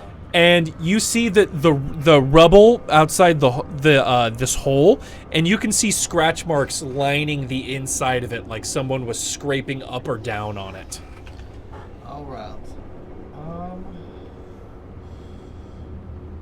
Not well. Gosh, good guy, bad guy roll there. Are you gonna volunteer my familiar? Aren't they all? I'm thinking. Looks like we're in the lair of this Yeti, and it says this either Levant is here already or they're on their way. My summer star, it can't make the weather better, but maybe it can make it worse. So you want to delay them by making the weather By worse. trying to make the weather worse. I can't condone That's that. pretty funny. Yeah. That's pretty funny. That's funny, but also like, I mean, I look at you and I contemplate it. I clearly like contemplate it. I can't condone that action. Strictly from my teachings, just creating more harm is like principally against Mason's belief. Like that is, I can't condone that. I'll tell you, I will be a little frustrated if you do that. All right, Mason's grievances are out there. All right. Well, let's not do it right now. I don't think, especially since we basically climbed into through a snow tunnel. I will be. So we'll get it I'll be right up there. disappointed, and I'll probably be a little short with you. And also, this structure is kind of just like in the middle of the tundra. You know, it's kind of like finding a needle in a haystack. You know. Also, we have to find our way out once we're done. And you guys do have to climb your way back out. Yeah. Oh yeah, that is true. Yeah. But you guys did leave the rope, so you do yeah. have a way to climb out. Yeah. Can I? Oh, so we're in this room. Mhm. Apparently. Can I? I want to shine my light down in there and see. You know, tilt my lantern. And see if I, Yeah. Absolutely. how Yeah. I can, You shine your lantern down, and you can see a little bit of the. You can see a little bit of the area under it. Okay, let's zoom out a little bit. This is what you can see as you shine your light down. You see more floor underneath and like broken stonework. And that is about yeah. that is about 15 feet down. Okay. That's not terrible. Yeah. That's like double your height. That's it. Okay. And how wide is this? The hole is 5 feet wide. Oh, okay. Yeah. So I can like shimmy down that if I really Yeah. like. Yeah. I could literally just go like, if I really want to. I want to see this now. I Can mean, you shimmy for me? Yeah. you there have go. to do it now. I'm not talking about Mason. Okay. Yeah. I'm feeling a little bit emboldened from my Experience in the my military. religious experience there. Yeah. I'll volunteer to go first. I say I'll justify that. I'll say, hey. Do you want to shield by faith before you go down there? You know what? That's not a bad idea. The tunnel is a mimic. The Sarlacc pit. Fuck. It clenches around you like a sphincter. You know what, Jeff? Pulsating. Now that the subject like a has sphincter. come up, No, please. Yeah. So wait, question for Yeah. DM. I learned something new just. Well, I didn't learn something new. I thought about something. Because in my spell book, it says prepared. Can I cast Shield of Faith? Look, what is this preparing spells thing? It works differently for every spellcaster, but for paladins, all you do is you just prepare a list of spells that you can cast, and those spells are static. And then once you get to a new level, you can switch those spells out for different spells if you want. You can rearrange your spells. Let's say you want 3 second-level spells and only 2 first-level spells. You can kind of rearrange your stuff. But basically, it's just the spells that you have that you're, like, ready to cast. so if it's outside of the cast list that you've designated, Then you cannot cast it. for the day. No. It So I have for the 4 whole level. It works differently for paladins. Oh, okay. You pick your spells as you level up, and they stick with you until you level up again. Oh, so it's a set list. Mm-hmm. It's a set list. Oh, Yeah, I they didn't work. know that. They work similar to clerics. Oh, yeah. so I have 4 spells, but I can only use 3 of them. Well, you have 3 spell slots, so you can use all 4 of those if you use your spell slots for different spells. But I can only have 3 spells prepared because that's based on half my paladin level plus half of my charisma modifier. It's half your paladin level plus your charisma modifier, I believe. Okay, never mind. So I could cast all 4 because 2 plus 2. Yes, it's Okay. 2 plus 2. That's the amount of spells that you're allowed to have prepared, Yeah. and then that is different from the amount of spell slots that you have. Yeah, I know. Yeah. Okay, cool. Yeah, no, you got it. You're good. Okay, all Yeah, right. you got it down. All right, yeah. That confused me for a Yeah. minute. All right, so D&D is fucking hard. I will cast Shield of Faith on myself again. And how long does Shield of Faith Wait, last? never mind. Nope. It only lasts a minute. Wait, it lasts 10 minutes. 10 minutes. 10 minutes? I'm not going to do that yet. And Okay. plus, as a bonus action, It I is can a do bonus that. action, Yeah. yeah. All right. So I'm gonna shimmy down that hole, baby. All right, Mason, you start shimmying down. I'm so glad that none of you decided to use ropes or anything, and Mason's just going down the hole. I love that for you guys. Lower the loser ropes. They don't. I'm the only one. Funame has his, so you guys could use that one. But yeah, Mason, you start shimming down the hole. It's not too hard. You know, you're able to just extend your arms out and just kind of slowly fall down. And then once you get 5 feet down, you just kind of let go, land in the bottom floor there. And Are you gonna use your rope to come down? Probably. So we have a way out. I already used my cat's ring. I'm not Alright, gonna try it again. About how deep is that? 15 feet. 15 feet. Oh, I'm just jumping down. 15 feet down. Yeah, you can flap your wings and give a little descent. Nope. No, you should probably use the rope. I already said I was going to. And Mason, this is the room that you come down into. So this room contains 2 metal cages, both badly damaged.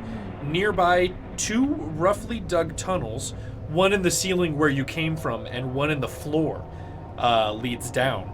Narrow windows along the bowed outer wall afford you a glimpse of the earth into which this strange structure impaled itself.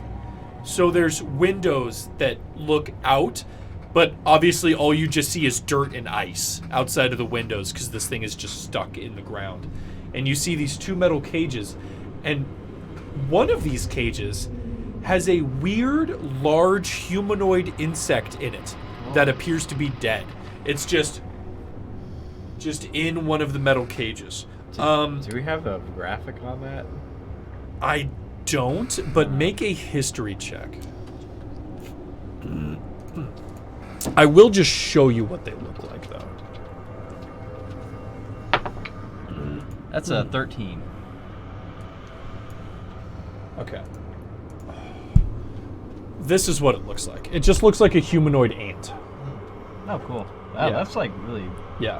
awesome. Obviously without the stuff, but yeah. Okay. Yeah, you have no idea what this thing is in this metal cage. And you obviously see 2 more doors leading to different areas. Funame and Duckblade, Mason's given you guys the all clear. What are you guys doing? I'm gonna fashion a rope around the table, and I'm gonna stack some rocks on top of the table, Yeah. and then I'm gonna toss the rope down. Yeah, perfect. Yeah, you toss the rope down.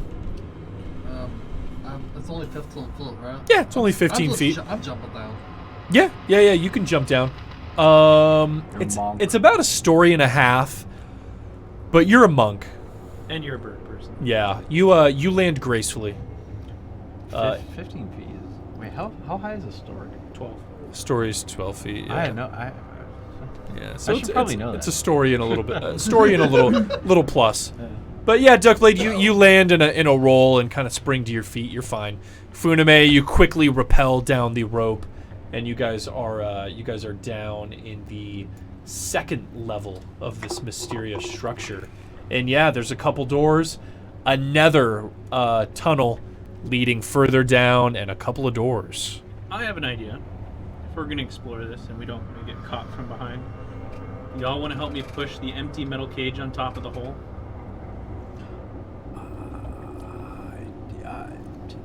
Before we start exploring?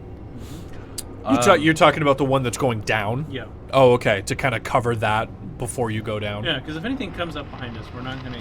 Will it like fit over, or will it just like... I mean, They're by that picture, they're very big. Oh, yeah, okay. yeah. No, they're very big. The metal cages are like 5 feet by 5 feet. And the hole is... Is about 5 feet by 5 so, like, feet. almost Yeah. like perfectly cover it. Okay. Yeah, let's do that. Yeah. Between the 3 of you, the metal cage is heavy, but between the 3 of you guys are kind of able to just pull the metal cage over, and yeah, it kind of trying to fit a square peg into a circular hole, it just kind of sits on top of it, and yeah, the hole is covered. Nice. I look at that weird bug thing. I go, is this one of them there Netherers? I have no idea. That's a good question. Roll a history check. Roll a history check now that you guys have seen the ant person. Oh, wow. I got multiple. 14.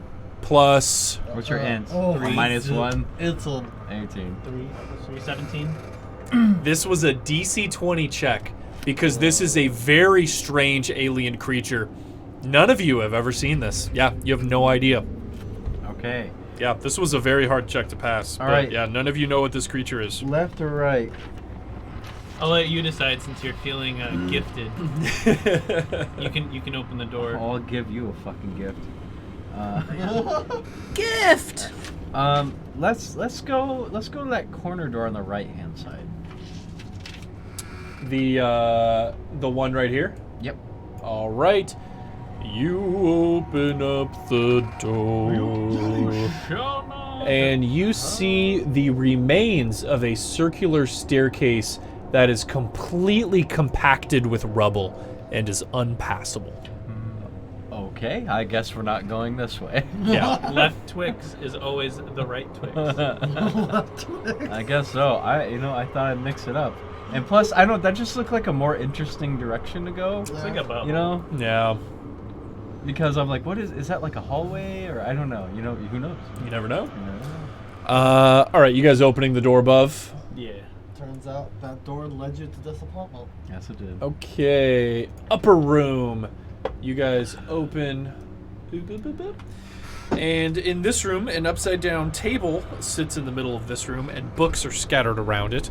Clinging to the bowed outer wall is an upside down fireplace. Along the same wall is a window, but with nothing but hard packed earth and ice beyond it. So, seems like some kind of study that is upside down, Is this room torn lit as apart. Yeah.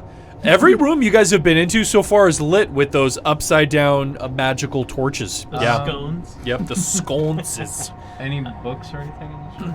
There are. So there's a lot of ruined books, but Mason, you're able to find 2 more intact books. Do you read or speak Elvish? I do. You do. I speak Common, Elvish, Giant, and Dwarvish. Okay, yeah. So you and Funame are both able to understand the books that you've got so far. Hell yeah.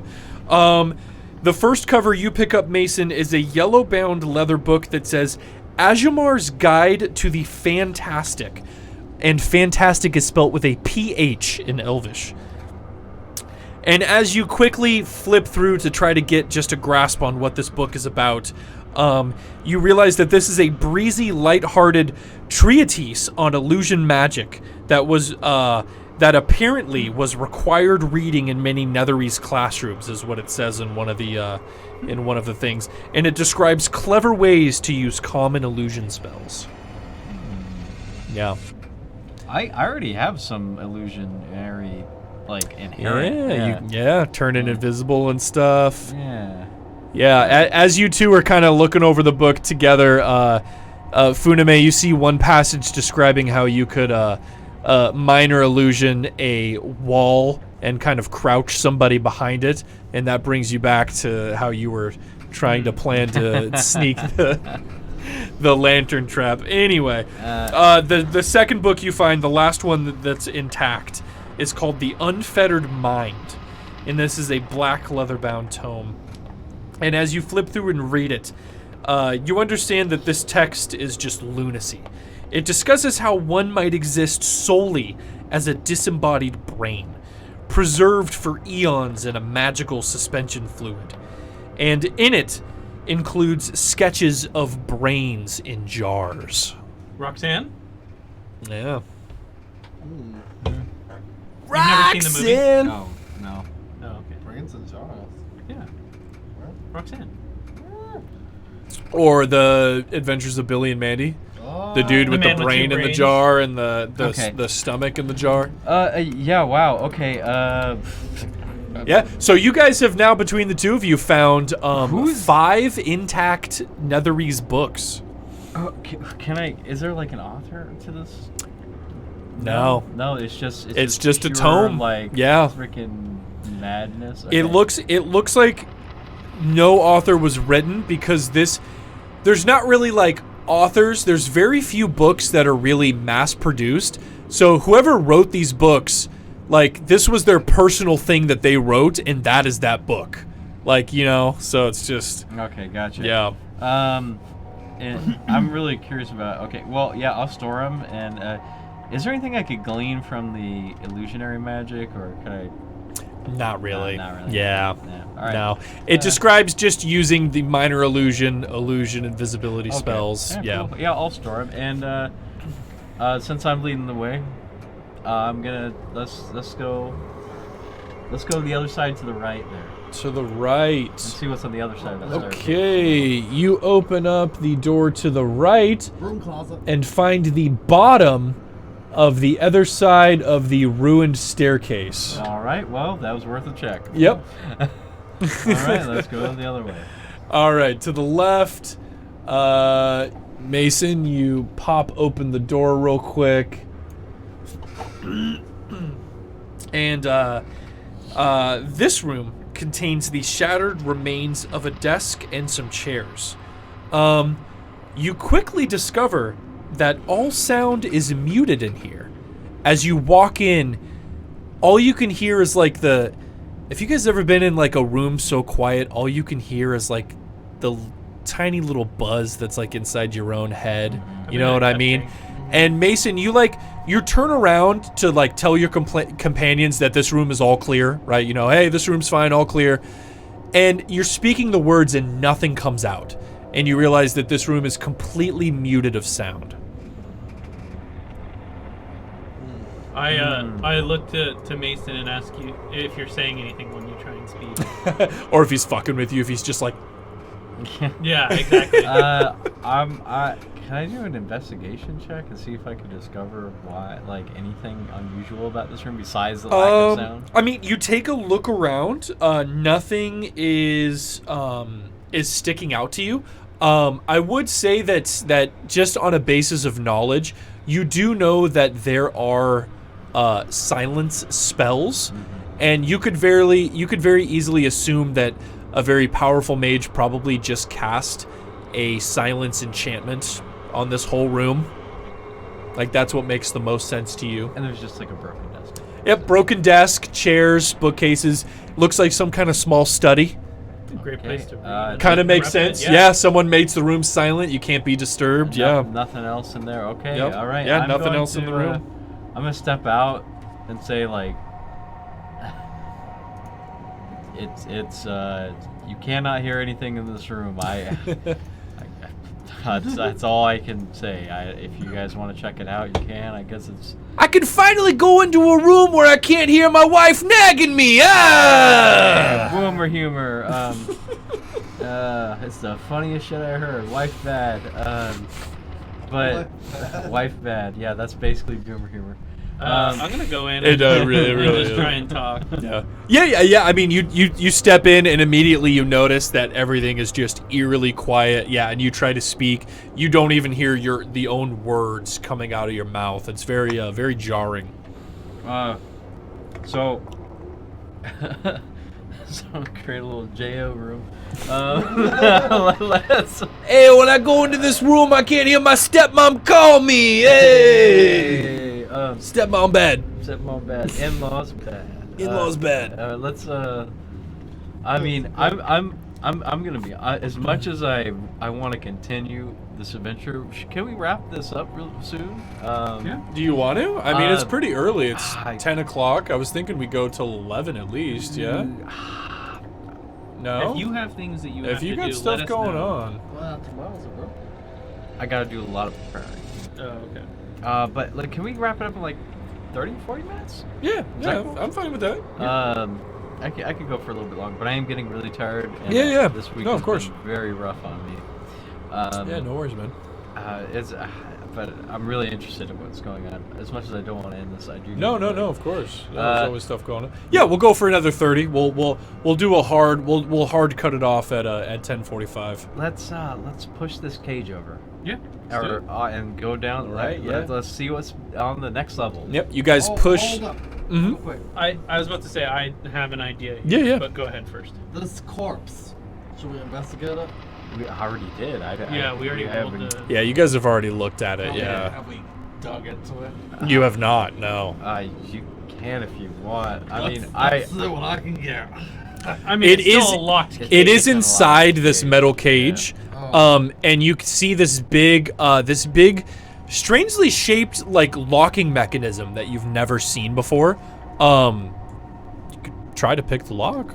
Nah, that looks too complicated. Also, you want to cut your rope off at 15 feet, so and you're I- keeping track of this? Okay. I was about to say after him that what I want to do is move the cage that we put over the hole and put it actually underneath the hole above. Go up, grab the rope from that hole, untie it completely, come back down. That cage, I assume, is like 5 feet by 5 feet. It's 5 feet tall, yeah. So it's not that far up to reach the next hole. Yeah, it's about another 7 feet. Yeah, that's not terrible. Yeah, it's not terrible. So we could easily just climb up on the cage and then go up through the hole. Yeah, you think Yeah. you could do that. So that's the plan. Align the cage with the hole. Go up, grab the rope, come down, and then tie the rope to the cage that we have You know what's just way filled. less complicated? Cutting the rope at 15 feet and making another 15 feet segment, or 16 feet, or whatever. But you're destroying my rope. He doesn't want to cut his rope. You can buy more rope. I'm broke, I sir. will buy you more rope. Fine. Fine. You can buy me more rope. All right. Then Hold him to it. Make sure he buys you another I'm rope. going to. But let's cut it off at like... I'll buy you 2 more ropes. We'll just cut it off at like 15 feet. So Yeah, we to have- make sure that it's coming down, so you're able to Yeah. you're able to grab it. And Yeah. then I'll just tie it to the cage, and then we'll Yeah. just... Yeah, perfect. All wanna right, yeah. shimmy down to the next floor? Yeah, I mean, you guys can like look down and you can see. I mean, it looks just like how it looked when you were looking up from the other one. You just see more floor Yeah. underneath. Yeah. Let's go. Do you dance? Let's go Yep. down. I don't have to. I got rope now. I'm not gonna toss you the rope until you're done. I'm kidding. You can use the rope, I guess. I'm using the rope. I prefer the shimmy. Okay. How far is he going down? This is the next floor here. And this room actually doesn't have a door. You're able to see this entirely. Who's the first one down the rope? Mason. All right, Mason, you're the first one down. Everybody else follows. So in this room, oh, you guys can't even see. In this room, so this chamber appears to have been a wizard's laboratory long ago, as evidenced by the upside-down storage cupboards and empty shelves fastened to the walls, the shattered glass and alchemical equipment strewn across the floor, and the arcane symbols painted on what is now the ceiling. In the middle of this space, 5-foot-wide passageways punched through the ceiling and floor lead to other levels. One you came through the ceiling one, and one more that goes down into the floor. Near them, a partially collapsed wall exposes a room that lies beyond, and that is this room over here to the left. This room here. And in that room, you can see a stone altar is attached to the ceiling of this otherwise empty semicircle room. So what would have been the floor, but because you guys are upside down, this thing is attached to the ceiling. It's an eight-pointed star is carved into the eastern face of this altar. As you guys all see the altar, everyone make a religion check for me. Religion or Arcana, excuse me. Arcana's +6, so 21. 21, okay.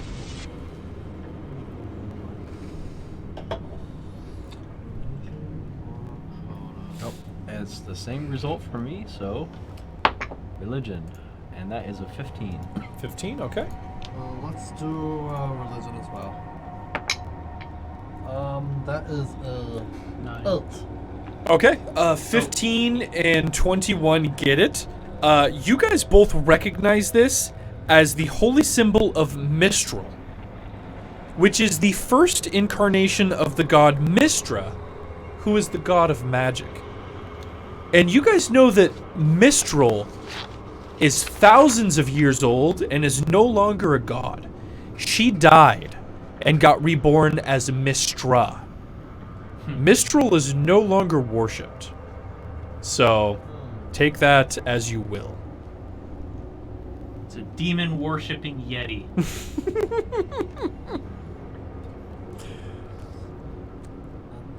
Oh, and Funame, your check succeeded by 5 or more, so you get additional information. Wow. You remember reading in a text in your wizarding practices that the ancient holy shrines to Mistral are rare places and often full of mystery. Summon an escape. Shrine to Mistral. Okay. And the shrine to Mistral is indicated by this bracketed box here. Yeah, I figured. And okay. Anything else in the room that looks like it's salvageable in the lab, like tools, equipment? No, everything's shattered to hell. Yeah. Okay. Right on. Well, Well, there's a door that we can check. No, why not? Let's check the door. You want to go first again, Mason? yeah, let's go again. Since you're feeling godly. I am feeling God-fearing. No, I do want to look at that altar when we're done. with that. I mean, if you want to jump across the gap, and it's only 5 feet. I mean, you Yeah, I could do it. You're a bird person. you it can should be easy. go ahead and check out that statue if you Yeah. want. I'll go check it out. You're gonna jump across and go check out the statue? Ah. All right, just Duckblade? Yep. Yeah. All right, Duckblade. You jump across, and you see this statue, which is hanging, or this like altar whatever. It's hanging 9 feet above you on the floor, which is the ceiling. And yeah, it's just chilling there. I mean, you jumped across into the room. This statue is 9 feet above you. I tell the guys to go check the other room while I go look at it more, and I just, I don't know, blow a metal ton at it or something. At it. Meditate okay. at it. That's a funny one. I just imagine you just doing like a super intense stare while you just like. I mean, hey, do you? Oh, I kind of, I'll shrug my shoulders and sally forth. I mean, well, this worked once with Elmator. Let's see if this works with Mistral. I try and reach out to Mistral.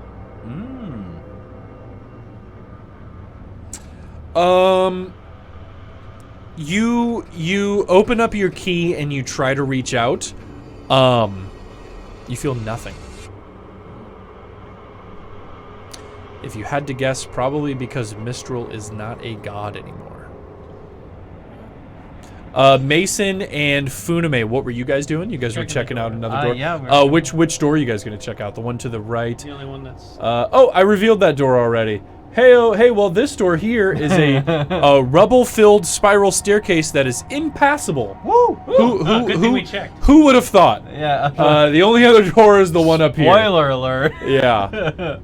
Wow, I can't believe how irresponsible the DM with the information. Whoopsie.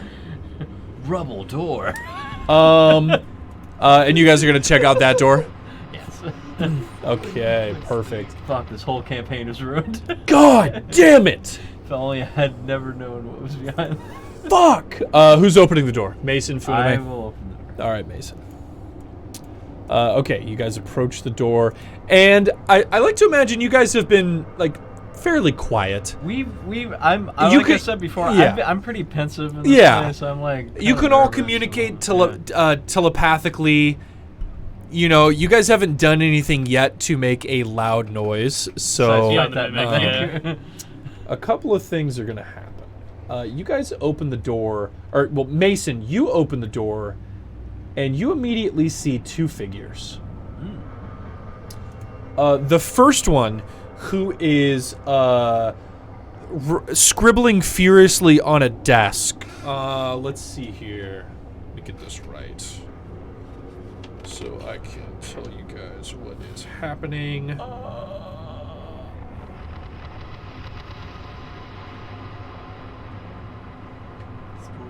It is spooky. I can't really make out those figures. So the figure you see pensively writing is looks like this. He looks like a middle-aged human wizard with a small pointy beard. He's wearing one of those floppy wizard hats with the, you know, the cone going way up, and he's just scribbling. And when you open the door, he goes, "Oh!"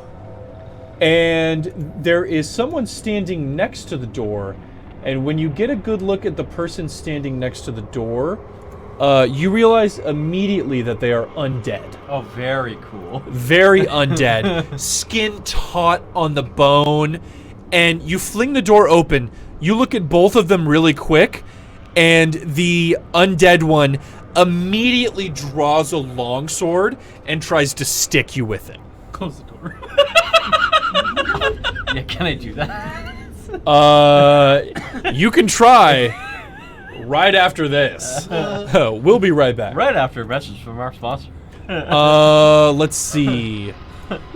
Does a 17 hit you? Barely no. Whew.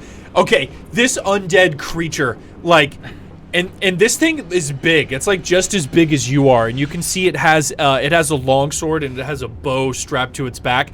It immediately shink and tries to stab you. You're just able to get your shield up in time to block it, and the wizard immediately like pushes his desk back, and he goes, "Stop, Corintas! Stop it!" And the undead thing who's like mid-combat with you, just immediately and puts his longsword back, and he just goes back to stand. What's this thing's name? He said the thing's name was Corintas. Close my book. God damn. Yeah, you dropped your book. dropped my just book. like the wizard. I was role playing, Yeah. guys. It's also good wizard. Okay.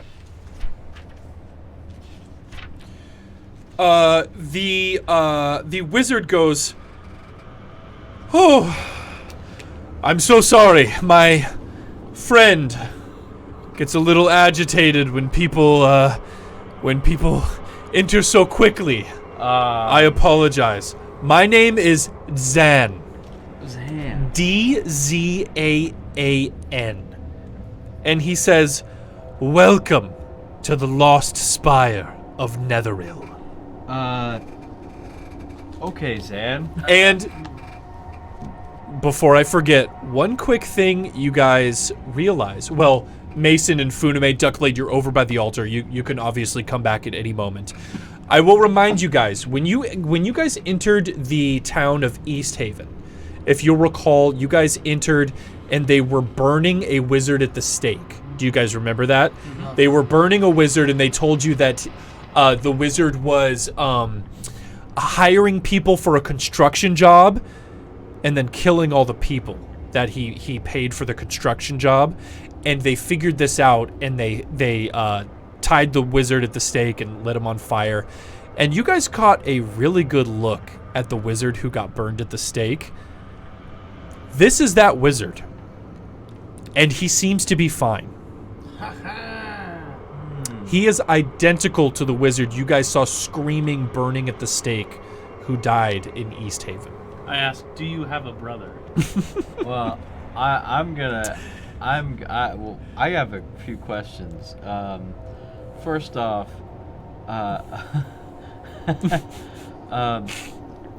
so I'm confused, but I'm gonna say, like, well, how often do you have visitors here where he does this every time? Okay, so there were two questions. He'll answer that one real fast.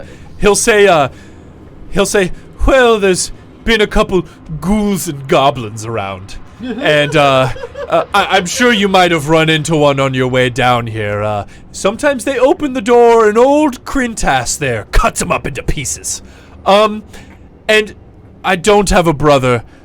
I'm sure you have many questions. I can see your look of familiarity in your eyes. My name is Zan.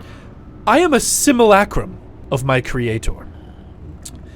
And this tower is but a fragment of a Netherese flying city that crashed nearly 2,000 years ago and lies somewhere under the glacier. On the lowest level of this inverted tower, my creator found a chamber that supposedly can turn illusions into reality. The life spark of a living creature is needed to activate its power. As a creation of snow and shadow, I have no life. I have no life spark of my own. And Krintas, my undead friend over there, is of no help in this regard either. I assure you, from all our investigations, the chamber can in no way harm anyone. Could I ask you for some help? I say yes, absolutely. Sign me up. Where do we experiment? He says, "Oh, just the floor underneath this one is the experimentation floor. I like you. What's your name, young wizard?" Oh, you want the full name? Yeah. He goes, "I'm not gonna call you that. I'll call you Funame." I show him the mystery tiefling potion. Are Or did you walk in the room with us? you? Oh, are you actually, coming yeah, in? I'm Are you over there. trying I'm to- across. Yeah, you can come back. That- I mean, you can see Funame and Mason talking to someone. Well, you're right. You're right. Yeah. Let me backpedal. I walk in, I freak out because I see this guy. And I think Yeah. I think they're zombies, so I pull out my silver sword. Yeah, But- well, I calm you down. Yeah, Like, yeah. hey, it's all right. I don't think he's So, while he's they in do that, control of this. I would like to try and telepathy with him. Oh, with Zan. I want to see if it fails. Sure. Yeah, you open up your telepathic link, and you hear Zan go, "Oh, a psionic, are you?" I, in short, explain the story. Oh, okay, that you came across a Yeah. a telepathic artifact. Ooh. He goes, "Oh, quite interesting. Well, Does he know anything about that? That's why I'm telling you. Yeah. I want to see his reaction. he says, I'd be careful with that. My creator, I'll be honest with you. I am but a creation, but I have all the memories of my creator, and I have seen from him, myself, whatever you want to call it. I've seen people go mad carrying the petrified brains of mind flayers around. I would be careful. Do we Thank you. discover it was a mind flayer?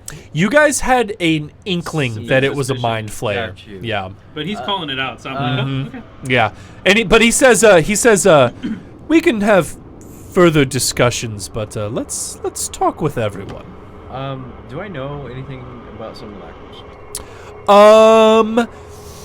You might roll an Arcana check. You too, Funame, you roll it with advantage because you're a wizard. Duckblade, you're just joining the conversation, but you can roll as well 17. because they can just say that he's a simulacrum. 15. 15. 13 plus 6 Okay. and 5. Yeah, no, I'll yeah, take 13 both plus both rolls from Mason and Funame were good. Yeah, you guys know that simulacrums are very, very rare and take a very powerful wizard. But basically, it's a very powerful and rare spell that lets you create a copy of yourself. And usually this spell is used for combat where you don't have to risk your own life. So basically, you cast this very powerful spell, make a copy of yourself. It lasts until it dies. And basically, you can just go, okay, I'm just going to sit here. My clone fights for me. And it knows everything you knows. It knows all your spells. So whoever made this simulacrum is a extremely powerful wizard. Is it like a when you say until it dies, does it age like normal, or is it like a golem? You don't know too much, but if you had to guess, you think it doesn't age. No, I'm just saying. Yeah. Is it like a golem though? You Yeah. think so? Okay. You think so? Yeah. Where's your master now? What I mean to ask is like, is it living, breathing flesh? It is not living, breathing Yeah, okay. flesh. Yep. Okay. Yeah. You ask him where his master is, and he goes, oh well, he left the tower a few weeks ago and hasn't returned. To be honest with you all, I was getting kind of worried. He's gone before, but he's always come back a few days later, and I had a desire to go find him, but my friend here won't let me leave. So I'm here in this tower. I got news for you. Can we tell him that? I think we absolutely That's up to should. you guys. Well, first, I'd like to ask, what are you writing? He goes, oh, I'm just updating my spell book. Well, I say but my creator's spell book made a copy of his spell book, and I have that. It's all quite sad if I think about it too much, but just writing spells. Also looking over some of these old Netherese books. I found a few of them still intact, which is pretty fun. Just in this one room, as I can't really leave. I will have to tell you something. Oh, yes! Have you seen my creator? We've all seen your creator. Oh, wonderful! Burned at the stake. I give an illusion on the table. Oh, you're gonna show the scene. You're gonna actually okay? That's going. Well, I mean, It describes a very Yeah, good picture. it describes the it's 1,000 scene. words, Jeff. It's 1,000 words. yeah, you see Zan's. He was like so excited, and he goes, oh, and he kind of like puts his head in his hands and goes, oh. I have a question for you, Dan. Oh, sure. If you're a simulacrum and your creator dies, is that link severed? How are you still here? Well, I know all the information that my creator knows. Simulacrums are very powerful. We live on even after our creators die. Oh, man. Well, your life is your own now. Is it done? You can't leave the room. Well, the only thing stopping you from leaving the room is that guy. You gonna fight him? And he says,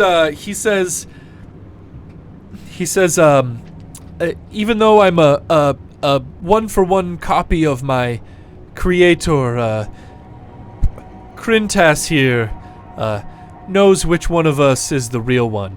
And he like pulls his sleeve back on his arm, and you can see he has this like almost like a cut like carved into his arm. He has like a big X on his arm, and goes, my creator, well, me, I guess now, is very smart. Krintas knows which one of us is the real one and which is the isn't. Who is this? And the fake one isn't allowed to leave.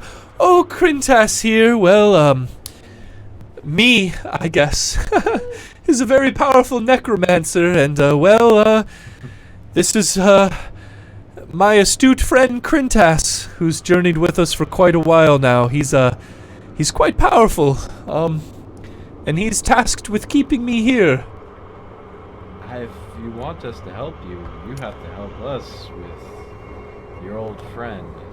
Oh, well, I'm sure I have the powers to fight him. Whether I would win or not is up for debate, but, well, with the help of you three...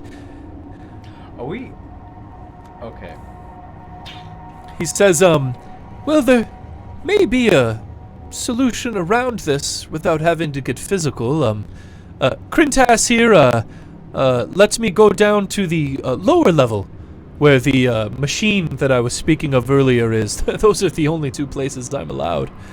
And, well, if the machine does what we think it does, I could possibly become flesh and blood, and, well, if my creator is gone, then I guess I'm the real Zan. Okay. Right? That sounds... I was just about to say that we could just make him the real one and then we don't have to deal with his. Well, yes. But also, question for the DM. Mm-hmm. Real, And we'll wrap this up soon. real Yes. D&D question. Yeah. Does healing work on undead to make them just dead?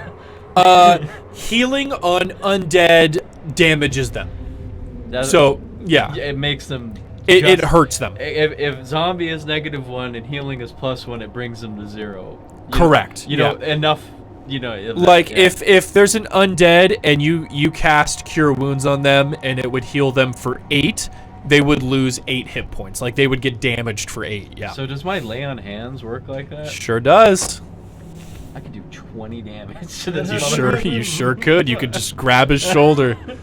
But he says this guy is I pretty can strong. go down to the lower levels with no problem. Yeah, let's before we. I think if we can avoid conflict, let's go down. I would like that very much. Let's go down. And well, if I become the real Zan, then hopefully I can just tell him to stand down with no problems. I would like to have a sidebar mental conversation, please. without this guy. Is it safe to really bring a necromancer to full life?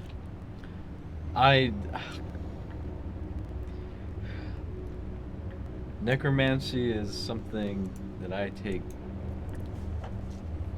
quite the skepticism and umbrage towards, but... You guys did meet a necromancer already, Valin. But Valin... And Valin was pretty cool, right? Valin helped has you shown guys. me that maybe I may have been a little biased in my assumptions. Okay, well, I have some questions for him before we do anything. Please. You go right ahead, Magic Man. Excellent.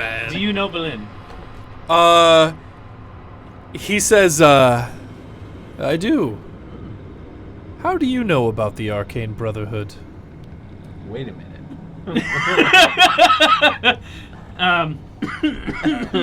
Hoods aside, we've met Valin. He has something to say about Valin. Give me just a second. I don't have it. I don't have it off the top of my head, but he does have something to say about Valin. Give me just a second here. Valin. He says Valin Harpel is a human necromancer, as cold and uncaring as the corpses she animates. She's a withered old fool whose greatest asset, her family name, does her no good in Icewind Dale. Yep, that's what he says about Valin. This is really cool to ask, but... Yeah, hey, another person's opinion. How far back does your history with Valin go? He goes, well, I'm speaking as, just to be clear, I'm speaking as Zan, 100%. not myself who is just a copy. I'm speaking of my knowledge of my creator of Valin, quite far. Hundreds? Possibly. Now, don't take this the wrong way, you three, but it seems like you're very interested in this, and, well, there's something that I'm interested in. Going downstairs and becoming real. I'm more than happy to tell you everything I know. It's no skin off my back. But Yeah. I would like something in return. Is that fair? Okay, first of all, if your friend here will let you go downstairs and use the machines, why haven't you just become real before we got here? He says, well, the machine only works with a spark of life. And, well, I myself don't have that, and my undead friend here certainly explain doesn't that? have that. Okay, He did sorry. briefly, that's okay. Yeah, sorry. But he says, I need a human touch. Alive.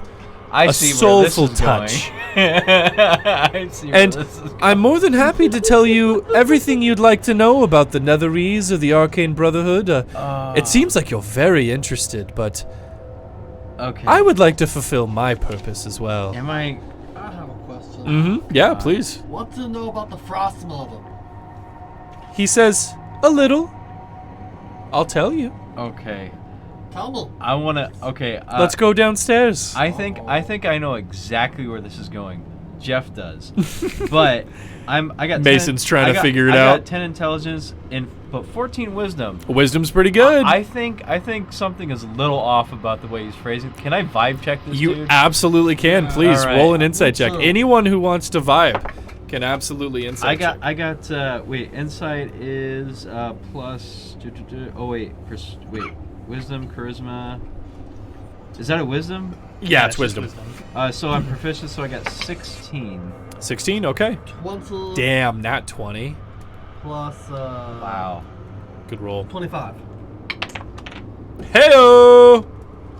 It's a 7. Nice. Oh.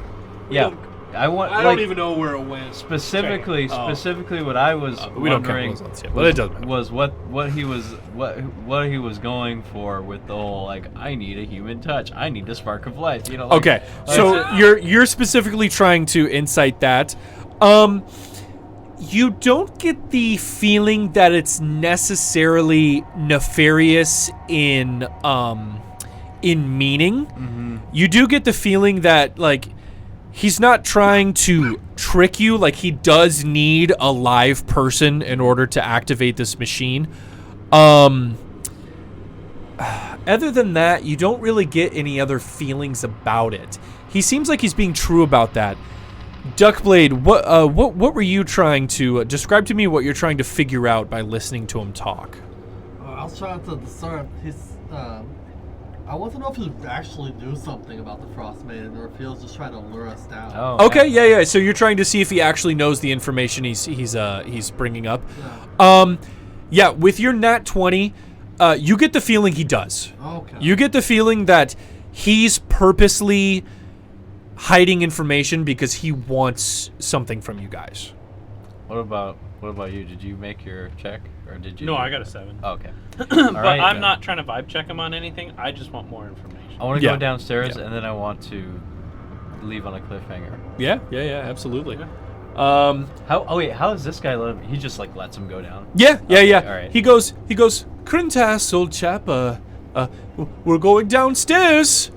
And Krintas kind of like grabs him by the wrist and he starts walking with him and starts bringing him towards the hole. And then you see Krintas just like jumps down and just like drags him behind as they go down the hole there. I want to know where this fucking creatures with the claws. Like what the fuck? Yeah, that's a good question. I want to see. I think we might discover. I think the creature with the claws is an illusion made. Well, By the machine? who knows? Quite possibly. Quite possibly. It could be anything. know. It could. It's rolling around in that health potion. I'm really hoping that the thing with the claws is just stuck up by the edges of that bear trap. We get up there, he's just like, help! That would be very funny. Well, my thought is the workers never come back. They're always dead, right? So he's obviously used the machine on the workers, right? Just deductive reasoning here. The warlock has used, the necromancer has used the machine by taking the souls of those that he pretended to have needed for construction. I have no theories. I'm just I'm discovering it as I go. Right. You guys jump down, and in this room is covered with claw marks. I mean, this room is destroyed, and just the entire floor, ceiling, and walls are just shredded with claw marks in this stone-like material. And Krintas is pulling Zan behind him, and he opens the door and flings it open into the hallway. And you guys can see a narrow hallway going there. And they continue walking, and Krintas flings open this door. And so they are both now in this room here. That's correct. We do D&D every other Friday. Yeah, every other Friday. What's up, Apwinda? So in this room here, you guys see, as you guys follow along behind them, and then obviously you guys can go back and open any doors or whatever that you want to. In that room, I want to ask Mhm. Zan what made the claw marks. He says, oh, there were quite a few basilisks in here. Are you familiar? Am I?